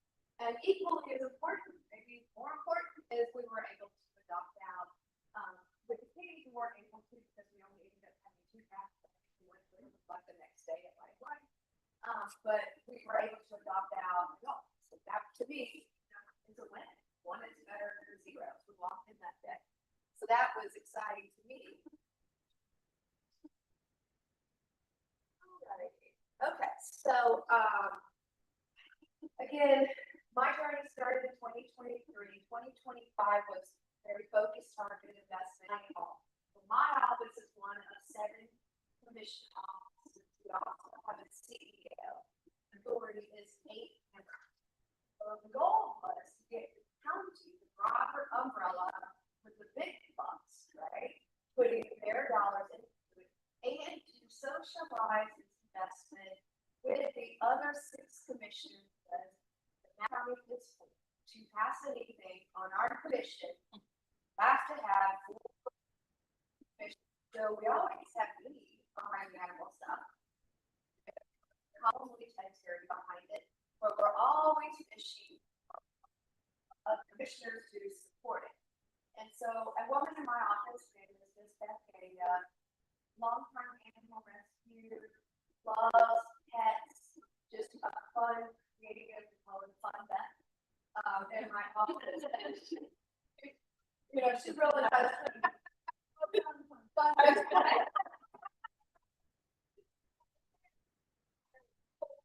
Beth too, and my Beth's like, I have to be noticed the fun Beth. Well, she's pretty fun too. She don't have to compete for the fun Beth. I don't know, I'm creative Beth or something. But anyways, she has really been the one that has been behind a lot of the legislation and investments coming up with creative funding solutions. So last year we started working with Rebecca and our team, Becky, and several other people about, you know, what would a massive investment and really kind of enhancing the funding that we already do give to Lifeline, and how could we really get to the core of the problem, right, which is around staying here.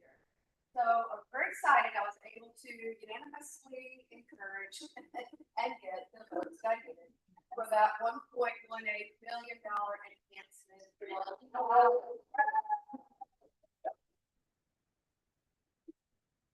you know, they take everybody. This is my small little part, but we're able to get the $1.18 million in addition to Lifeline's contract already is with the county.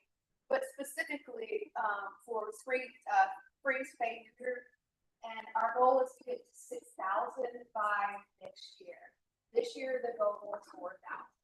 So we're getting there, step by step, day by day. You know, again with everybody holding hands, and now we've got prevention, getting to the root of the problem. Spay neuter is how we're going to fight back against this overpopulation crisis that we've had at Lifeline. And other points here around the surgery 7 days a week. Certainly a lot more than that. But whatever. So we had our claim has forever been open. I'll say more about how it's appreciated. But yeah, so this kind of, we were going to do more surgeries. We have time. Also, the shelters themselves are. There's a big lift staff and we need more capacity, which is in part why I just said more up to the capacity. And without Lifeline, we wouldn't be able to do any of these things. Another thing I'm very proud of is the global wellness care to enhance what Lifeline currently does. We're also right now in the process of purchasing and then equipping a mobile stay neuter pool. We just had a meeting on Thursday about that. Believe it or not, the funding that is set for 2 years now. growing, but it's harder than I thought. But again, we're getting there, step by step, day by day, you know, animal and collaboration partnership to keep us in the game and keep our spirits up on things we take a minute. The clinic access for sick and injured pets is something I know that a lot of kids are around the community have and resources. Rebecca can tell y'all a little bit more about that. All right, so yeah, I get you today. So we have a program we're running through the vet. So we run the show. And then I'm gonna say about 3 or 4 years ago, the different CEO, the cat has a CEO. CEO wanted to look at some upstream. So they, for the first time, they did start, the county started funding interventions, basically spay-neuters, 1,000 spay-neuters. And then a small amount, you know, so,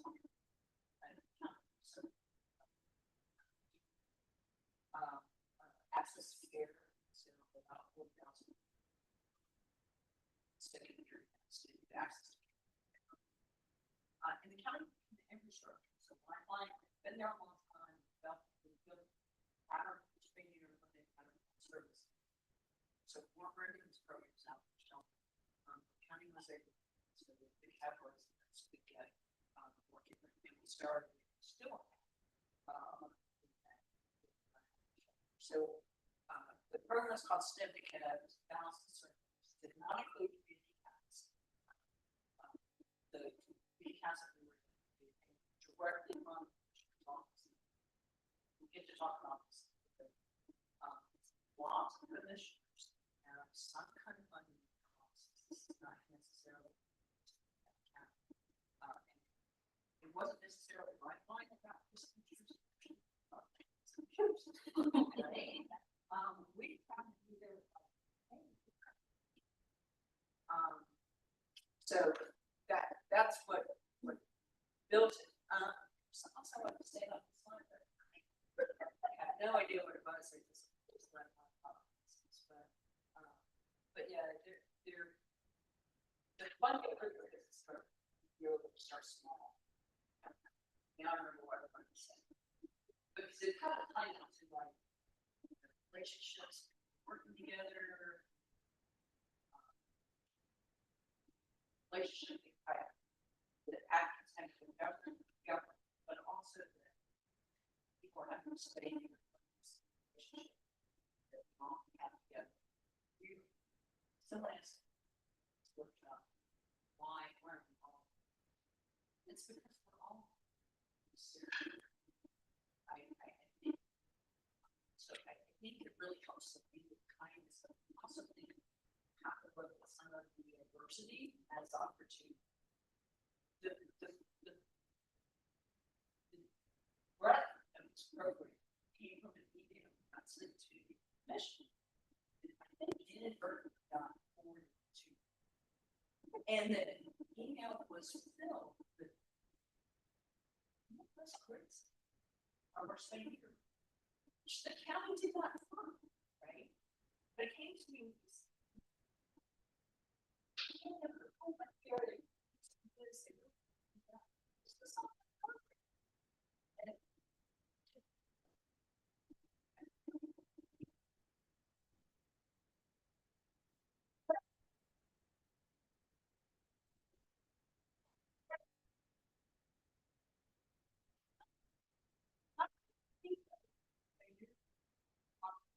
Seven. That's actions. So I took something actually and looked at it. It's like, how can we actually? How can we do? So it's just kind of maybe a cautionary tale, but you can find partnerships and it helps to lead with kindness, but you can find partnerships where you least expect it. And sometimes it is in that very adversarial. So that's what I'm saying. And this is awesome. That is a real food.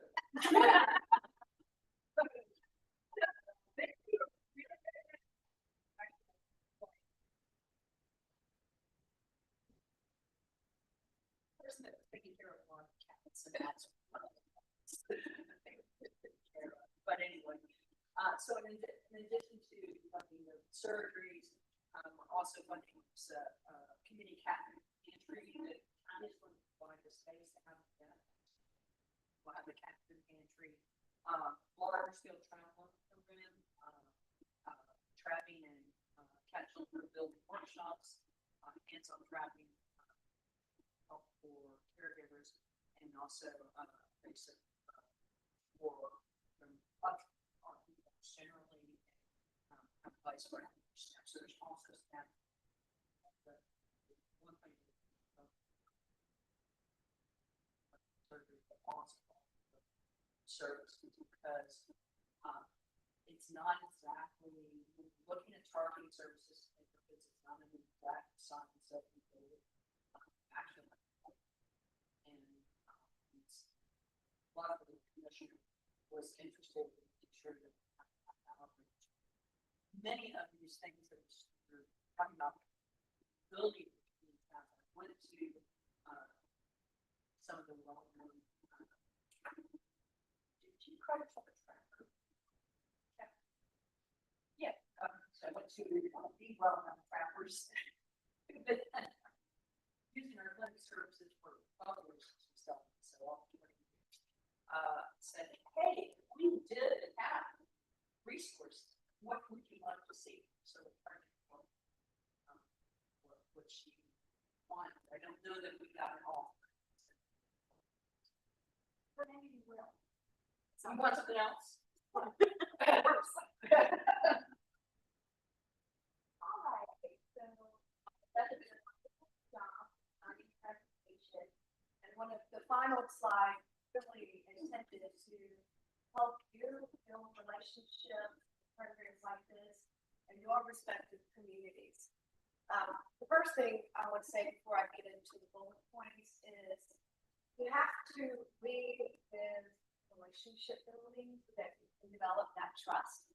Everybody will feel comfortable bringing their best selves to the table, bringing their resources and what they do best to the table. And you can't do that if you don't lead with love and you don't trust in each other. Because I have to put your work for me and be involved in this work, and I have found it significantly harder than I initially imagined it could be. And it is, I learned a lot. So, but keep feeling back those layers, and you know, stuff just pops up. So anyway, but the one thing that I would encourage everyone to do, and it's really what I did, is that we started small. We knew that we wanted to do something. We have a small team in the district office in Taft County. But we knew that if we started building relationships with several different stakeholders, we went back and took a look at my budget. Rebecca's right. All commissioners have, we do get funding, so we can support nonprofits. I do, and probably a third of them are animal. It's probably this point. But in your communities, your elected, there are funds. You just have to build that relationship, find some grounding and trust, and ultimately I'm a fundraiser. Ask. And if they say no, it's not that. It's not that. So that's something to keep in mind.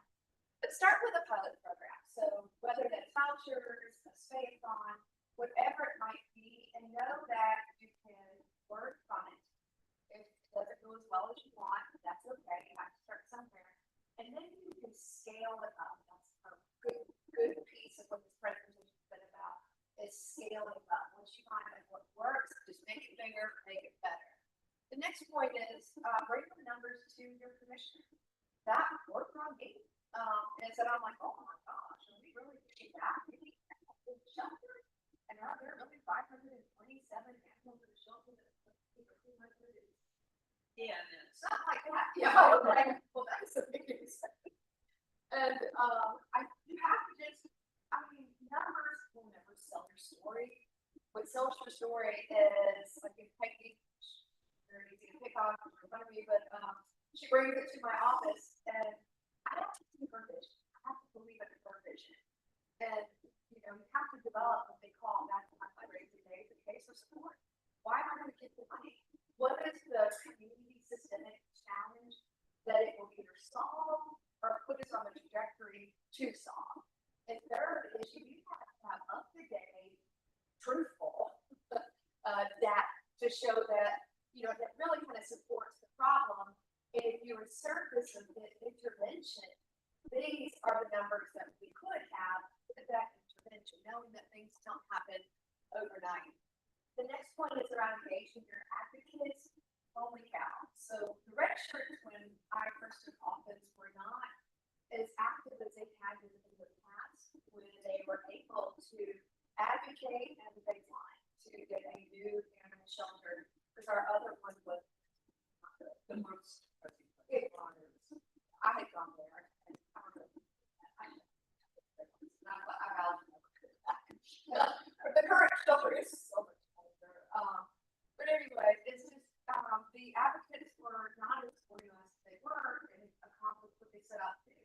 So when I came into office, one of my mentors in this state, her name is Susan said to me, I'm like, actually, I'm not doing anything. I just want to be about. She goes, you are, because you're giving them a voice.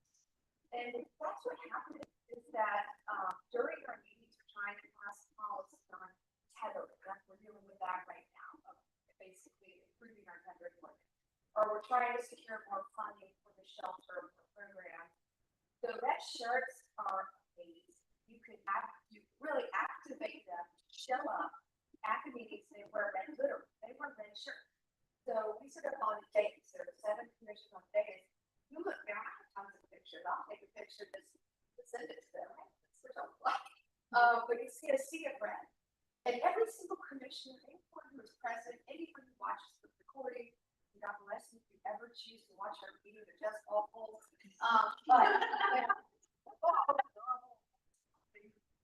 But just to see, that is just in itself just a message of how important this is to people in our community. You really can't ignore the red shirts. So that's been very effective. The next bullet, and then she won't handle the last bullet, is really just tying the funding to a clear path forward, to something that you want to accomplish, to a goal, to an objective. If you're trying to build a strategy out, whatever that might be.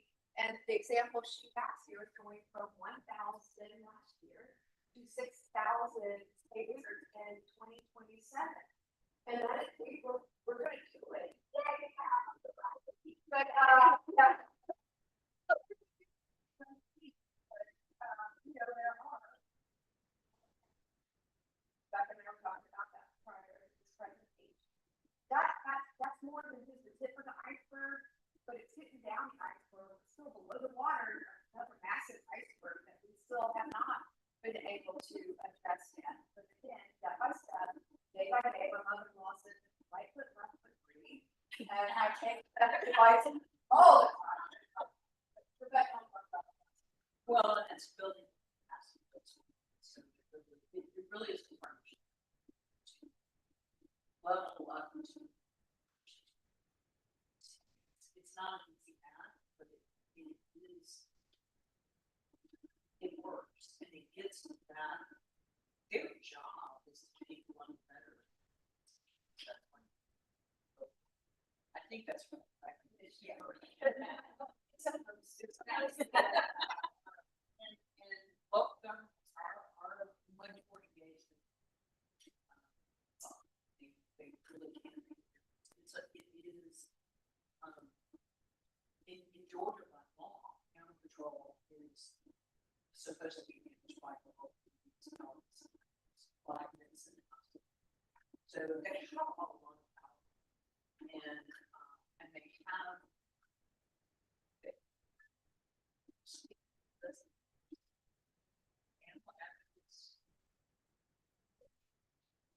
I think it is important to be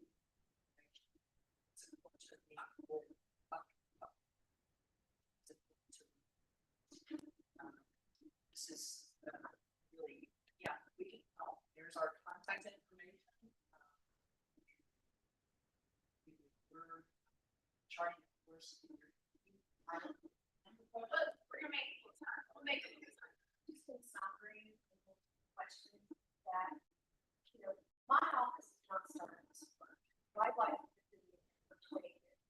What we were able to do was, again, bring in the discussion of the other commissioners and our CEO, that this has been a problem, that it is a problem, and unless we assert some on the intervention, it will continue to be a problem, and bottom line, it can also you, the taxpayers, money. So we can be more efficient and effective, and we can save, our county, our taxpayers, money in the long run. And another point I'd like to make is, I've been to 4 national animal conferences. Every single conference I've been to, I go to these different sessions, and I'll complain about their local electeds not doing anything to help them. Well, let me tell you something. You do have local electeds like myself who do want to be on the right side of history and do want to help. But you guys as a company, y'all should realize is that you have to put what's happening in the past behind you. And know that people that are populating these elected roles right now are not the local legends. They don't care about animals, they just want to euthanize them. But they're people who love pets, have pets, that are their pet family members. So y'all have to, you know, organize yourselves, come up with your case for support, and do not be afraid to go to your county commissioners, your council members, your house rep, your senators, whoever it might be, make them your ally. And as she said earlier, our job is to serve you. Our job is to ensure you have a better quality of life. And our job is to address the need that you, as residents in our respective community, care about. And so it's now kind of throwing lots of times to y'all. It's really up to you guys to bring it to us. Thank you very much. If we got a little bit of time. She had my been better. Here, the next slide.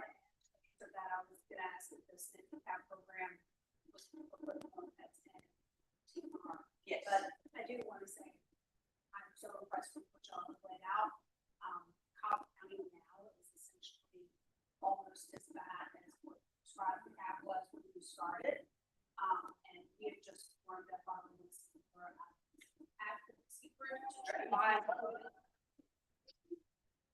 any questions. I would love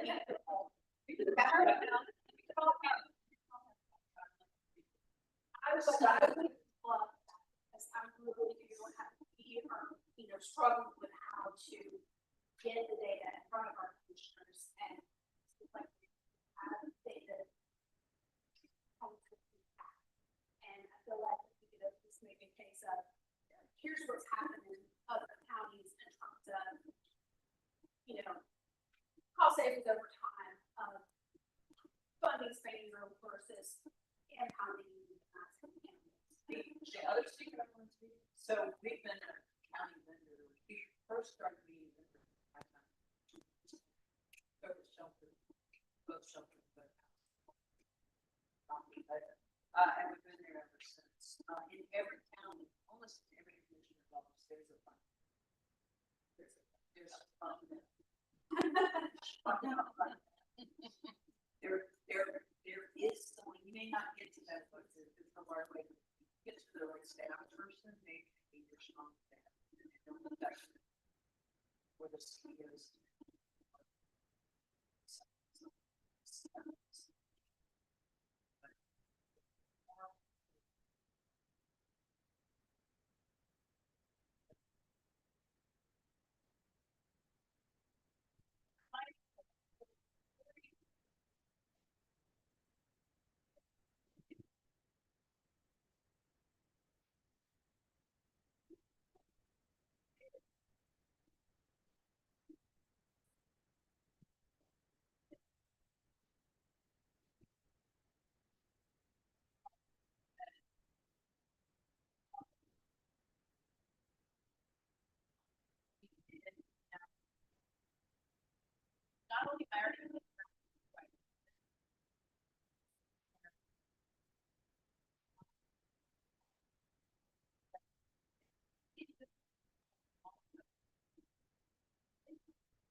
colony at a time, our colony has. And then it creates critical mass that starts growing and then it becomes more successful. And it's a good response. They're afterwards. We gave them. Yeah, it wasn't even resident. Yeah. But Peggy has a hand up at the back and then we're gonna, and then Sarah, Peggy and Sarah, and then Mine was a comment on United Way Alliance just put out a toolkit on how to present a financial argument. We posted it on the Jordan Facebook page, so it is the last post we made 2 days ago. So it's on Facebook, and it's a toolkit. It goes through presenting an argument, what we're talking about, the financial reasons for doing this, the long term, the return on investment. Again, like my mom thought, it looks like we get a lot of people telling us about everything under the sun. That happens. We have Marvel with the road. We have the animals.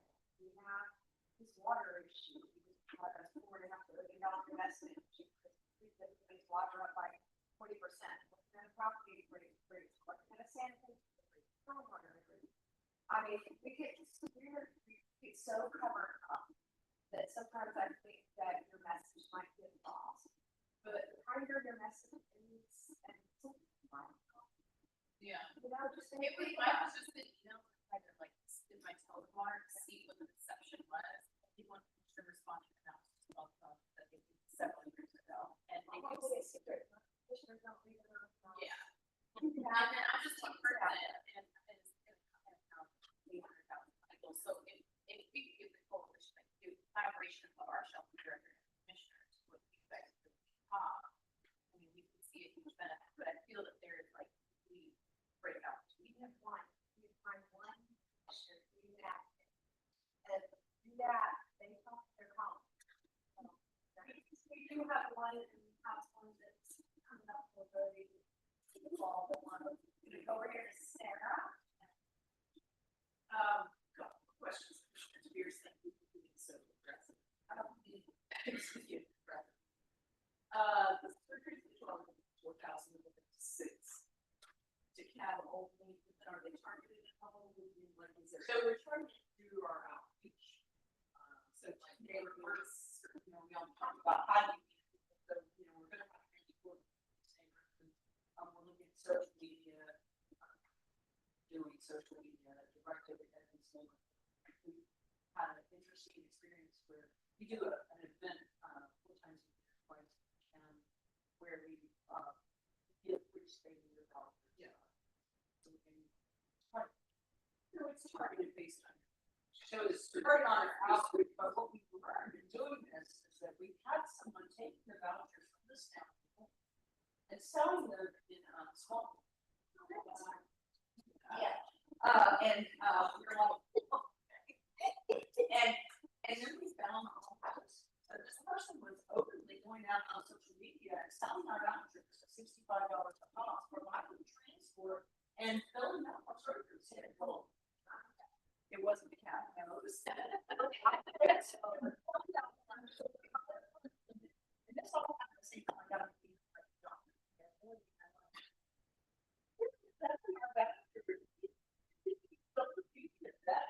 Like we need our. That's what that's fine. And then increase in intake, your cat intake stats that you listed. Yeah, you're still doing the surgeries. Is it just not enough surgeries? What do you attribute more? I think that on heart intake twice for dogs. So it's now we're looking at economic, which is also, that care, the lack of all of those things are being but also, I mean, the law is saying, they really see the results.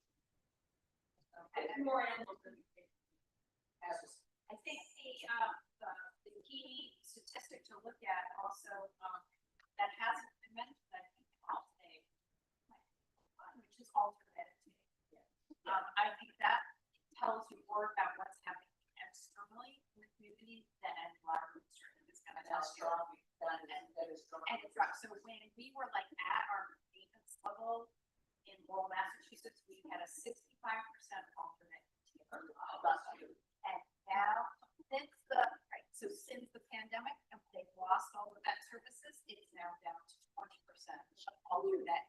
And so it can show how fast we lose the spay neuter cycle, that you can go backwards really fast. You can compound quickly going forward with enough pulse, deep dive, help, going deep in those layers of the onion. In 3 to 5 years, you can come and community under control with the right volume of spay neuter, but you can lose it just as fast as cats are so good at populating. That as we need, they're just so good at their job. And so we have to stay on top of it. We have to not, we just can't. So it's that knowledge base that we just have to, maintenance mode, it doesn't mean stop. Maintenance mode means understanding what that level is for balance, success. Go ahead. I heard you say that all, so this is, animal control is at county. So what can we, if anything, or what is your wish list for what we could do in the state?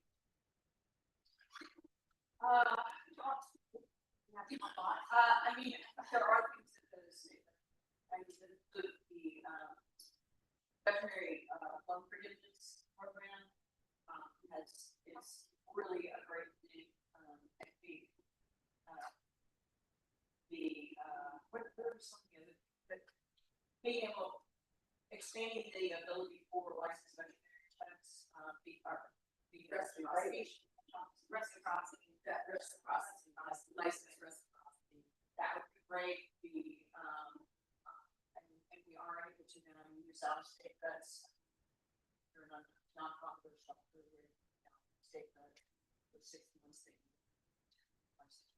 That would be, so that those are things that the state has to local, and they have to probably able to set up there. There's a wish list. You have a wish list out there. Since I've worked mostly on the local level, if I come up with something, I want to say, I will manage the work. County often goes to county for research. Some of our legislative issues. And in Camp County, we do have like our tier 1 request of our state folks down on the citizen is carried through our delegation. So keep that in mind. Well, we haven't yet got to the point where my colleagues will agree to one of the top tier priorities about animals. I was able to get basically a statement in our agenda this year that we might test. But what I'd like to see, correct me if I'm wrong, dog fighting is still legal, right, Georgia? No. Oh, okay, good, thank God. Cockfighting. The problem I had, right? That's enough. Georgia is the only state In the whole country. in America that does not have a state bill. It's been held up in various ways. And we talked talked more about it this this year. year. It gets this close in number of And it doesn't make it. and it was very like, I mean, that's me. And we do experience that on a local level, where we're having to, roosters are actually legal. And it's a good. So. But it's affiliated with other funds. Like having youth present for these cockfighting, and there are cats. Barn cats are come with cockfighting. It's really much worse than you might think. Like Peggy said, we were so close this year, and it's so. But there's a whole number of things like that relate to shelters, like housing issues, related to evictions, pet fees, that can help with shelter. Working on that.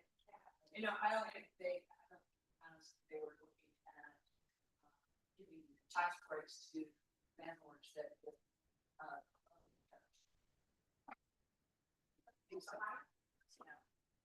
I have, two quick last points and then we're gonna just wrap up really quickly, but I have to ask two questions. So one question, when I run cross pantry, we, in DeKalb County, do the food banks provide pet food? Yes. So they go with the Feeding Americans? Okay. They have to, we get like 150,000 pounds of pet food through the Vermont Food Bank, that contributes to 220 food shelves through the Feeding America program, which is funded by PetSmart Charities, and it is a lifesaver. So if you have any involvement with your Feeding America partners, which they're listed on the website, the food banks that are Feeding America partners work with them, you get access to this pet food, which is definitely fun. It's under this little small organization, but through these connections, we're able to always have pet food available through the human food shelves. We're not using distribution, we're not managing any of that stuff. Anybody who needs access who's homebound, we'll do Amazon deliveries for them, but it's all through food shelves. So yeah, I mean, it's my cell phone that's out there, so it's like a small, it's like big and small, if that makes any sense. So I just say that's like it's been, well, 10 years, it's been this way so far with 6 nonprofits, so, but it's, I don't know, I'm so lucky that way. Lastly, in the hubs, do you have the community pet hub that you're talking about? Holding and recovery for traps, is in that design? So, we're gonna see. That is what is maybe. Denver Metro Pet, I don't know if you're familiar with them, they have Mason, I think, but, they have a really beautiful layout for how they did the hubs in Denver. So they had a whole few things. So anyway, just, there is a hub, out there. Holding is a challenge though. Holding is a good. You need the back, right? You got the holding on the back. Brian, you like that route? Yeah, especially. So surgical hold is definitely the biggest barriers to more people involved. Yeah, especially for people who. With the surgical hold, this is a recovery like over. Yeah, that's what it's supposed to. Right. Well, and pre-post, I mean, you drop it off for the surgery, like, I mean, we're just saying, we're there at 2 a.m. and 40, drop it off. Yeah. Delivery and pickup time also. Yeah, if you're traveling late at night. Yeah, putting this one down. It's not, it works, right? How far is it? Yeah. Yeah, you gotta have that. We didn't invent the kind of computer. That'd be highly. This is 24 hours.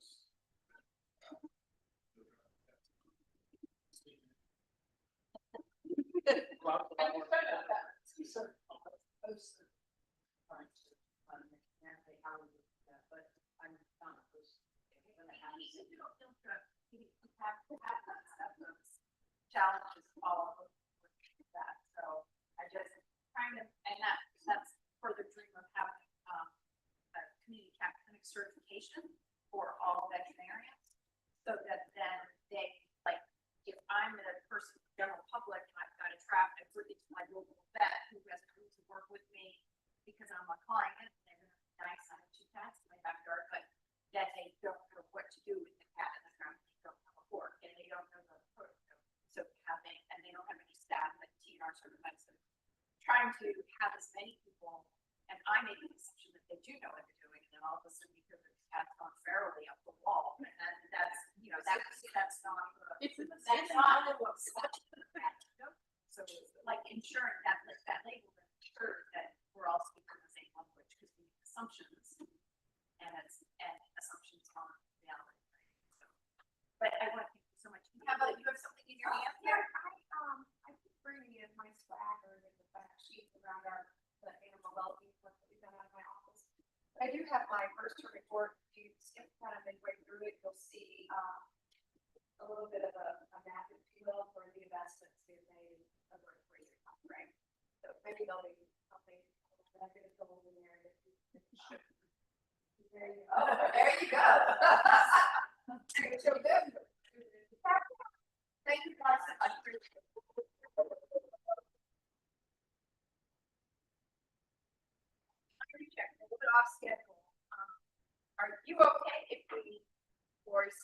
map and we'll close on the map. And move in, we're gonna move into the panel. How about now? Is that okay, Mavis? Okay. So, 'cause I think we're pretty close to the previous. So, you're gonna do a panel, with Mavis, Catherine Lynn, Lori, you're on the panel. And, Julie, you're on the panel. Carol.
Yeah, we need to bring those two.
All right.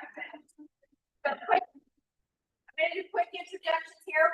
We have a panel here moderated by the lovely Nathan Wolf from Atlantic Beach. And, so she's been the hostess with mostest today. And really appreciate this. And, so she has on her panel, so Davis is the community care program manager at the Atlantic site. We have Catherine Lynn, who is the neighbor ambassador, one of the neighbor ambassadors at the Atlantic Society's community care program. We have Lori Trahan from Fix Georgia Pets, Julie Sims, who's president and co-founder of Pets Cat Alliance, and we have Cheryl McCormick here from Athens Humane Society, right? And a guest on the Pet Podcast. And so I'm going to hand this over to Mavis. Well, I know they said it before, but thank you for coming out today on Saturday. It's really nice to have like-minded people out and talk about all this. When I was kind of supposed to be about together, and I thought of these guys because, of course, they're wonderful. I'm sorry, I'm not. No, you guys are awesome. Oh, yeah. But one of the things I was trying to think of that kind of my experience with you guys and what you've done, and honestly, I think you guys started to be the resilient people. Maybe that's a little bit like cliche, but to really associating the work that we're all doing with creativity and the credit that it's you're all very creative and resilient people that have hardships at whatever level they may be. Cricketers, medical situations with cats, cultural, fire and all that, and they did everything in the, make something positive for taxes, of course. Not always solved, but they are working towards making improvement in the world. We kind of touched on every here earlier. Those are wonderful large scale learn clinics, very regularly. About it in our Providence County.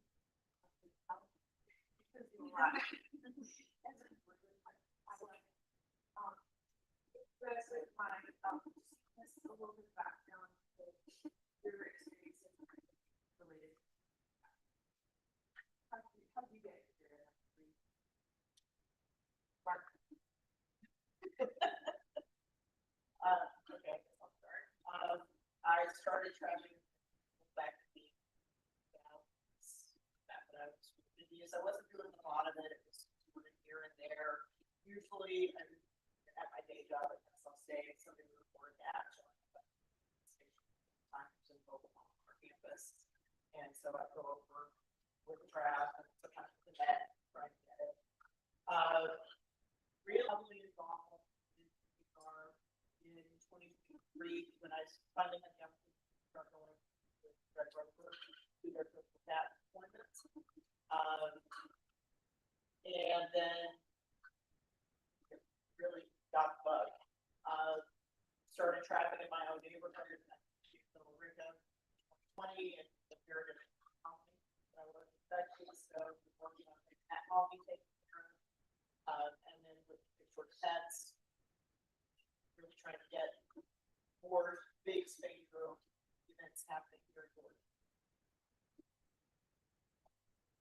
I feel like the odd man out there. I'm going to call those by background training I came into my first experience with Tina when I was the executive director of the Asian Society in San Diego, South Central LA. And there was a couple of colony caregivers and I'd never heard of that before. And they were very fractious and interesting people, and I just thought this was need to learn more. But now the animal companion world in our county, it's the smallest of the one county in Georgia. And when I went down to Gainesville, where I did my postdoc, I knew nothing about operation. Never heard of it. Never was familiar with at that time. I was just blown away when E.T. Audrey Garrison said that they have essentially eliminated kitten species in Alaska County. I just get the just thinking about it. We thought we could do this for our county. Absolutely.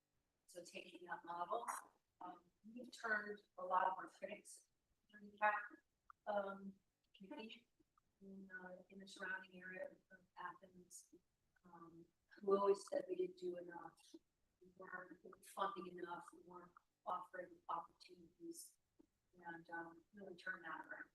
And I love fundraising, and so that's been quite a lot of fundraising. But I know our sweet spot is, and I now see a little natural vision for really stuff.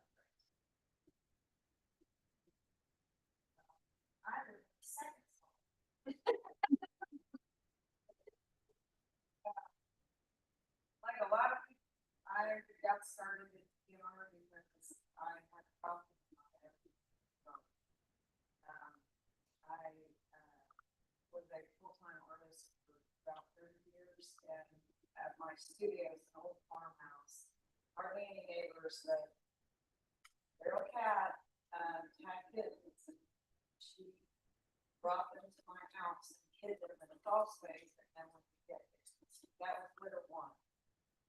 So she ended up having 5 litters. It took me 2.5 years to track her apart because I didn't know what I was doing, but also she was just not having it.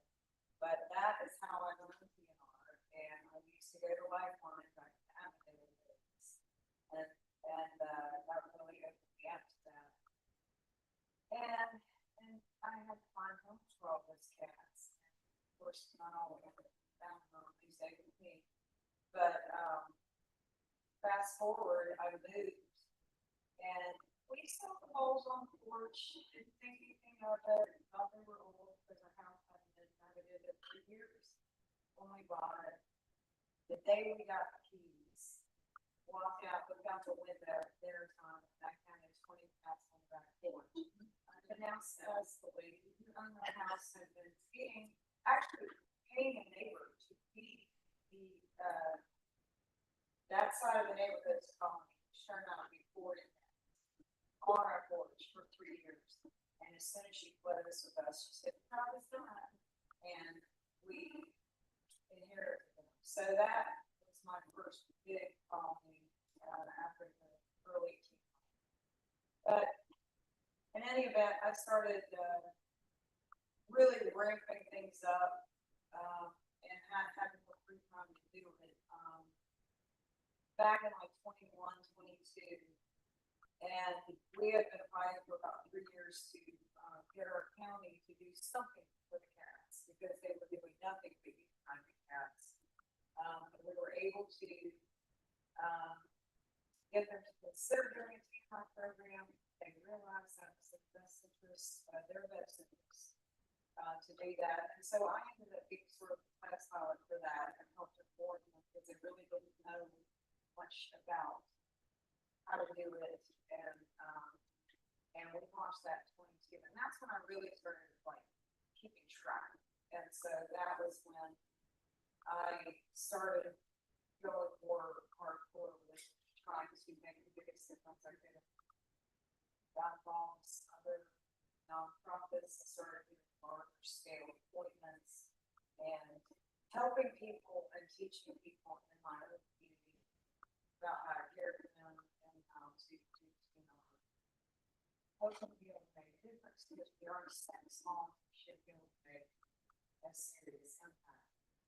But that's kind of where I'm. Well, like everyone else, I started in my own backyard, just sporadically show up and I'm from the street behind this, so now and then sometimes but what goes to got me to it is what I relative to what I am now was in 2018 when I was just walking around the neighborhood and I found some kittens in a neighbor's yard. And of course, I'm kind of like lure those kittens out, thinking I could get a rescue. I was very naive. Thinking I would get a rescue.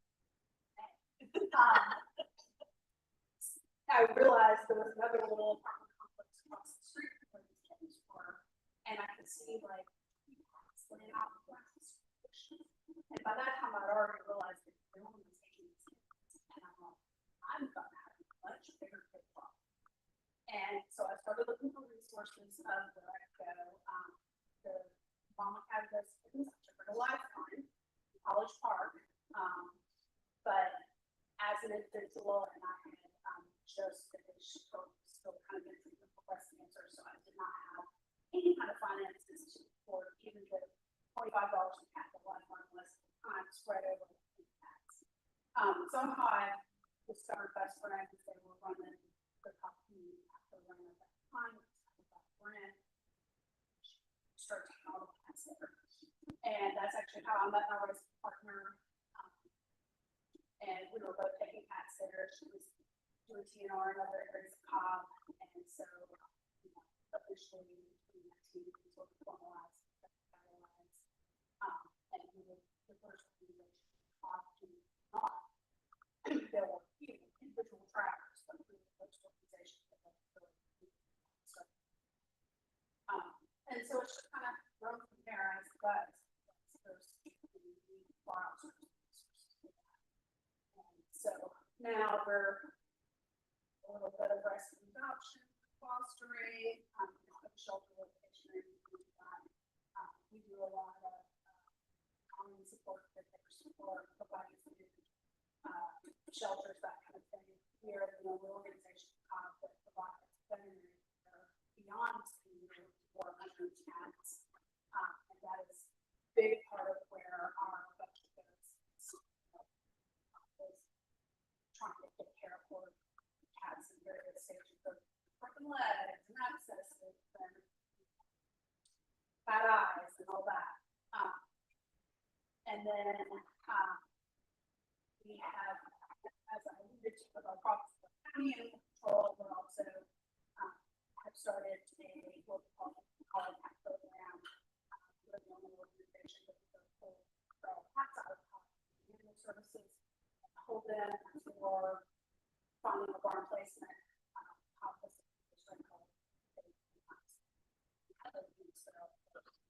I would say about a third of the cats that we pulled, they can use feral, feral,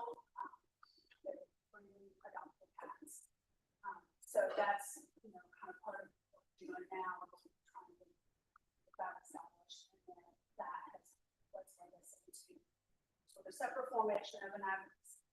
That's a community of advocacy forms going on. So basically, it's two of us, and we're a 100% volunteer organization. Yeah. It's a lot. It's interesting because and it was around through they were in my background, they were on sites, they were aware of how to work with stuff and things like that.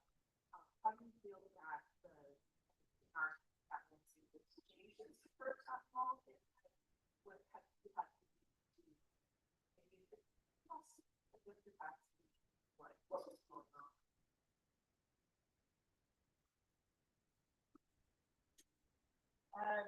Well, I think from my perspective, I think the land gets got better. When I first started traffic, I think I knew two, and they were both doing it as individuals. One at their work site, one just in her neighborhood. So there wasn't a whole lot of mentorship or like a turn to what they were doing. I think it's gotten, because more people are being more open about doing it, I'm finding it easier to find people to talk to about. And I think in terms of how I've shifted my approach, as I said this morning, you know, TNR for me was always an individual sport. You know, I enjoy the individual part. I don't mind sitting in my car on a Sunday morning at 7 o'clock, waiting for a gnat to get in the trap. I'm scouting it across the yard. But I've realized, because of all experience, the lack of available veterinary appointments, if I'm trying to do all the cats in my neighborhood, by the time I get the first generation of cats done, I've got 2 more generations that come on it, because I can only get 2 appointments for 3 at a time. And so where we make the bigger impact is these team sports, where we go in, we send a big group in, and we just TNVR the crap out of the course. And I know that not everybody buys into that approach, but I think, you know, the local community can only handle so much before it's beyond what they can do. So bringing in a strike team, and that's kind of how it's strike team. Bringing in a strike team, we do as much as we can, and then we back out. And if the community needs our help again, they raise their hand again. The community that I was just at in February down in Florida, I think we've been there 4 times. It's a tourist community, there's always cats coming in. So every time we go, we max out the space response. But they do maintenance in between. You know, and Athens has done that. We went in, we did a big strike force, and now they're doing maintenance. But Cheryl and I were talking earlier today, we want to do another good. So So, I think refocusing for myself, TNR teams. I would totally echo that, as well as more cohesive, data-driven approach to, population management. So again, where my colleagues at as well as the TNR, a scattered approach sometimes isn't the best, right? So, like from an invasive species perspective, oftentimes the best strategy is to start with the nascent foci populations, ones that are kind of far along, rather than where the biggest population of animals are, because those animals have the potential to leapfrog, right? And so, taking a more data-centric approach, I think, has been good for our community and sharing those resources, and also assuming good intentions, right? So yes, there is a more friendly partnership strategy, as I see it, common thread through this. So yeah, what I was describing 20 years ago in California was, community capture for fighting with each other. Now, that would be unheard of. Very passionate. But there's a much more of a spirit of cooperation, collaboration, knowledge sharing, and also trappers helping each other out in the areas. So,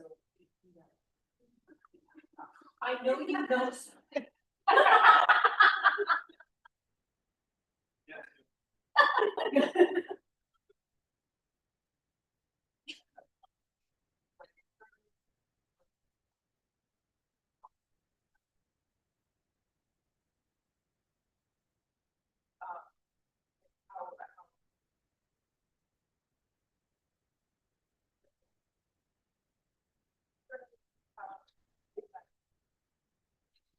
My own perspective, we're not leading, we're following, right? We're just conduit for very caring, calling caregivers to do that important stuff, right? We don't presume we have any special knowledge. We don't presume to have all the answers. We leave it to them to coordinate amongst themselves. Now, somebody mentioned how that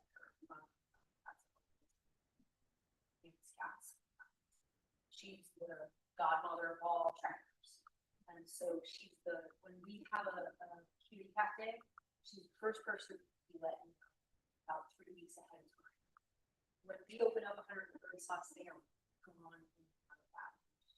Because she knows the hotspots. So every community is on, right? So that, and we just defer to them. We don't go in and try to take over and offer advice, or our goal is just to double down on fundraising, offer as many free days as we can, and that's pretty easy from our perspective. Increase capacity. We also have UGA for your vet suits. They're very slow. They're not magical, that summer side. They're still, but they are allowed to perform state procedures for shelter pets and outdoor freedom pets. So they are a helpful resource. And in that, we're training the next generation of veterinarians to really appreciate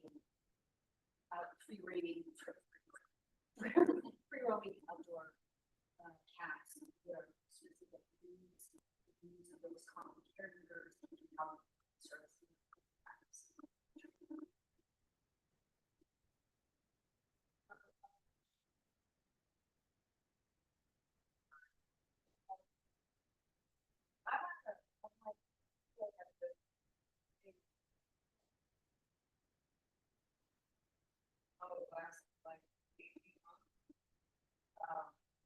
We're very fortunate to have a privilege. However, it's thorough because they have one vet who does TNR service. She has a full practice, and when they first started the program, she had other vets that would come in and work with her. She was not the only vet. And over the years, you know, her practice has changed, and she does not commonly have a second vet there. They give her seasonal, they want a second, they get walk-ins, and they never know how many cats are gonna get, so they have this program sort of problem. Also, they have never been publicized. It's been for going on 40 years. It is now put on the county website. There's been one Facebook post about it. People have only learned of it through word of mouth, and now it's getting out. Finally, slowly trickling. It's getting out. It's beginning. It's just like, you know, a handful of us. We all knew each other that were working. So now, you know, I for the last several years, or at least like 3 years, I really tried not to use that program because I had other alternatives. And I wanted to go back and say, hey, aren't you glad I haven't come and put this on your dime, because you look at my stats outside of this program and see that the need is far greater than it is, because I was doing like 200 cats outside of the program in the last few years on average. So, but those things have shifted, and my ability to do that outside of it has changed, so I'm pivoting back. So, where I started to focus more on like trying to get these people with smaller colonies or 1C, 2C, just say, hey, let me teach you how to do this. You can do this. I don't need to come to it. You come over here, come to my cat house, and teach you how to do this. And I reserve my appointments for larger colonies, so I can get everybody at once. And if I have any spillover together locally, I'm having to pivot that now. And so I am going back to doing smaller. Thankfully, this bed is like less than 5 minutes, which is awesome. So I can go back and every single day if I want to. But things, every little blip makes a difference. So, like, for example, she fractured her wrist. I came in and I'm like, oh, no. You know, I saw, thankfully, it wasn't her dominant arm, but it really impacted her flow the week. And I'm like, you want to hold on? So, and that kind of shifted my schedule.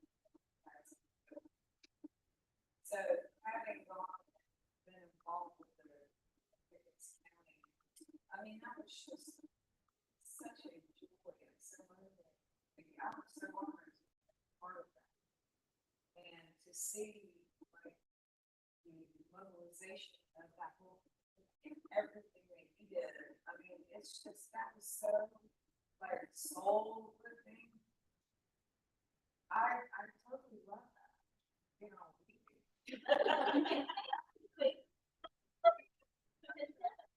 it's like that you're riding a wave. You know, that everyone's like energized, and they have this great press, and people bow up, like, wow, this is making a huge difference. And I mean, you guys, you got a lot of people. I'm thinking, like, just with this vet, we're getting shortage, personal shortage, and lack of being able to get larger appointments. If those types of events are the way it needs to happen, to continue doing targeted PR that would be the most effective, then I would be on. I'll be there.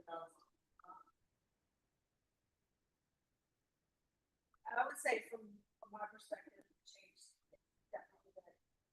And people are aware of it.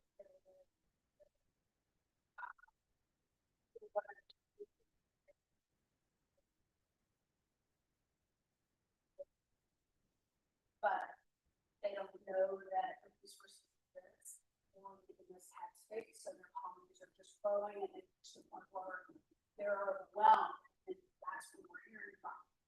So it's always kind of questionable, who is there for that situation. Well, because the certain space and conditions feel, it's the constant struggle. That's, I would say, one of the things that hasn't changed over the period of time that we've been doing this, is that there's never enough certain spaces. And we're working the same way, only two of us doing the trapping, with, only so many hours a day, so we tend to focus on complexes and trailer parks and large colonies where we can go in and trap how many surgeries we have, because, we have a request when people send in our website, we get a lot of them listen one time to that. Well, I can't go one cat trap, when I have 10 spaces, so it's just not just in practice. So those people we're not getting to unless they're willing to do it themselves. And some people are, but more people just want somebody to kind of make the problem for them. And, we often get people asking us about volunteering for PNR, and I would love to be able to utilize it, but I'm like, why, how can I bring on more volunteers and say, here, join this effort? But I don't have a service staff, so I can't do it.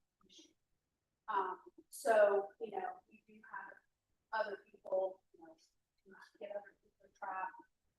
One of our fosters / volunteers is now in the program here that I recommend, with that's something more amazing and going out there and getting the people to, taking them, showing them how to get them to try. So, I think that there's definitely a lot more awareness of it.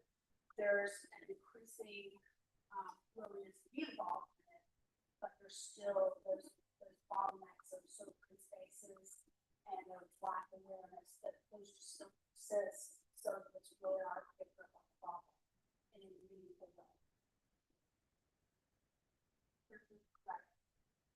Agreed. Envelope, goes in. That's on the gap, there's some.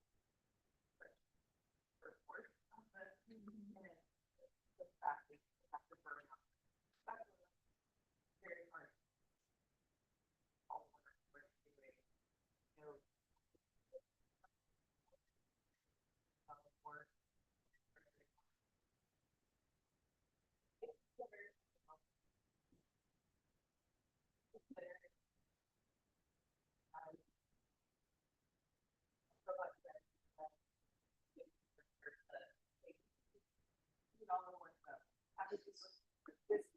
This all over time. Let's find out. What are some hot takes? Some, in the perfect world, this or a problem not. It's kind of the top issue in your mind.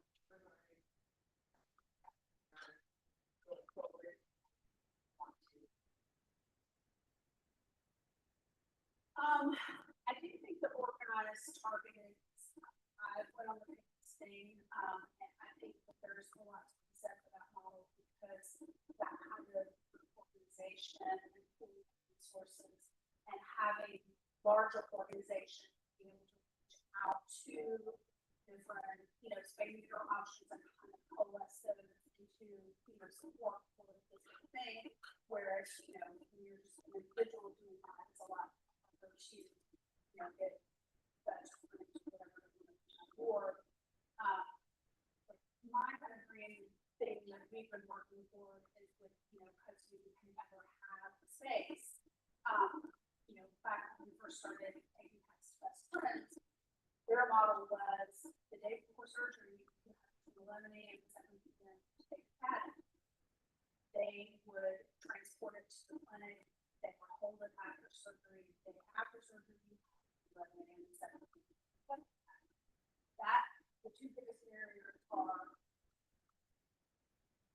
timing of getting past and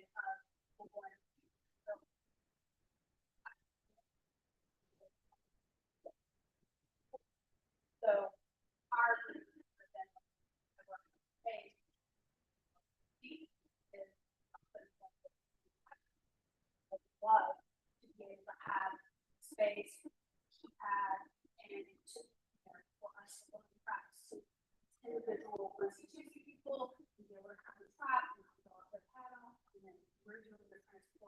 we're doing a certain football for them. So I think it's kind of a combination of those two. I think we need the big organized plan things to tackle large problems. But I think that there needs to be more access to individuals. Like I always like to say, everybody try to go track practice in the backyard because everybody has that in the backyard. And you can get those fixed. I think that is what it would take to start to get on the population that we have across the county. It's big pockets, but it's also little ones, and can't address both of those in the same way. No, everybody. Especially in the great house. Economic issues, having, you know,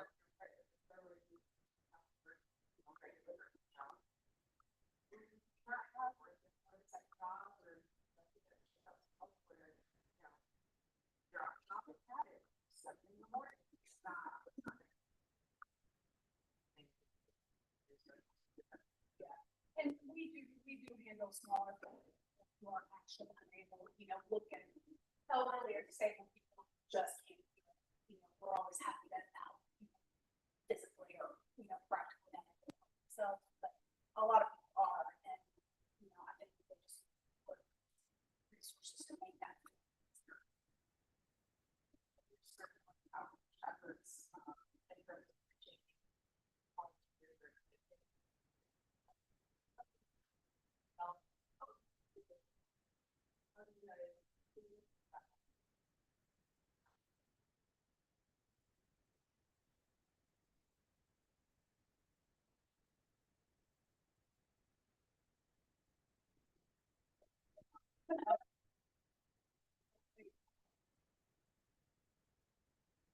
yeah, like for the drop off.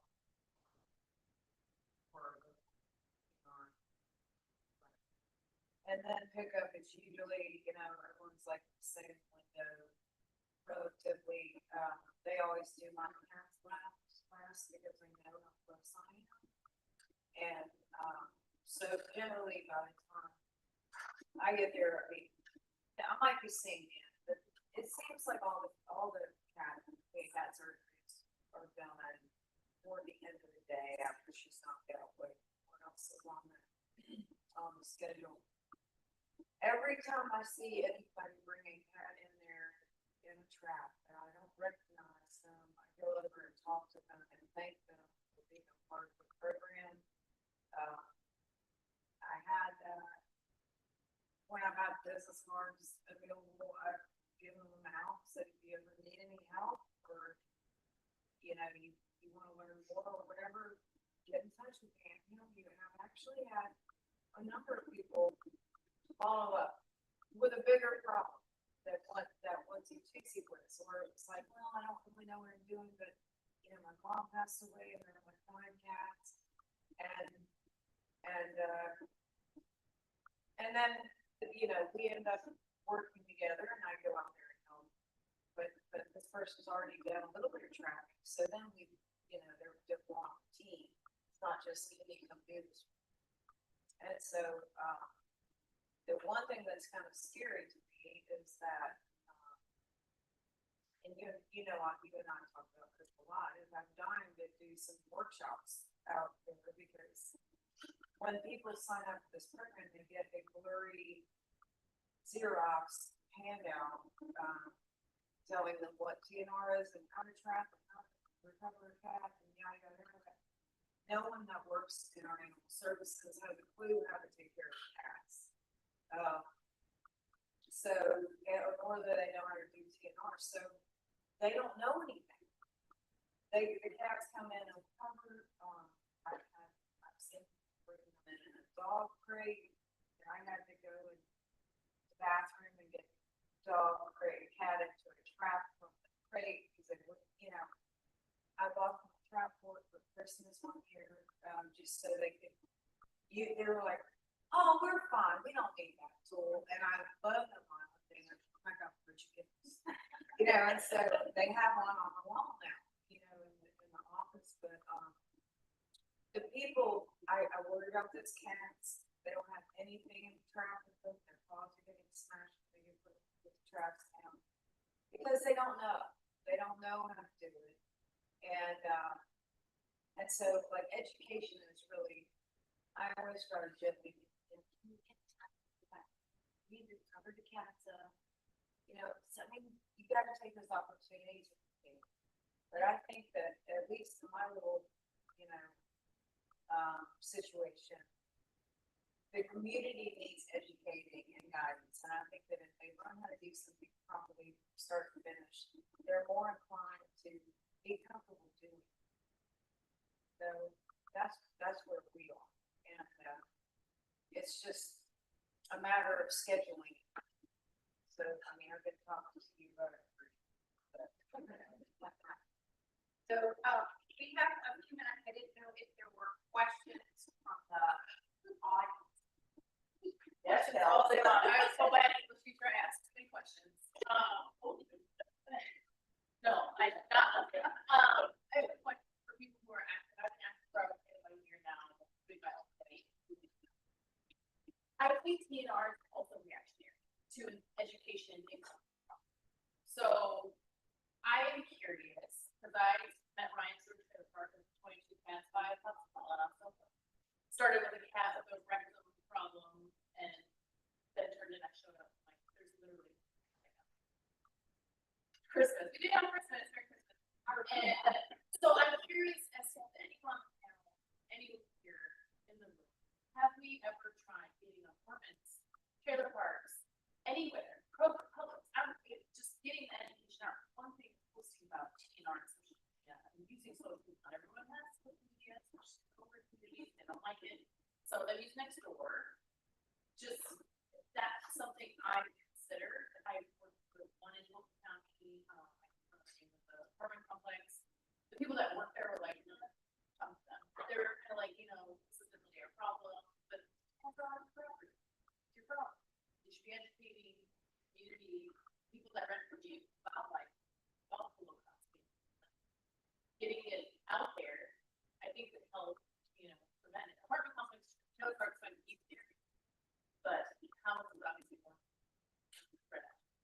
I can speak to that a little bit because we do so many apartment complexes, trailer parks, and currently we operate on the better ask business model because a lot of times if you go into an apartment complex and you talk to the leasing office and you say, I would like to come on your property with these things and do all this stuff, they're going to say liability. And so our fear is always, you have this apartment complex with huge population of cats that you're fixing. We're coming in at dusk, we're keeping a low profile, we're doing work, because a lot of times if you go up there and you're like, you need to do this, they're going to be like, well, you can't have a problem, that's liability. And then once you wrap a complex, so you like, is there any follow-up or outreach to the complex saying like, you had a cat problem, it's been resolved, you have low income residents? Usually working with caretakers, just in almost every case of that, there's one or more caretakers. So those people know how to get in touch with us. We tell them, you know, reach back out when cats show up, have problems or whatever. You know, we have in some cases had support, have sometimes have a property manager reach out to us and they are supportive. One of the first, Mavis, when she first kind of came on, did the last week trailer park in the city of London, which is the organization behind the Laredo. And I see there a lot of eating and left my business card. The manager reached out to me. He actually knew the park, and we went around with the flyers on every floor on the day before. It was all planned. You know, we went out and literally we have a van with like 40 traps, and we're still unloading traps on the ground. And we look on the street, there's all these people on the street, like cats in their arms. That's what I'm saying. Like, are we moving into the complex? Maybe I can grab and say, hey, with your leasing, you rent to be pets and cats. I think except for pets and cats. I will tell you about I lived at Farm Park, East West Connector. I did not tell them I had cats when I moved in there. A lot of people are renting from Pet Friendly, not telling them. But I think it could be really beneficial if these complexes all resort would have. Well, so I mean, you're talking about the multiple bases there. meetings, and then the open cats being their phase. Because those street cats from, right, Aberdeen, right? Somewhere. And so, and I guess I would say, how do those situations in prevent matters, it's always grant, or sort of within a pilot project afterwards, a lot of it, they did select like a mobile home park or start focus area for targeted project. And it was with the permission and involvement of the organization. You've been invited in to do, you know, by management as well as by the neighbors that fight with each other and that kind of stuff. And running, but I also we've done like the outreach to public health, outreach to the local management part, like get to know, like thinking Chamber of Commerce, yeah, right? So you're introducing yourself as a service into these organizations so that they know to reach out to you for that support, and then you also charge them for those services. I'm not even thinking about being that. I'm saying you give me a pamphlet when oh, exactly. Well, and then I need to do like some kind of pamphlet of like Welcome wagon. welcome wagon exists anymore or whatever, but whatever you're you get packaged stuff, there in there is information about access to something like that. Yes, I will right. Exactly. At least that could be which is what, you know, I've done a lot. I just don't know how receptive they are to that. You know, if they have a pet, you will. Well, would you be opposed to a pamphlet that shows Shows the the sign? sign to animal control, honesty, police, fire, as I said earlier, fire department, police, they were like, we want to help people. What is it that we should be, you know, sharing with them? And they think, oh, well, couldn't they do this on their own? Well, they totally would. You know, it's like, if you just nudge them along, you know, say, here's the cards. Can you just hear this? Oh, yeah, I can do it. Because the one complex that has they can call it as not to resolve. And I don't do that. So I would have a complex if we're somewhere in the 30s hats that we are there and the caretaker just contacted us days ago to said that the complex is threatening to pull you on the path. But they should find the reason. But the question is, so like the question is what I would say, I'm given an RFP, how do we maintain and ensure that this colony of cats is gonna be reduced in numbers? So what's the RFP process to go to management, to give a presentation as to how we can appropriately manage this group of cats in a unique way that is, you know, because I said, if you take these cats away, I can tell you, you're gonna have 30 or 40 more cats the next year. So how can we, as an organization, help support your community to be able to properly maintain and manage that colony? So inevitably, it will get down to zero. And it, you know, so it's we're testing. We are, but we are doing it in a different way than a lot of them. Kind of like, oh, there is a. I don't know how I found out about like for the rain in that we all live in this cat, right? But it or before they even get to the point at sick, where do I go? Right? Who's gonna be outside because or dump it in the shelter? Well, I'm also gonna. Yeah, I was just gonna say though, I will play devil's advocate here.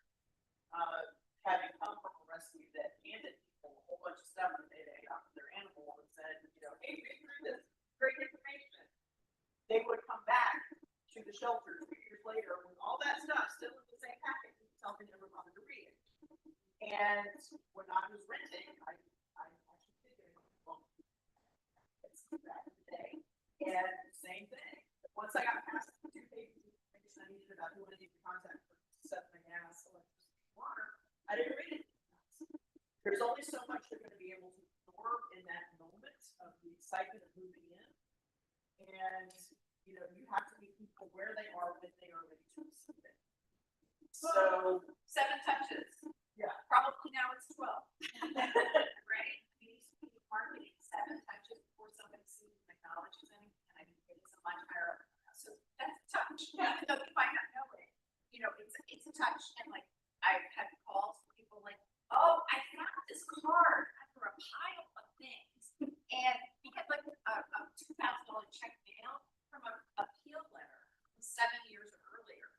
Because they like had found the envelope in a pile of stuff and they mailed it in. And so it's like, it is when they're ready. Yeah. Right? And so it like, I'm like, you never know. So I think, running for office, so I have to think about all the time. Actually, I mean, care about me.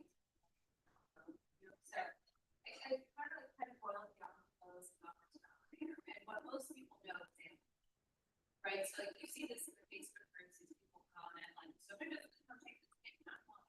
Everybody knows that animals like none of it, as I said, it's a one common time. And that has to be solved. So we were talking about this communication issue, in my mind, it's kind of all back to how do we build better relationships with animals. And part of that, even if it is as small as we're going to feed information to your public information officer, or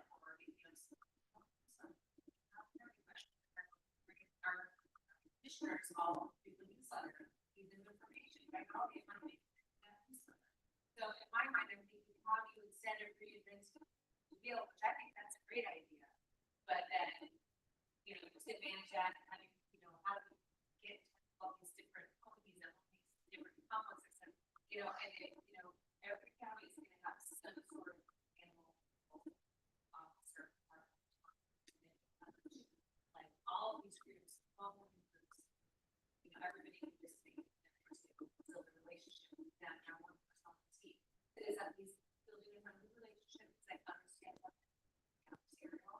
building a friendly relationship, that's not that. Honestly, I think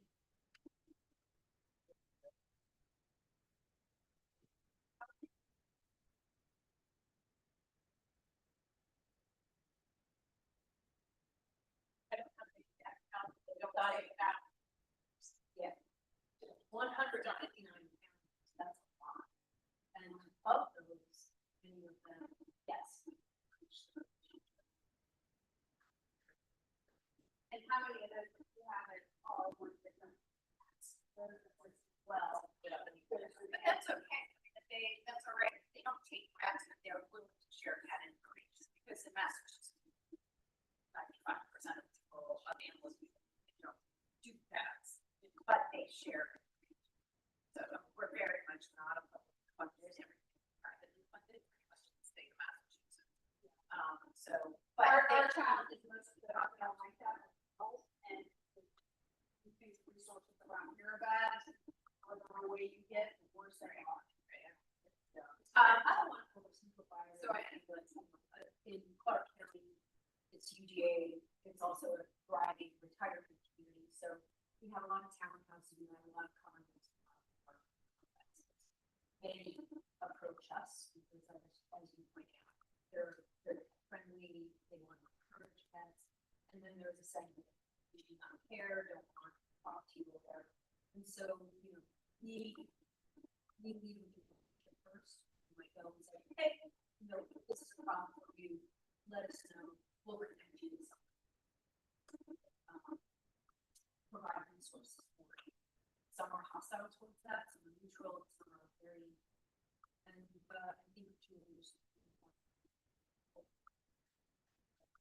think we have track of that, like Brian, like how you met, you go to the same trailer park over and over and over.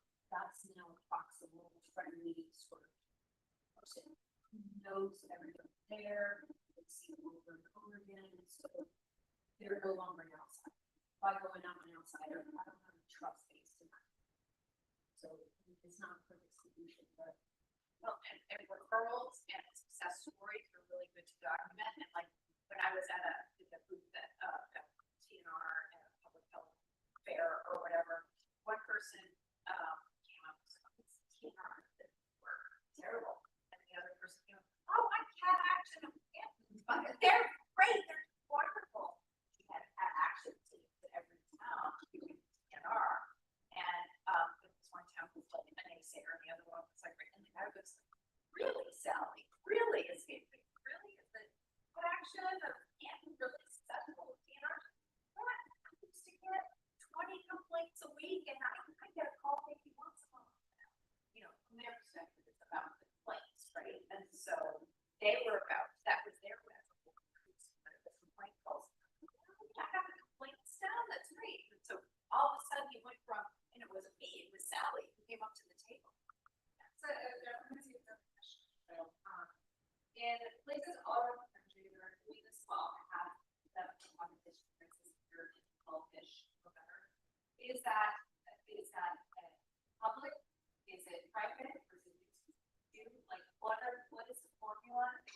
That's in places. I just know it's kind of consumption down south and on. That's the formula. So is that no consumption? Is there a lot of public funding going to they are north, there's no public funding. Yes, that's what I'm saying. So yeah, other than check off, you know, and license plates, but other than that, there's very minimal municipal funding.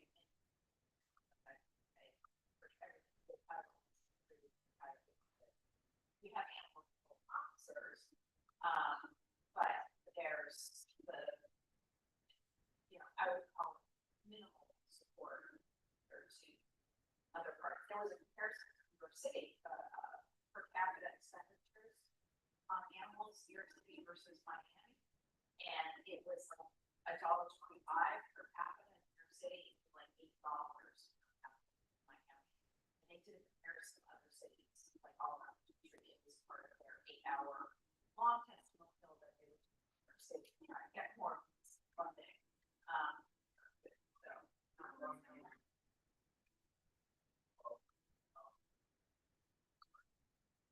Oh yeah, by the Yeah. But the money's there. Yeah. It's just like, Although, you know, the Northeast, there's just, I don't know. Great books. So we have that fun. everything's just kids.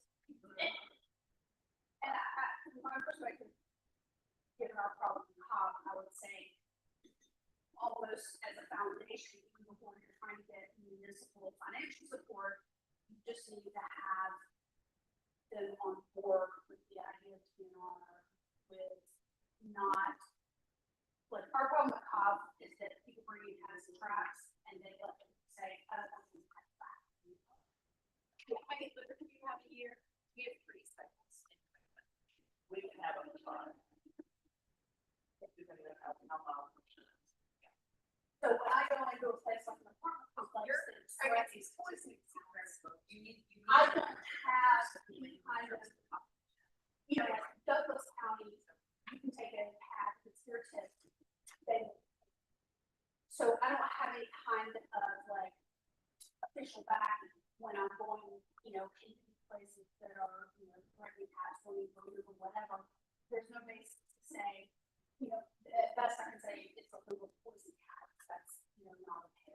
It's illegal to like take them somewhere and dump them.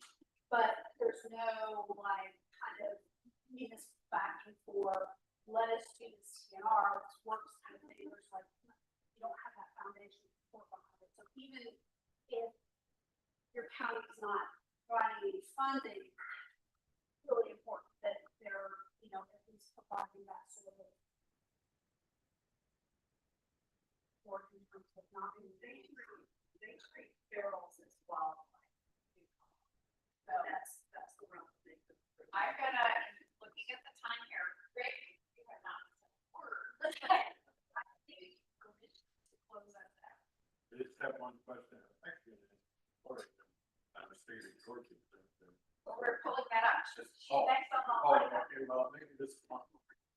Maybe something else. You're gonna get up on the next. Okay, is there a county in the metro area or an area in the metro area that is bringing in the desert? Not in the metro area. Not in the metro area. We are actually really well covered. But you start getting much past Macon and you start seeing that.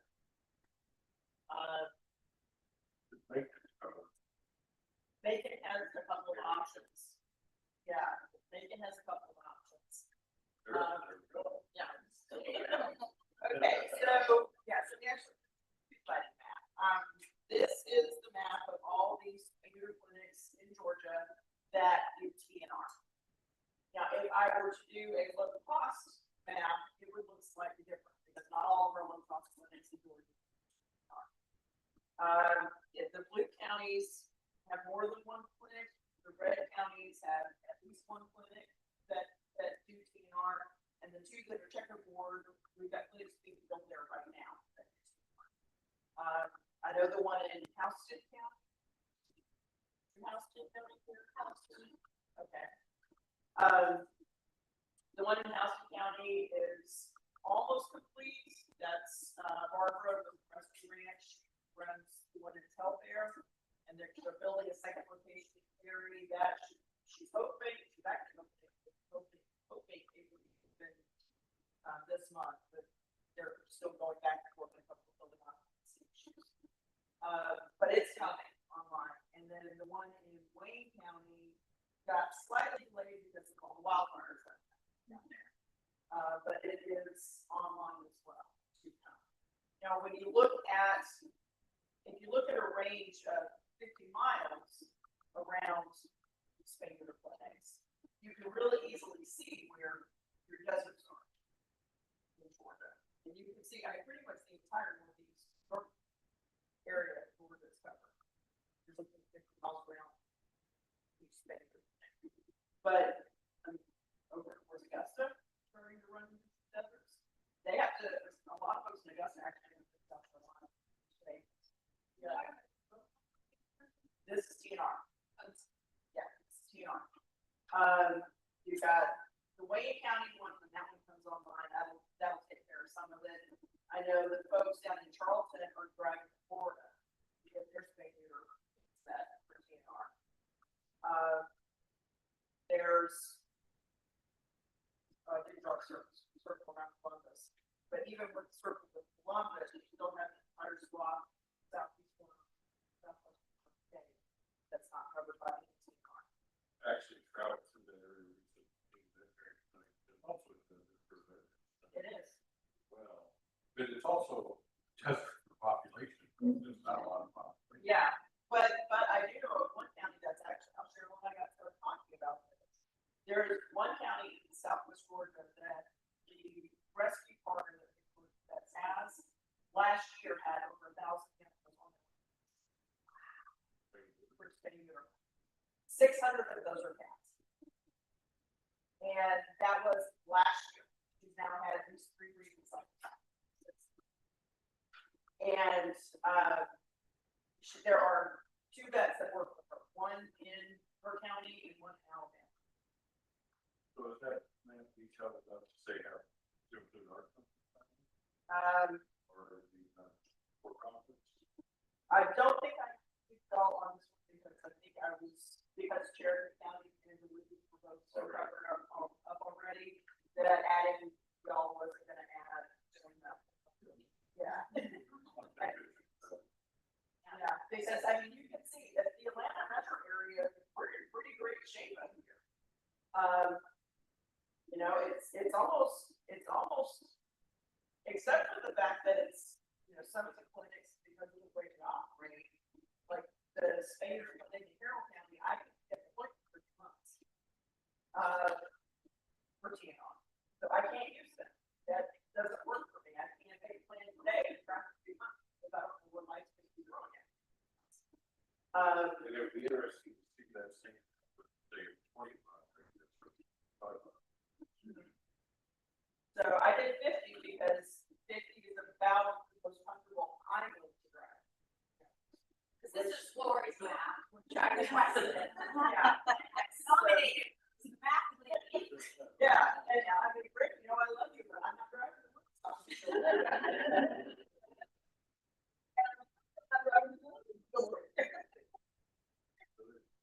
Yeah, so Rebecca, I have you on the live one before.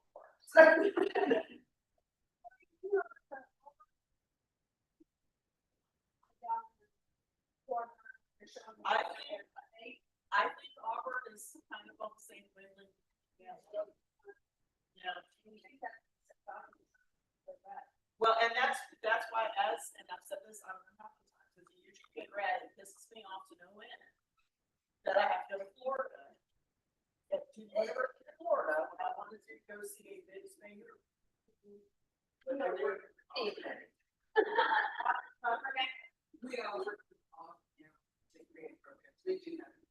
Okay, that's, well, the explanation, everything we couldn't work in Alabama.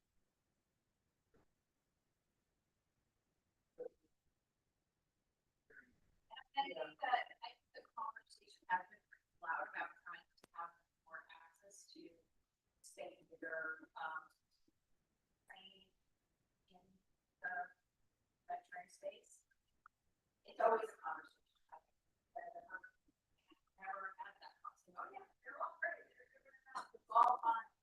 It's always a challenge trying to have people in veterinary school for the surgical exposure and as much of that as possible. How that they are practice ready. And I think it's a challenge even with I'm very well a veterinarian coming out of school and $150K starting salaries in that range. But yet there's still a lot of training that happen for the to at the surgical level at minimum to get up to there's a huge investment on the private practice side of things too. So we were just sort of having a conversation last night at dinner about students spending a lot of money at veterinary school.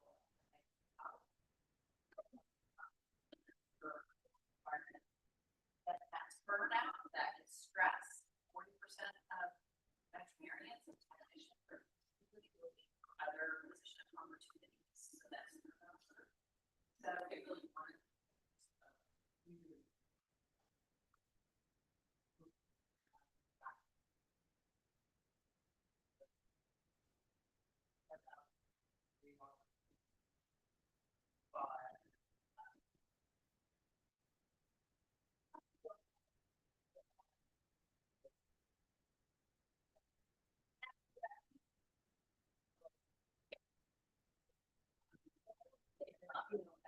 Yeah, one of their fourth year, right? They've already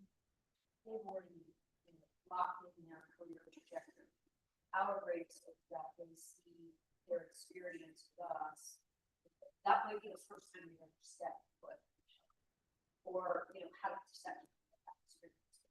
Right. And so our grades is that when I first signed an MOU, I was talking to Ryan in 2021. I was hopeful that we would illuminate a viable career for students, but it's fine that they've got offers of offers. But maybe it will be when they're able to do a career change, or they're considering an on-call contract. But when they come to us, they will have one or two stay-year experiences in their coursework. When they leave us after that period, they've got set. But it's highly competitive. It's just a drop in the bucket. The Tufts Veterinary School has the learner clinic, which started in the early 2000s. And they used to do both get matched out clinics with students, which unfortunately for that. But they also they still have the student run 5-day clinic, and that student run clinic now is which is interesting to allow students to work on home. This is an interesting position so to speak.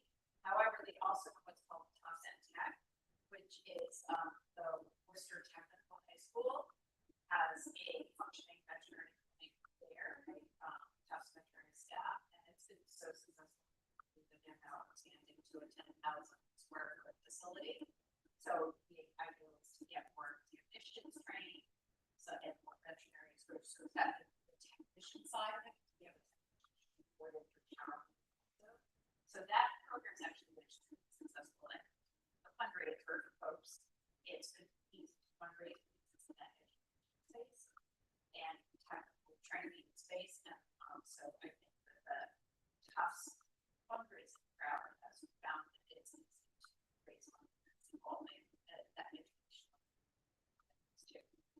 Lori, this is your time for the map. Is there anything else that you wanted to share about the map? Well, like I said, this map is slightly different. If you look at it, there's low cost, there's more counties. I don't know how we get those other counties started as well. Especially those counties in South Florida that have the cost of like Lake County. They got no cost, they don't need to. They've been great. So they have one space group clinic that does. They have more when you look at the low cost map, they're blue because they have multiple low cost plans, but they only have one that does. Thank you very, very much. Great.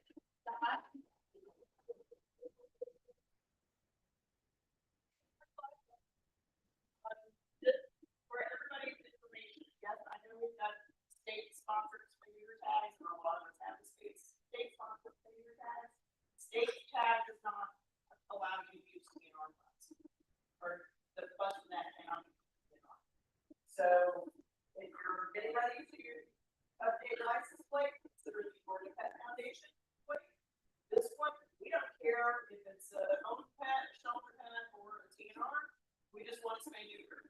And the funds for this go to that. And you now know one of the people who is responsible for gathering the grant applications and helping our grant mitigate decisions. So is there anyone else affiliated? I think my is there anyone else who's affiliated with another athlete? Yeah, the other ones are all set stadium. Okay, I'm just all right. So Kristen, should we do a few little giveaways and then we're gonna do a little network to close ourselves out? Yeah, we can absolutely do that. I have 5 fun prizes. Bring over. I'm gonna kind of get them at random. There's Drew and there are books in there. And they're all super fun. I didn't, for some reason, one doesn't apply to you. Try it with each other. It's fun. All right, so this want to be my like hand watcher. All right, so I'm gonna read the question. Put your hand up. Whoever's hand up goes up first. Amy's watching you. She is going. You go ahead and give your answer. If you're right, awesome. If you're not, pass that on to the second person. And they're not terribly hard questions. So. All right, so lots of animals have litters, but what is very specific? What is the specific name of a litter of kittens? Clouder? No. I remember that word or something. No, that's a group of feral cats. Oh, that's what it was. Or a group of, I don't have this.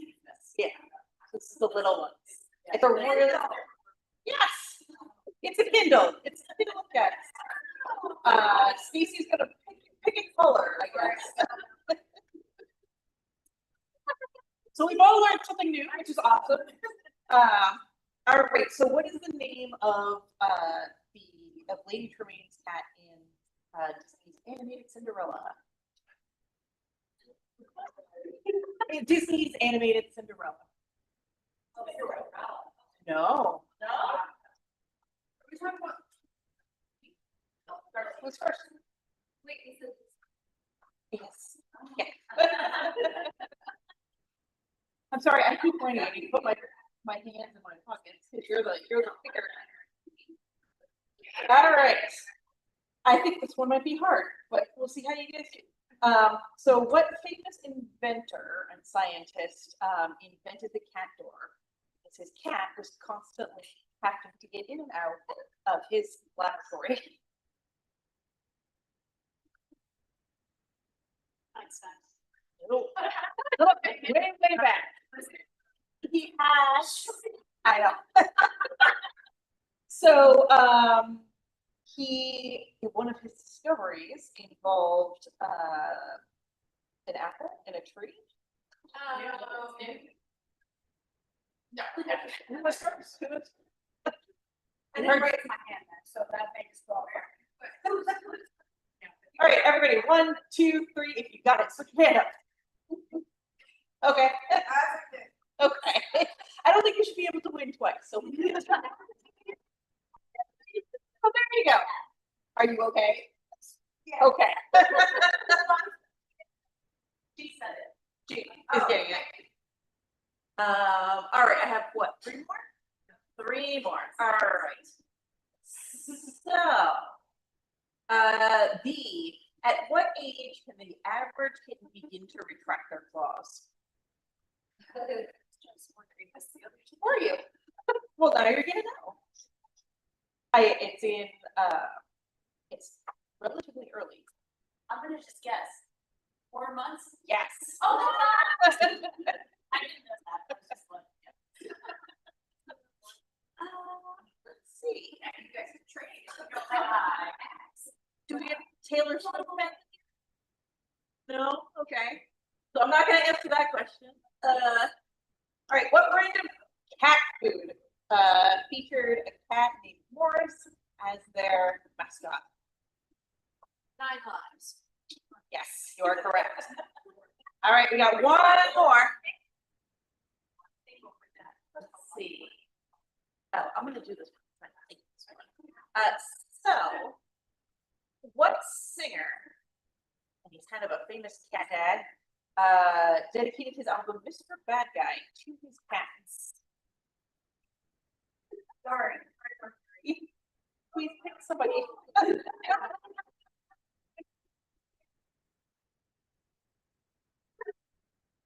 Why do you know all my trivia?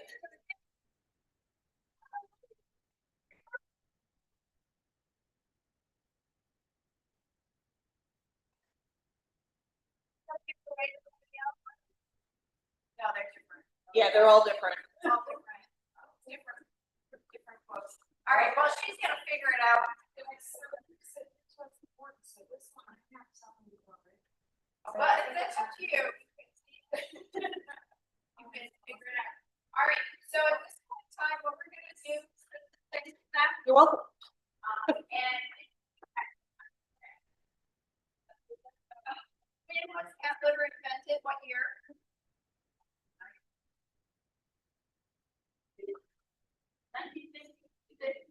1930.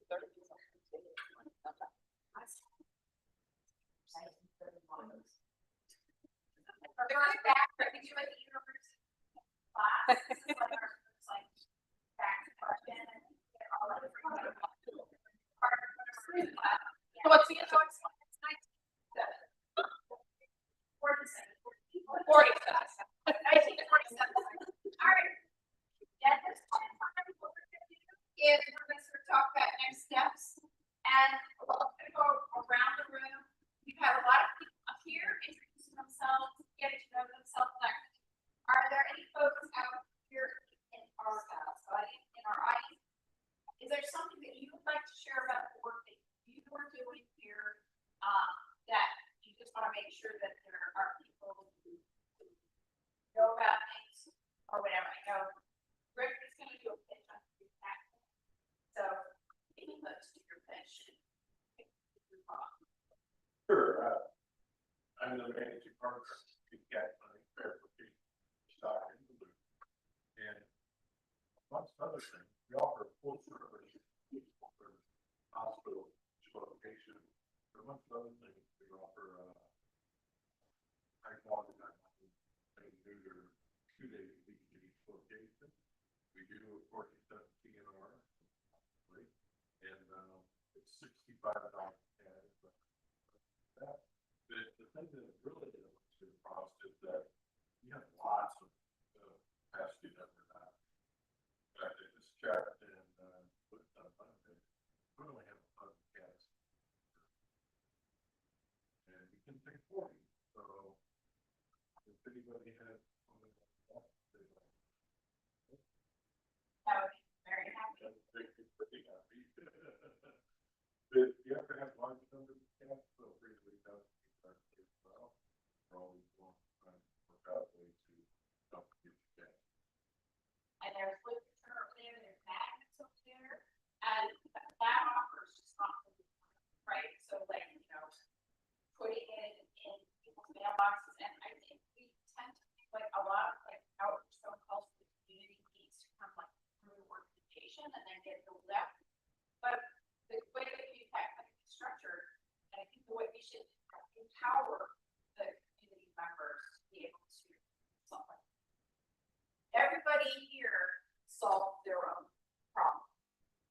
And so why do we not think that there are other people out there that solve their own path problems? So I think, you know, put the word out, put flyers out, go to apartment complex, but that's in an area or a lifeline area or wherever the clinic is. Put the information up on the bulletin board or, you know, so I mean, I think people are trying to get the newsletter, but yeah, everybody's got to see this 12 times. But you know, a vet clinic is, if someone has a question about what to do, have one of the first places they call is the veterinarian. So they are prepared to answer these kinds of questions. They should know how to take a TNR request.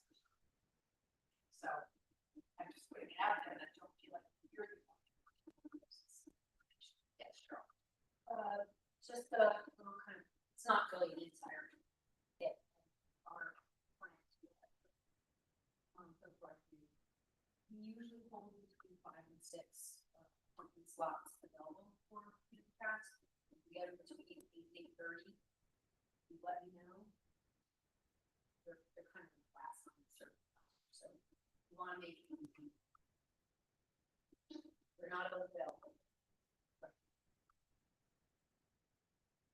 Anybody have anything else that they would like to share? So my name is Darcy. Running for the state senate in District 7, which is West Cobb. One of the things I want to do, and one of the reasons why I'm doing this through working through counts was to help at the state level, like go as upstream as possible. That's why I'm asking those questions. But just within my area and in my district, one thing I kind of have a plan that I would like to do, and that's what y'all are watching, is to create, based on resources we already have, right, to create excellent, low capacity for guidance. I'm not sure possible here, but to boil down really simple information and take it into HOA groups and those groups, because, you know, in Cobb County, depending on the department, every neighborhood, even the nicest neighborhood, whatever, they're all going to have some sort of issue out there. People know that are not usually something know. So I wanted to make the HOA evaluation a lot of information we already know, but make it really palatable for homeowners to count on use it. If we're willing to do it, like make faster through whatever, right? And help show them the way to do that. That's would be it to them, but that's something I want to do in my community. So I'm really glad that you can take somewhere along. HOAs are definitely one of the bigger problems. They're just like they really fast and long out. They find. HOAs are very popular. Yeah. And the neighborhood neighbors, they don't want to go. People don't. They think I'm going to come in and take out the cats, and they're like, don't take out the cats, don't adopt them out. We want them here to keep the snakes and the, you know, the vermin and whatnot. So, you know, like I was having kids adopt out. They're the little round, sure. We can get to the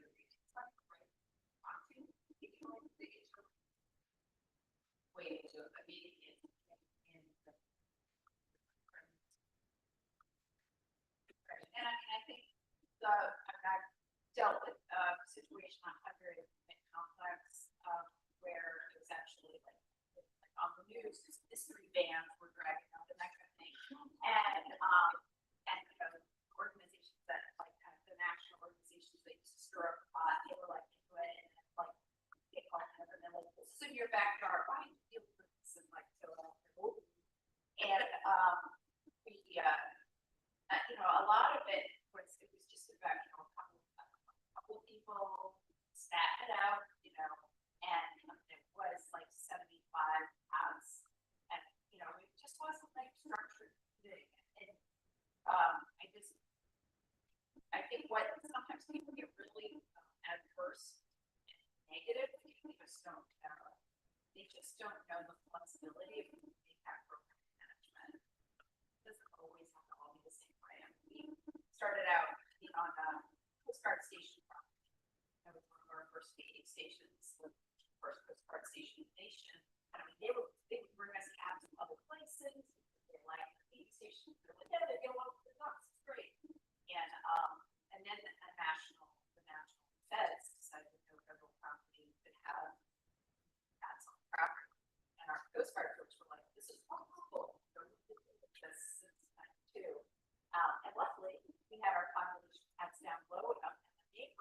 supportive of with our feeding stations to the neighbor's backyard. And so, but luckily, you know, we were like at that level. There's so many, like, luckily, in Maui, with the fires happened in Maui, Brian and a large map, lots of people trap those cats in Maui.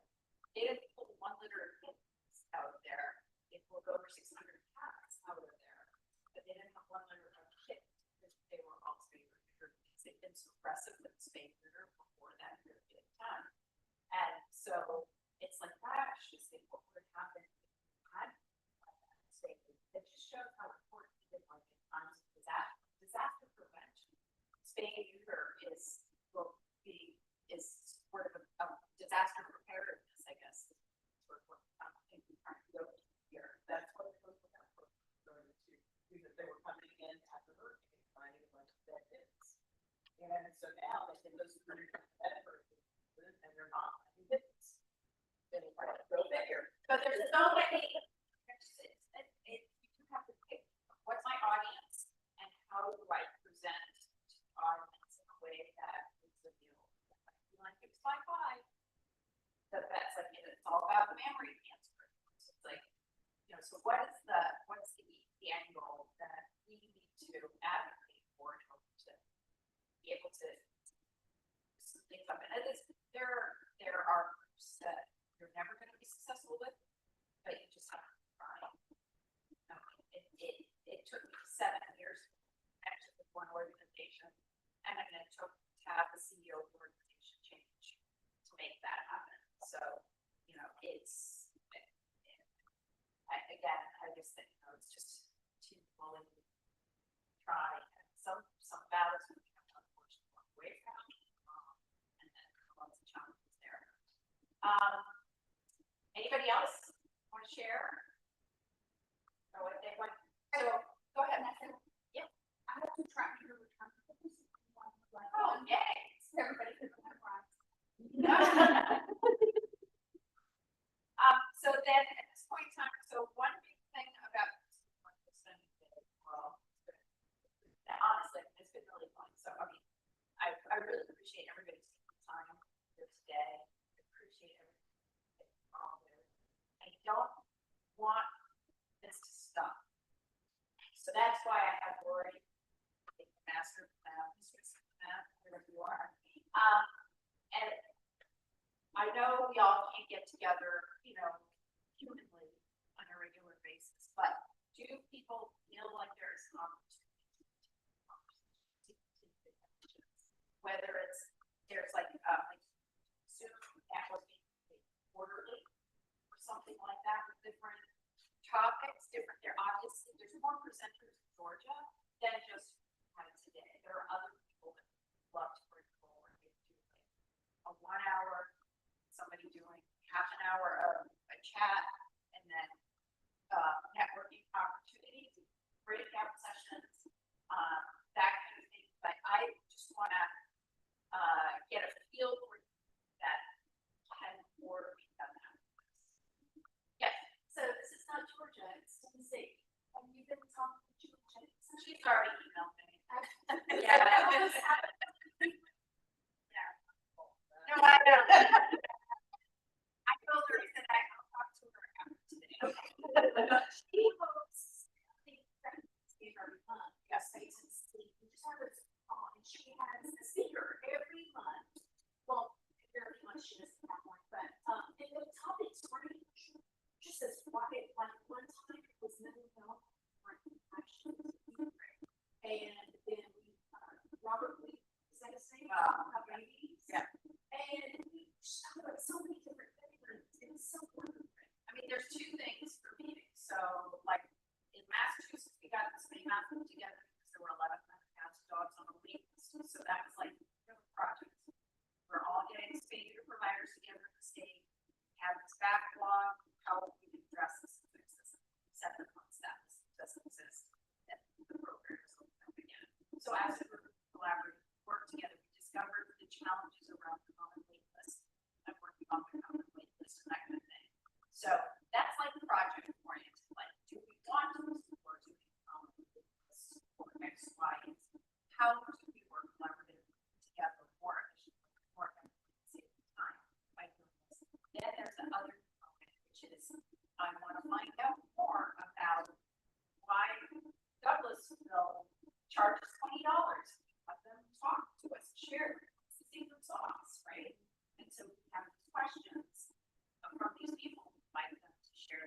also the group, rather than just being like, what are this, like, so what's a group question and what others, so I guess I would say that that's like a two component thing.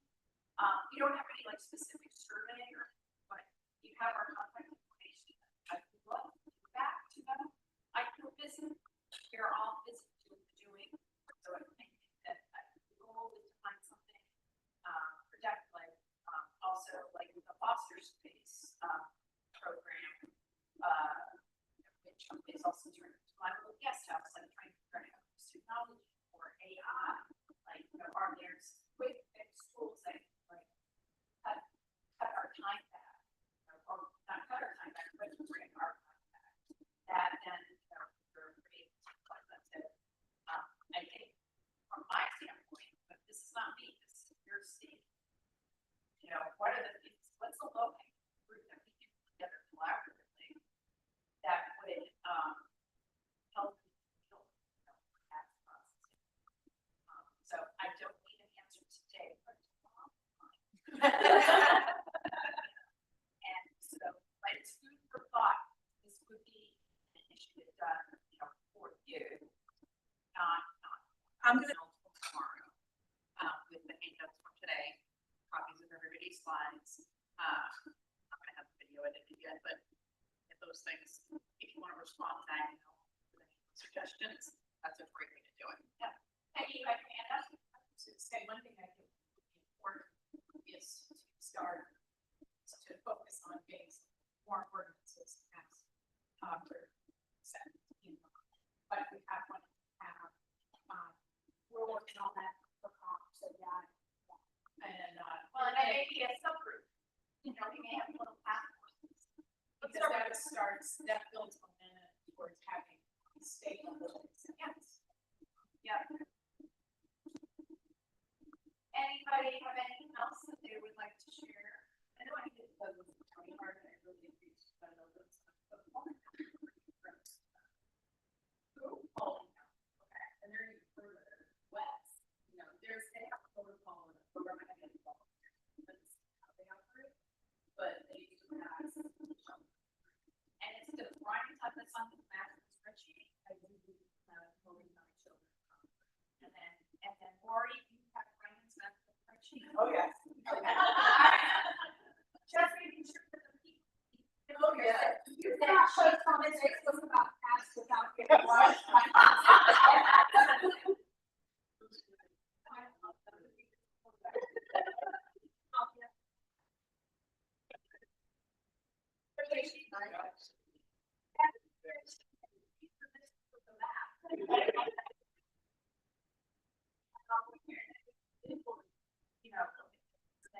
Maybe she's gonna color code some of these things for this cheapest deal or this, all that kind of stuff. That was basically database for a future chatbot. That's how people could get ask questions, find out their district. Yeah. To videos, Right. And I mean, like, Hubert has the chatbot feature, that goes in on the website, so that it will search everything, and so it's a WordPress plugin that they have. So, and then we're. But it only pulls off the information, so it doesn't. Right. It's not searching the wider web. Yeah, it would look at your spreadsheet, not all the spreadsheets in the world. No, it's whatever you want to piece it, and then that will report back out.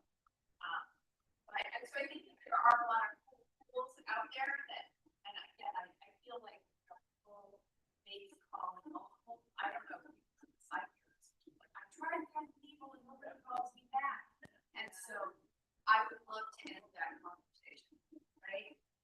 I've talked to some guy who had a boat in Hawaii, and he's calling me like, how do I help this guy who really wants to call me back and I'm on the road and he pulled over for a moment.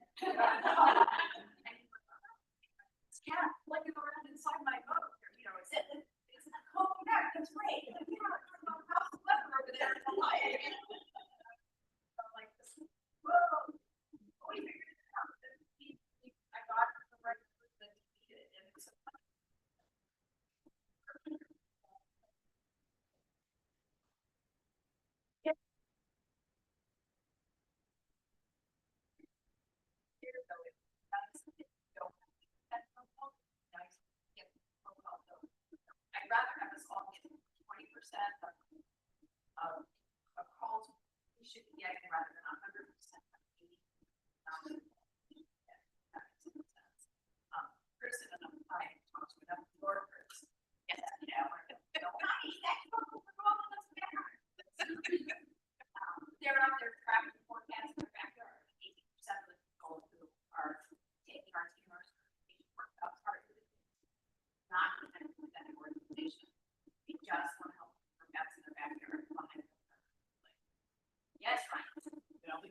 Carolina, so it's national association base where everybody that knows sign up there.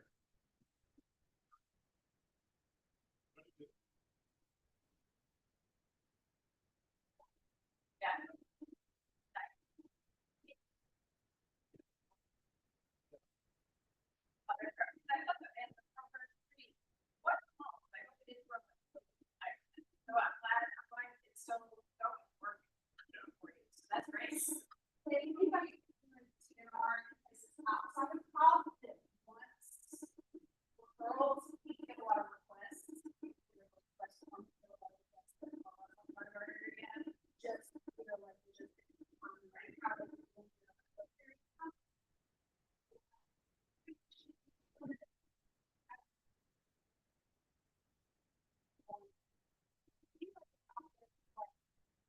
Then you've got that area out of all of these resources, forward our town. But we actually, so I'll share this with you and don't think about it. So, I used to have the, TNR network. So, and that was like the directory, it's like I get phones on one side of the state, Springfield on the other side of the state. And, you know, again, I don't want to leave people behind, right? And connections. And so we had the TNR, it was like doling out, it was very labor. And so we started mascots, which is just like an IO based it off of free cycle modeling. So and I don't know cycle that so what you do is you post like TNR requests, pen pass, Chelmsford, will help, whatever, and you post the information in there. And then someone picks it, and they go, got it, right? And then they deal with it, and then they post the set. And then we have our trolls in there that are like, I haven't heard from you in 3 weeks. What's the status on this case, right?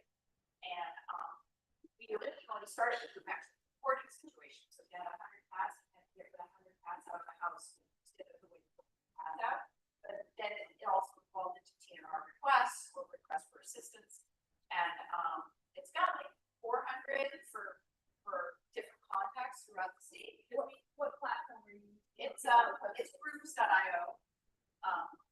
And it's like Google Groups, but it's a little bit, it's less Google connected. It's may or may not be working on something. It's called MathCAD. And I mean, it's definitely, it's got its ugliness and it's got its, I mean, so if you wanted to just troll it and look at it, you're welcome to come and modify it and we'll moderate it. It's been around since 2004. So we've got new people, we've got old people, honey, I don't track anymore, my back hurts and all that stuff. And but and people have made lifelong, friendships and connections. It's we are very service area oriented in Massachusetts. We're very respectful of that. So we have had somebody saying to me, like, I want this in my town. Right? And you help me got you. So the Directing Accurate Coalition, we have Uber Feral Cat Coalition.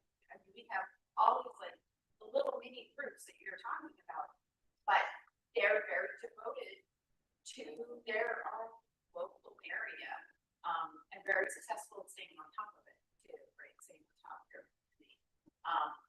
And then we also prospered, so a lot of them are retiring, so they're trying to move their nonprofits to other people, so they're succession planning and all of that type of stuff going on.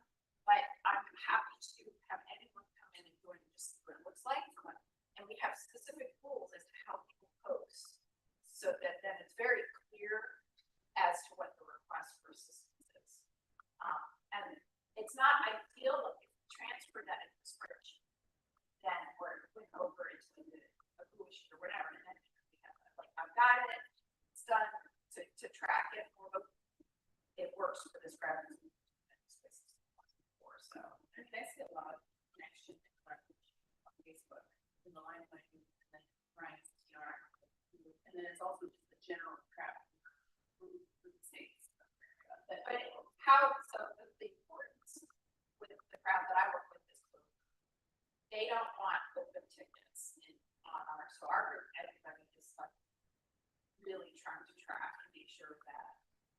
But those active trackers that we have in these groups for that are dropping, like, we need them doing somewhere. There's a lot of volunteers, we just don't know them, right, or we don't need them, like, I talked to a lot online, but we don't need them. And some will say that I'm too busy and I just don't, I can't be part of it, and then others will say other things. So I don't know, it may be something to just flesh out, like to have a group of people who are interested in like statewide connections and how that could work.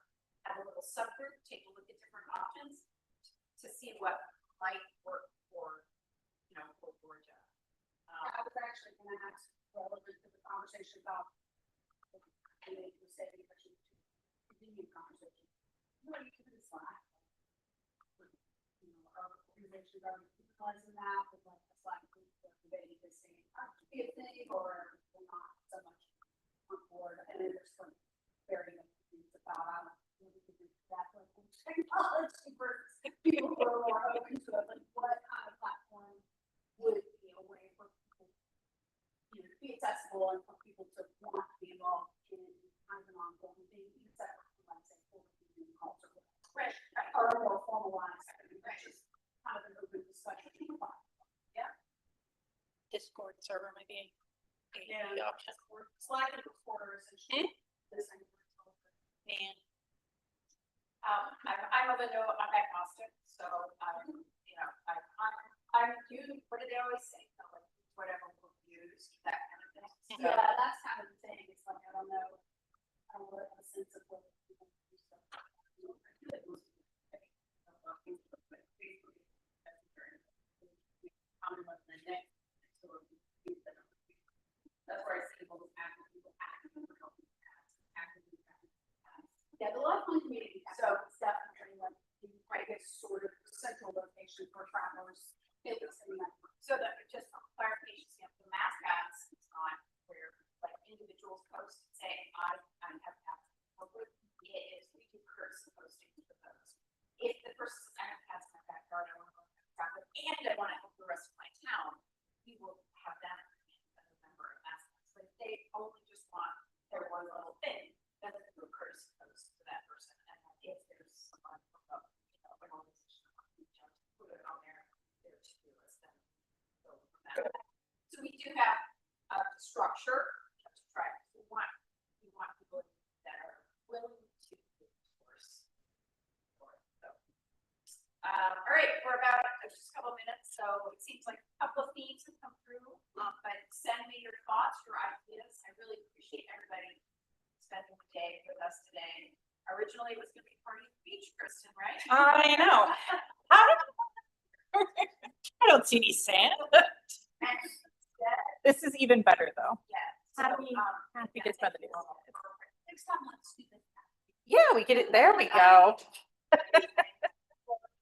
Oh, Tennessee, we have to do something, you know, it goes to yeah. I'm gonna be in Nashville and I'm happy to honky tonk. I don't know what it is, but I'm excited about it.